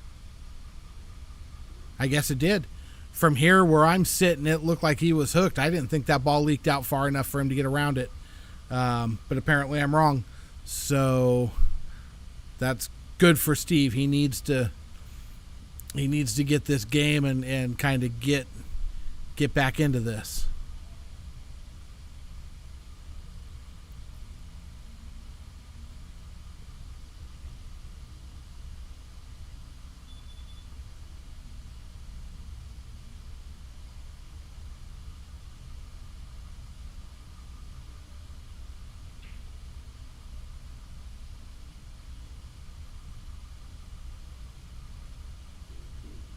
Hit it good.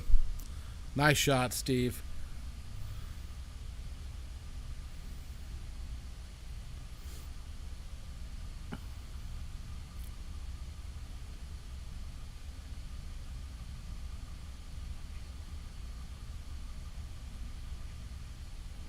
Oh no. All right, he got a good, decent leave out of it. And Bandit's got to come with a shot. Um,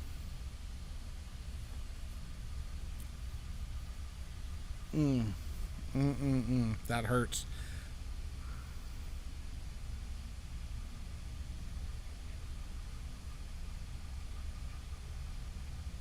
Oh, Bandit drills it. Wow.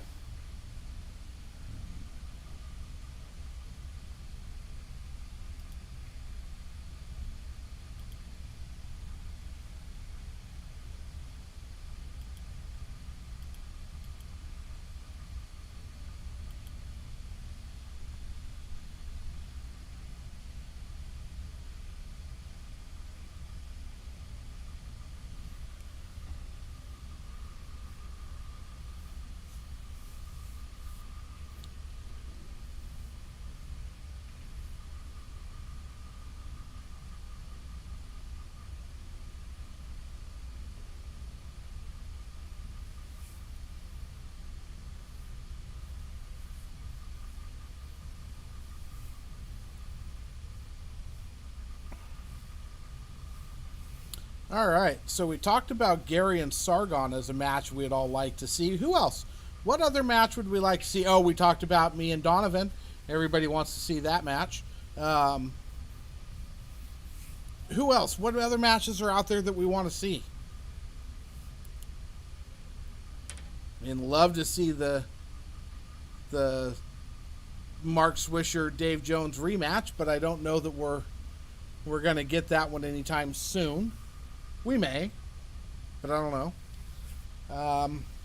What other matches? Who do we need to start talking to? Who do we need to get fired up to play?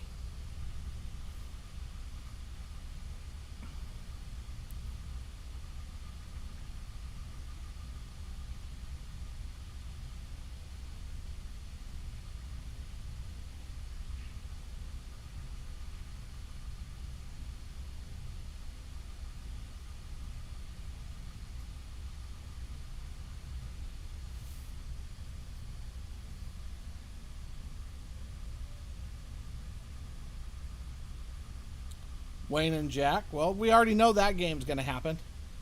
Let's get some.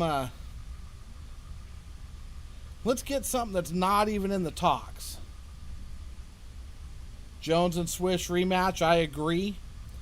I got another guy that's willing to come down on a Sunday for the right match.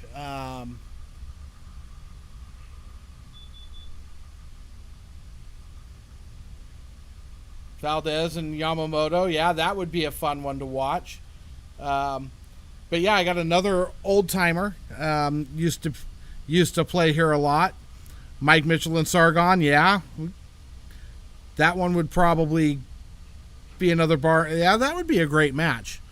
So the other guy I got that said he would love to come down and play, we just got to get a match. We got to do it on a Sunday because he lives a ways away. He's not close. That's Tom Smith. He's willing to come down and play. And I think there are definitely some games here that would be good for him. Good on, good matchups for him.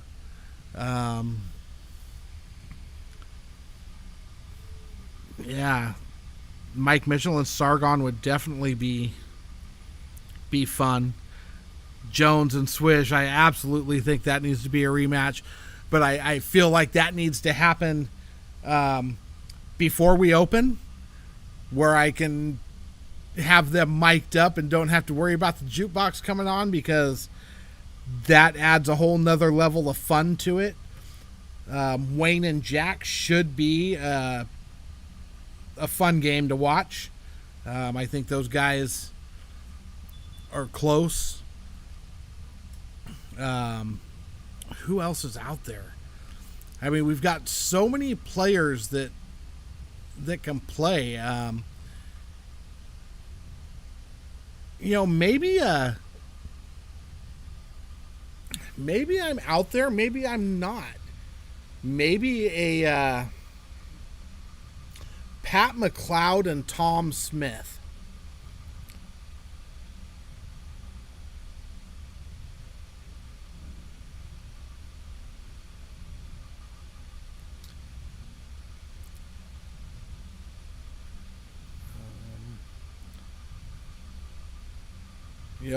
If Mark Worsing's feeling better, he was going through some stuff. If he's feeling good, I think Tom and Mark Worsing would probably be a fun match. I'd like to get Tom down here to play.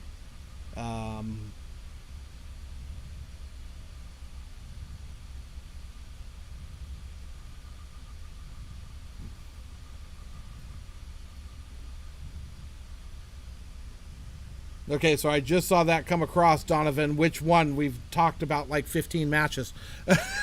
Which one's the good one? Mitchell and Sargon, or Tom and Pat McLeod?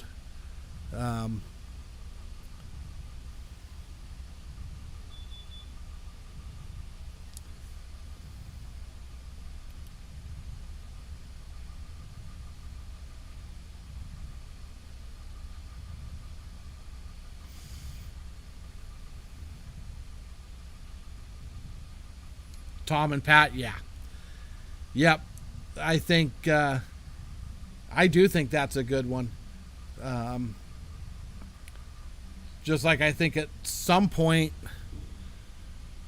I know Pat loves to play one pocket. Maybe we can find him a one pocket. Maybe Dave Jones and Pat McLeod playing one pocket.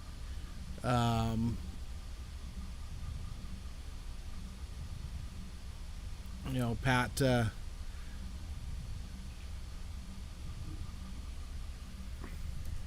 but again, some of those are tough. I know Pat gets up extremely early in the morning to go to work.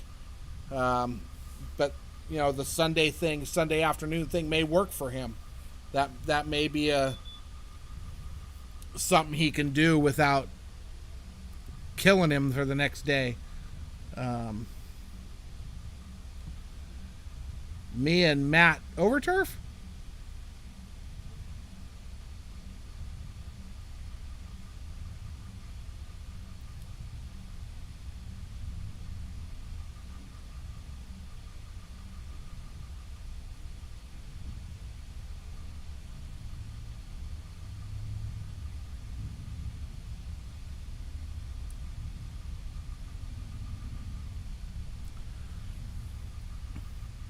Yeah.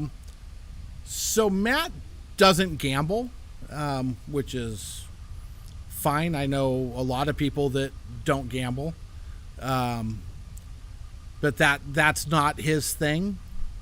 He plays the game for the love of the game, which is nothing wrong with that. Bandit and the GOAT rematch.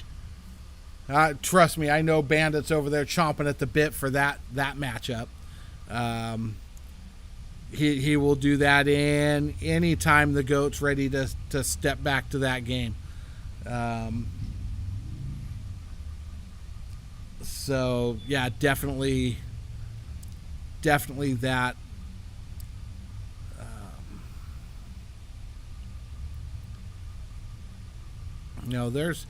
There are just so many matches out there that can be ran.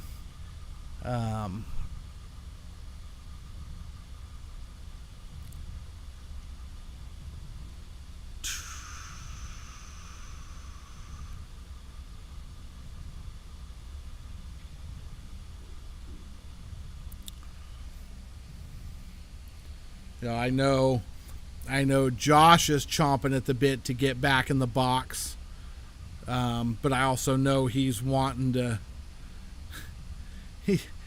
He's wanting to find something that's a little more evenly matched. Cassandra and Krista. Now that's intriguing. I think that is intriguing. I think Krista and Jamie would be intriguing.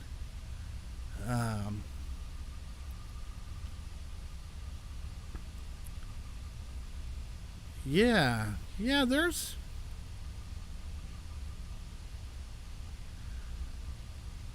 Oh, look, Allison's watching the stream. How you doing, Allison? Glad you're here.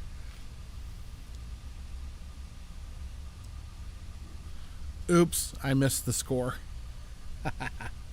I get to talking and that just don't work.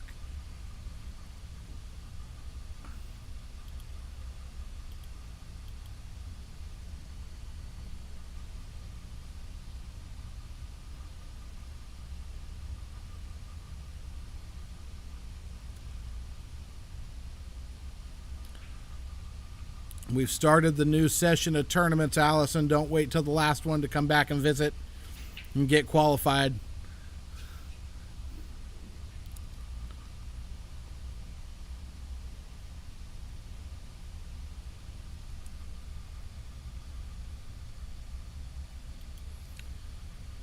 So we got Bandit on the hill. So... we're sitting here talking about players that we know well. And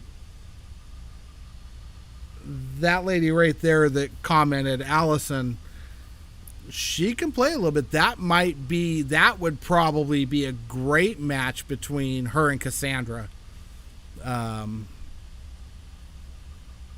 don't know if Allison gambles. I don't know if it's something that would interest her, but I think that would be a fun match to watch because Allison plays well, and we know Cassandra plays well. That could be a lot of fun.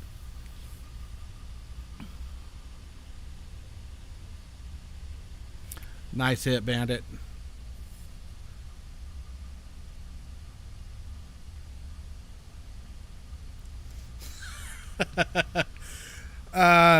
No. No. I already closed. Why would... But, yeah. Great. Might just as well. Hey, how about Tim and Tony to see if Tony gets paid for a month? Tony loves to work for free.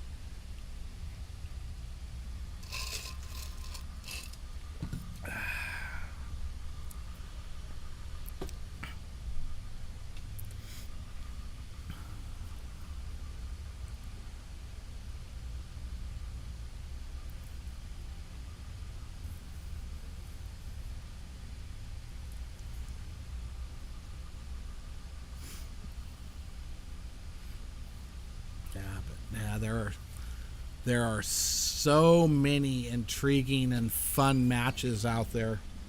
Hold on one sec. Got to mute the.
All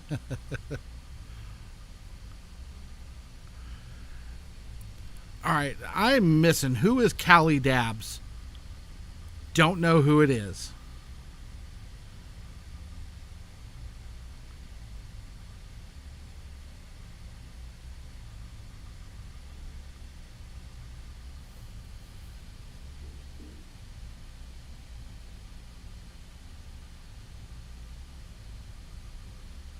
Oh, okay.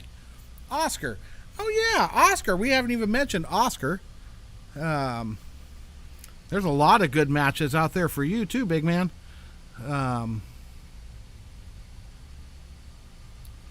lot of good matches out there for you.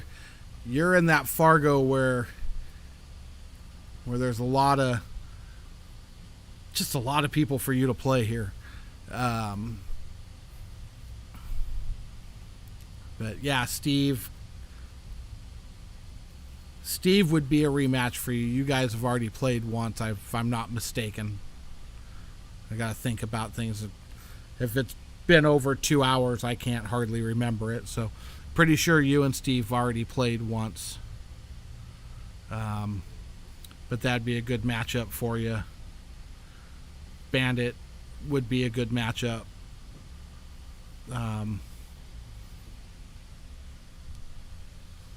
So yeah, that's right. You and Josh were a pretty close matchup that day, if I remember correctly.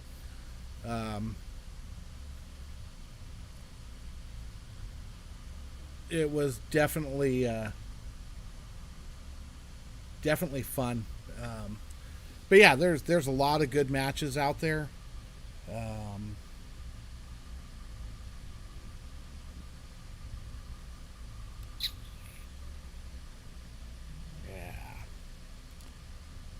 So hopefully, here in the next week or so, I can get my next camera so I can get that up on table 5, because I know that some of these matches that we've discussed and that are out there, they're going to want to play on a bar box. I want to be able to do both. Bar box is pretty big in this room. 9-foot table, not so much, but it's getting better. So we'll definitely get some stuff going. Get some people. You guys have these matches that you're thinking about and talking about. Throw it out to these guys. Get them interested. Get them on the Discord where they can talk and be a part of what we got going on, and then Actually, here, let's do some work here. Da da da da da da da da. Uh,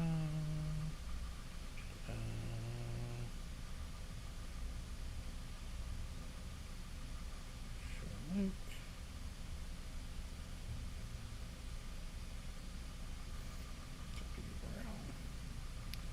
Let's see what we got here.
Let's see if that posts up. I just put the Discord link. I don't know if it came up as a link or if it even hit. Okay, it definitely hit the chat.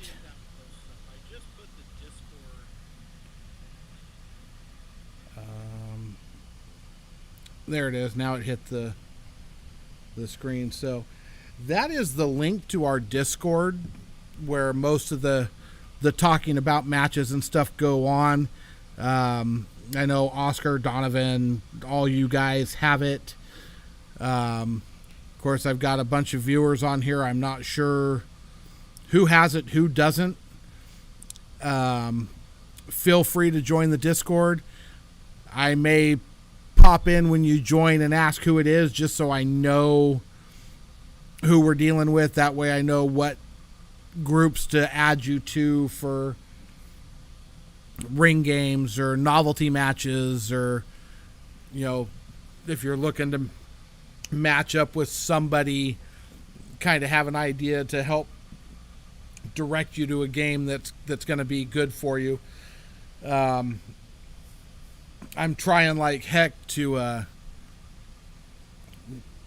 make sure the matches that we're putting on are competitive matches. I don't want to feed people to the wolves and have matches that people don't want to watch because they're just so one-sided and boring that it's like, never mind, I'm not going to watch this. It's just another slaughter. I want matches like this where these guys are battling it out.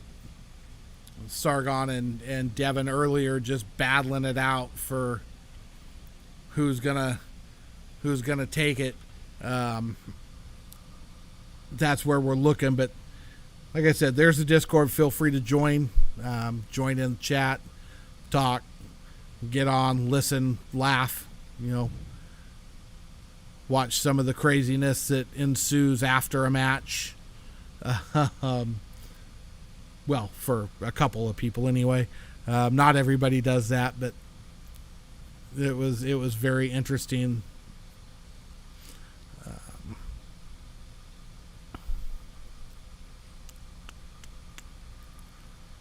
See what we got here.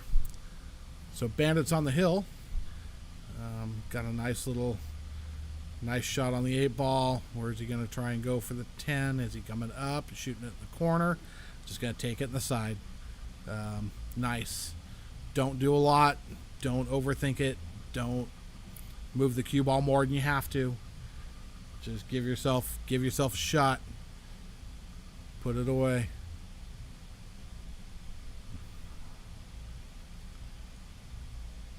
Oh. Didn't see that coming. Thought for sure he was going to put that away.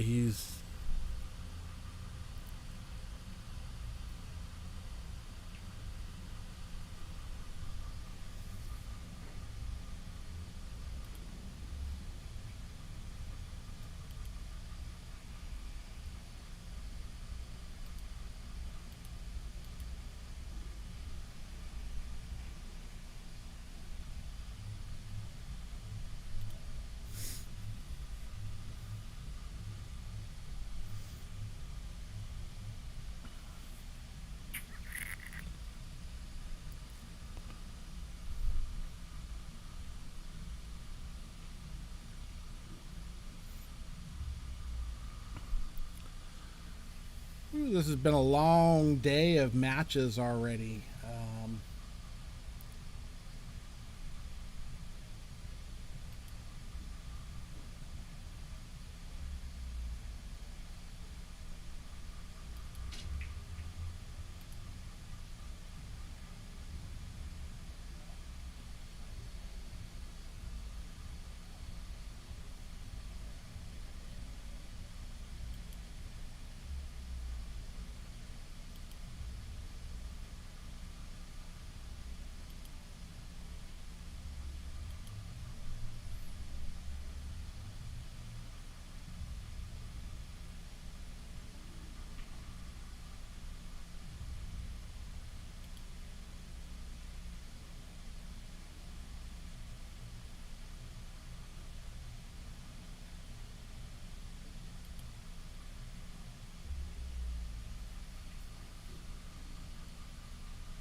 Definitely exciting now that we got audio.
Well, I had you guys chatting for a little bit, but you got quiet on me again.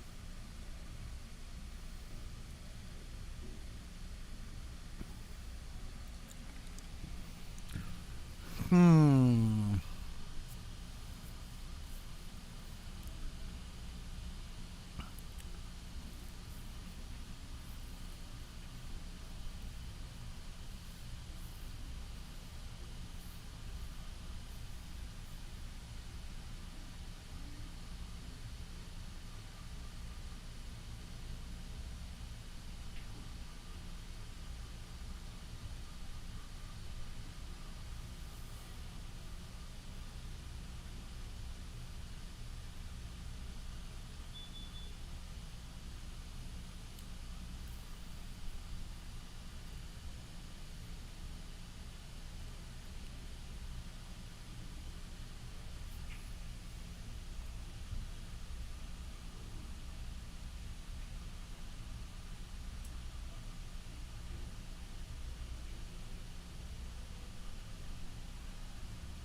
Here we are again. Bandit's got a chance to put this one away.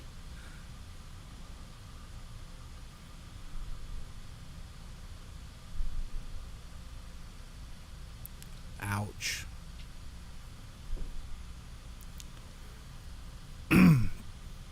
So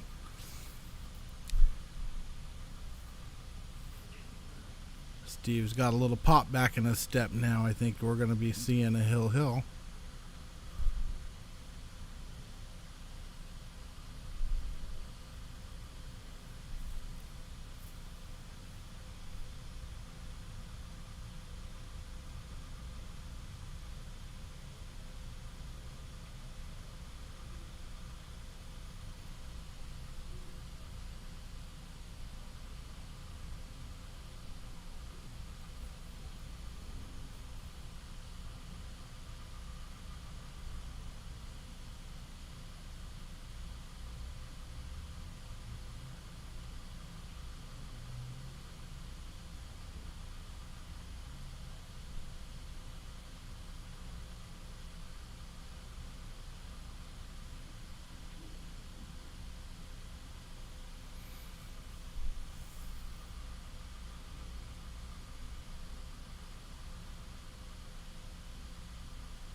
Oh, nice shot, Steve. Steve continues to battle. Not just going to go away quietly. Here we are, hill.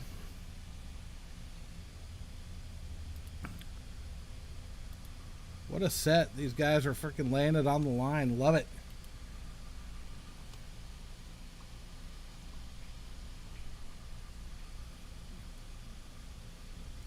Guys are putting it on. Wanting to play. This is what it's all about.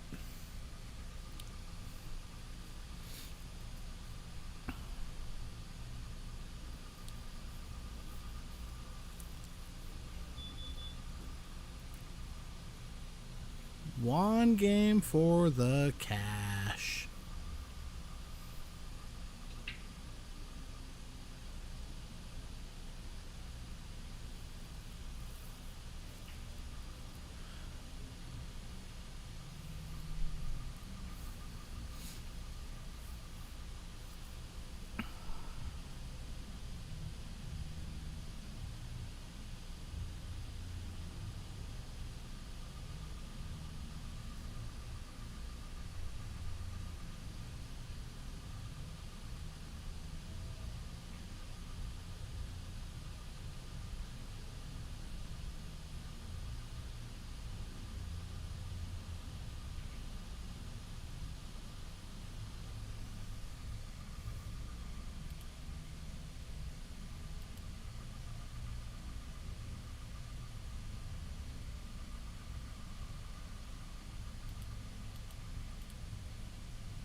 Victor, if you're still out there, I bet you can go to your YouTube chat stream and find the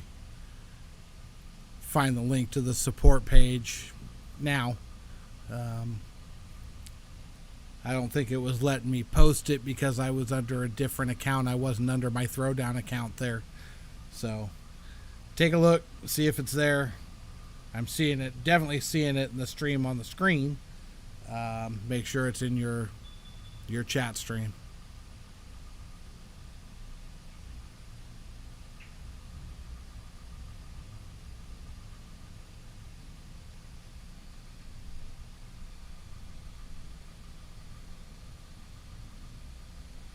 Yeah, imagine that. When you're on the right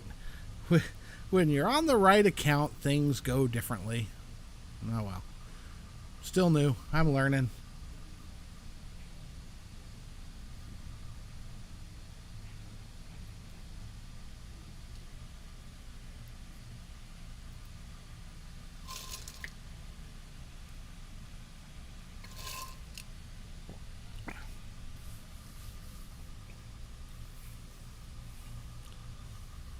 Here we are. Some high drama.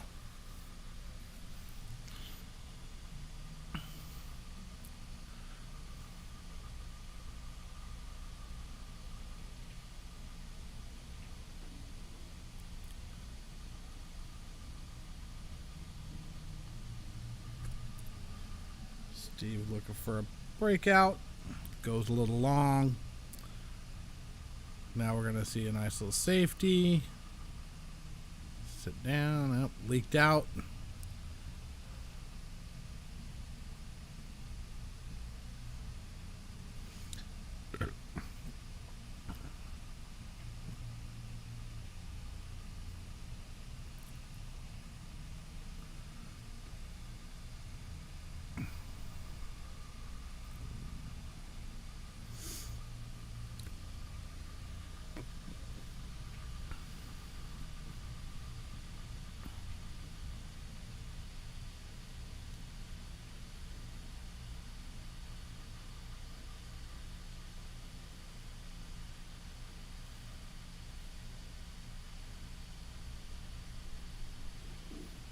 Oh, ouch.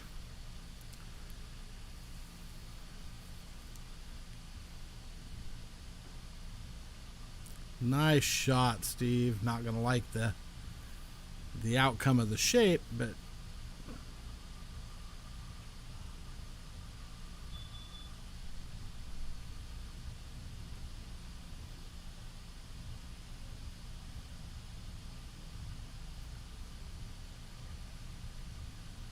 gotta be looking for a safety here.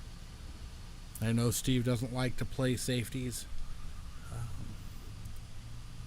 but I think right here in this spot you have to try and stun that ball and get the 6 ball down to this end of the table.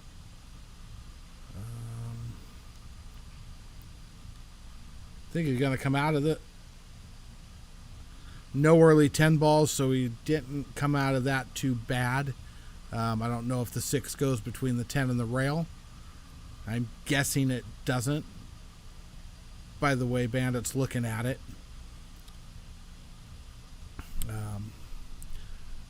I definitely need 2 more cameras. One more over by table 5 and then one over above table 23 so I could get a side view of that and maybe be able to tell if the freaking thing goes by. Maybe it does. Yeah, it does. Hit that ball good, too. Hit that ball good.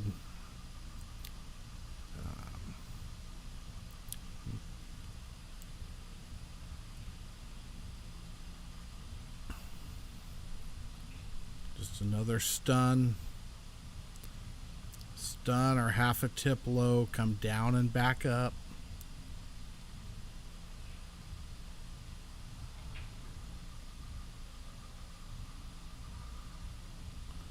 I don't like the speed he hit that with. He ain't going to like it either.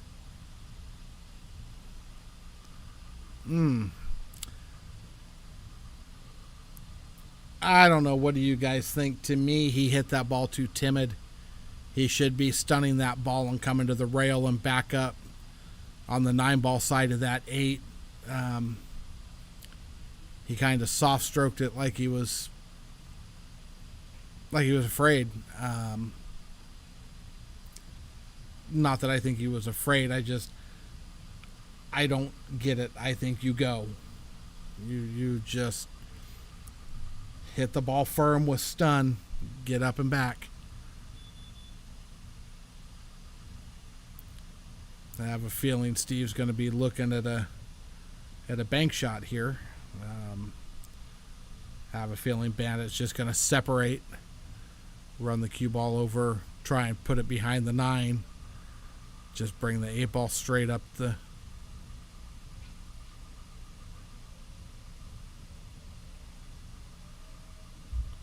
Yep.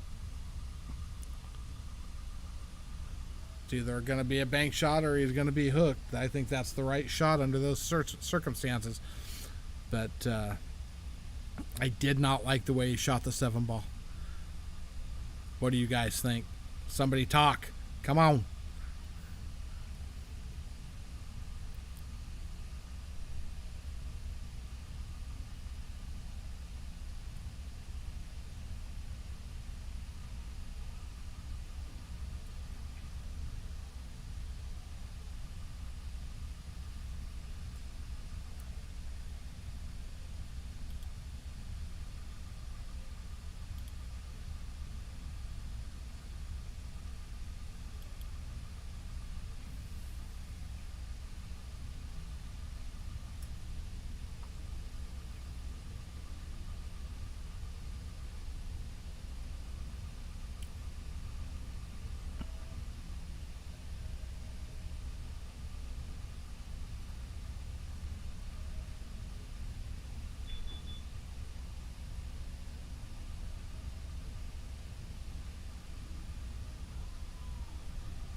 Are y'all holding your breath out there or what? Come on, you can hold your breath and type. Nice shot. Good shot under the circumstances. See what... See, now we've got a... Who's going to lose their patience first?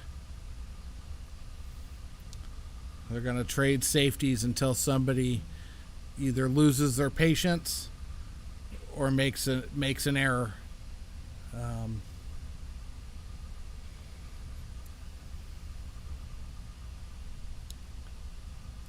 Bandit's going to go for it.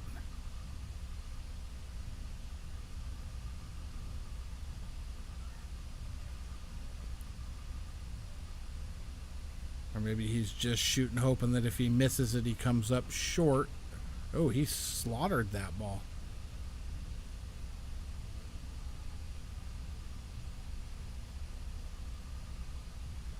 That's not a horrible leave. Not great leave, but not a horrible leave. I don't know why he shot that ball as hard as he did. Again, I think you go ahead and bank for that corner, but hope to hit the short rail if you miss, so it just kind of comes back up the long rail a little bit. But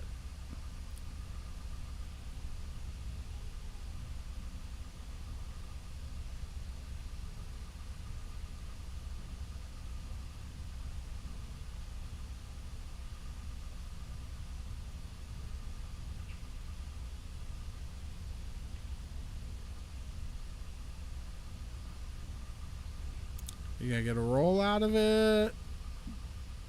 I don't think so. I think that ball leaked out where he can get to it. Now is not the time to lose your nerve. Don't be afraid to stroke the ball.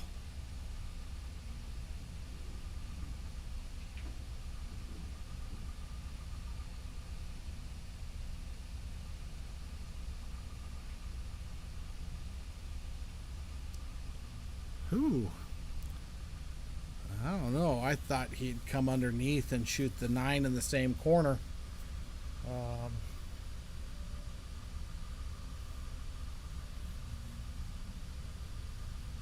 Yeah, I get it, because I'm not sure what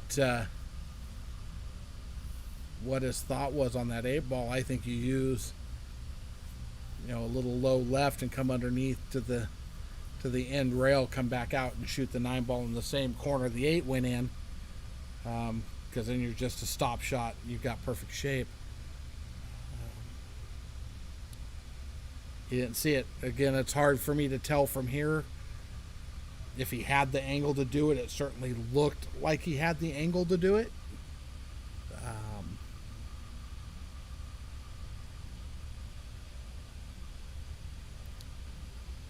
I think Steve's going to try and roll the cue ball up behind the 10. He's going to just roll the 9 out and bury the cue ball between the 10 and the rail. Hit it good.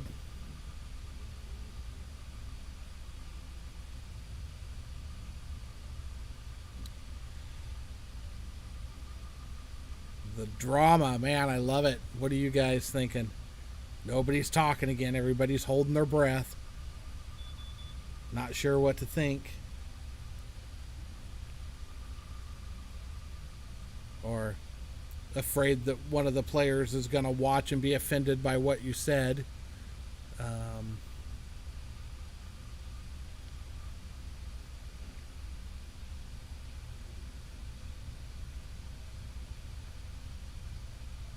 That was a nice shot by Bandit. He hits that ball a little harder and gets down to the end rail, and it's sitting perfect. Unfortunately, I don't think he hit it quite hard enough, but we'll see what happens here.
All right, well,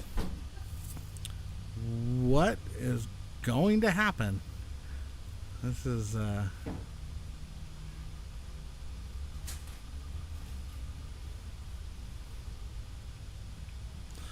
oh, ouch. Ouch, ouch, ouch, ouch. Steve is not happy with himself right now. I'm not sure Bandit's happy with himself right now either. I don't think either one of these guys are thrilled with the way this last 2 has been being played.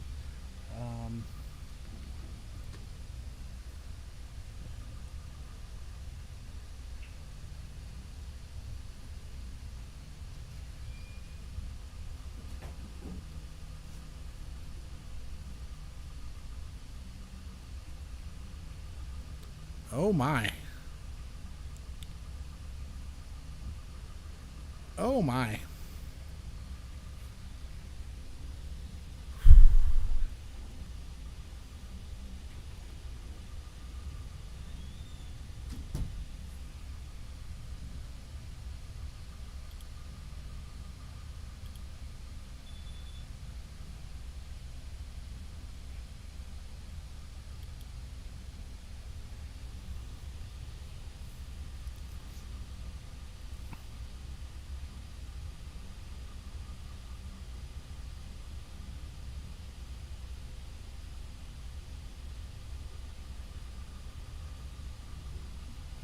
it is.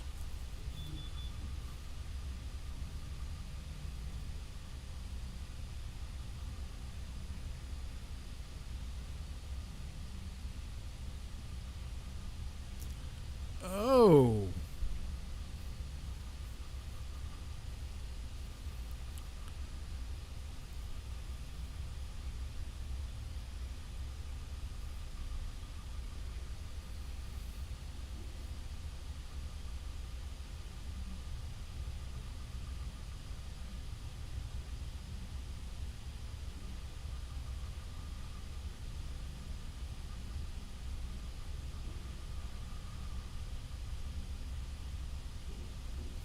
And that is the end of the set.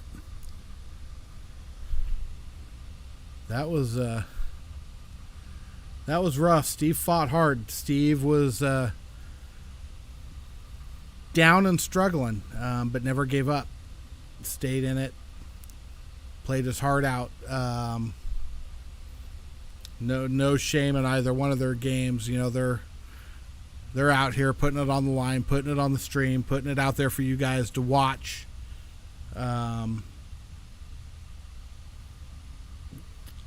Just doing it, putting it on the line. Mad respect to both these guys for getting out there and doing it, you know.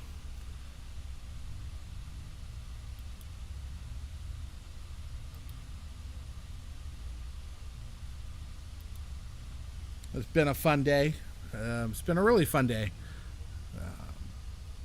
Long day, almost 8 hours into my stream, which is great because Facebook is going to kick off in about 8 minutes because it stops you at 8 hours. So probably a good time for the end to come.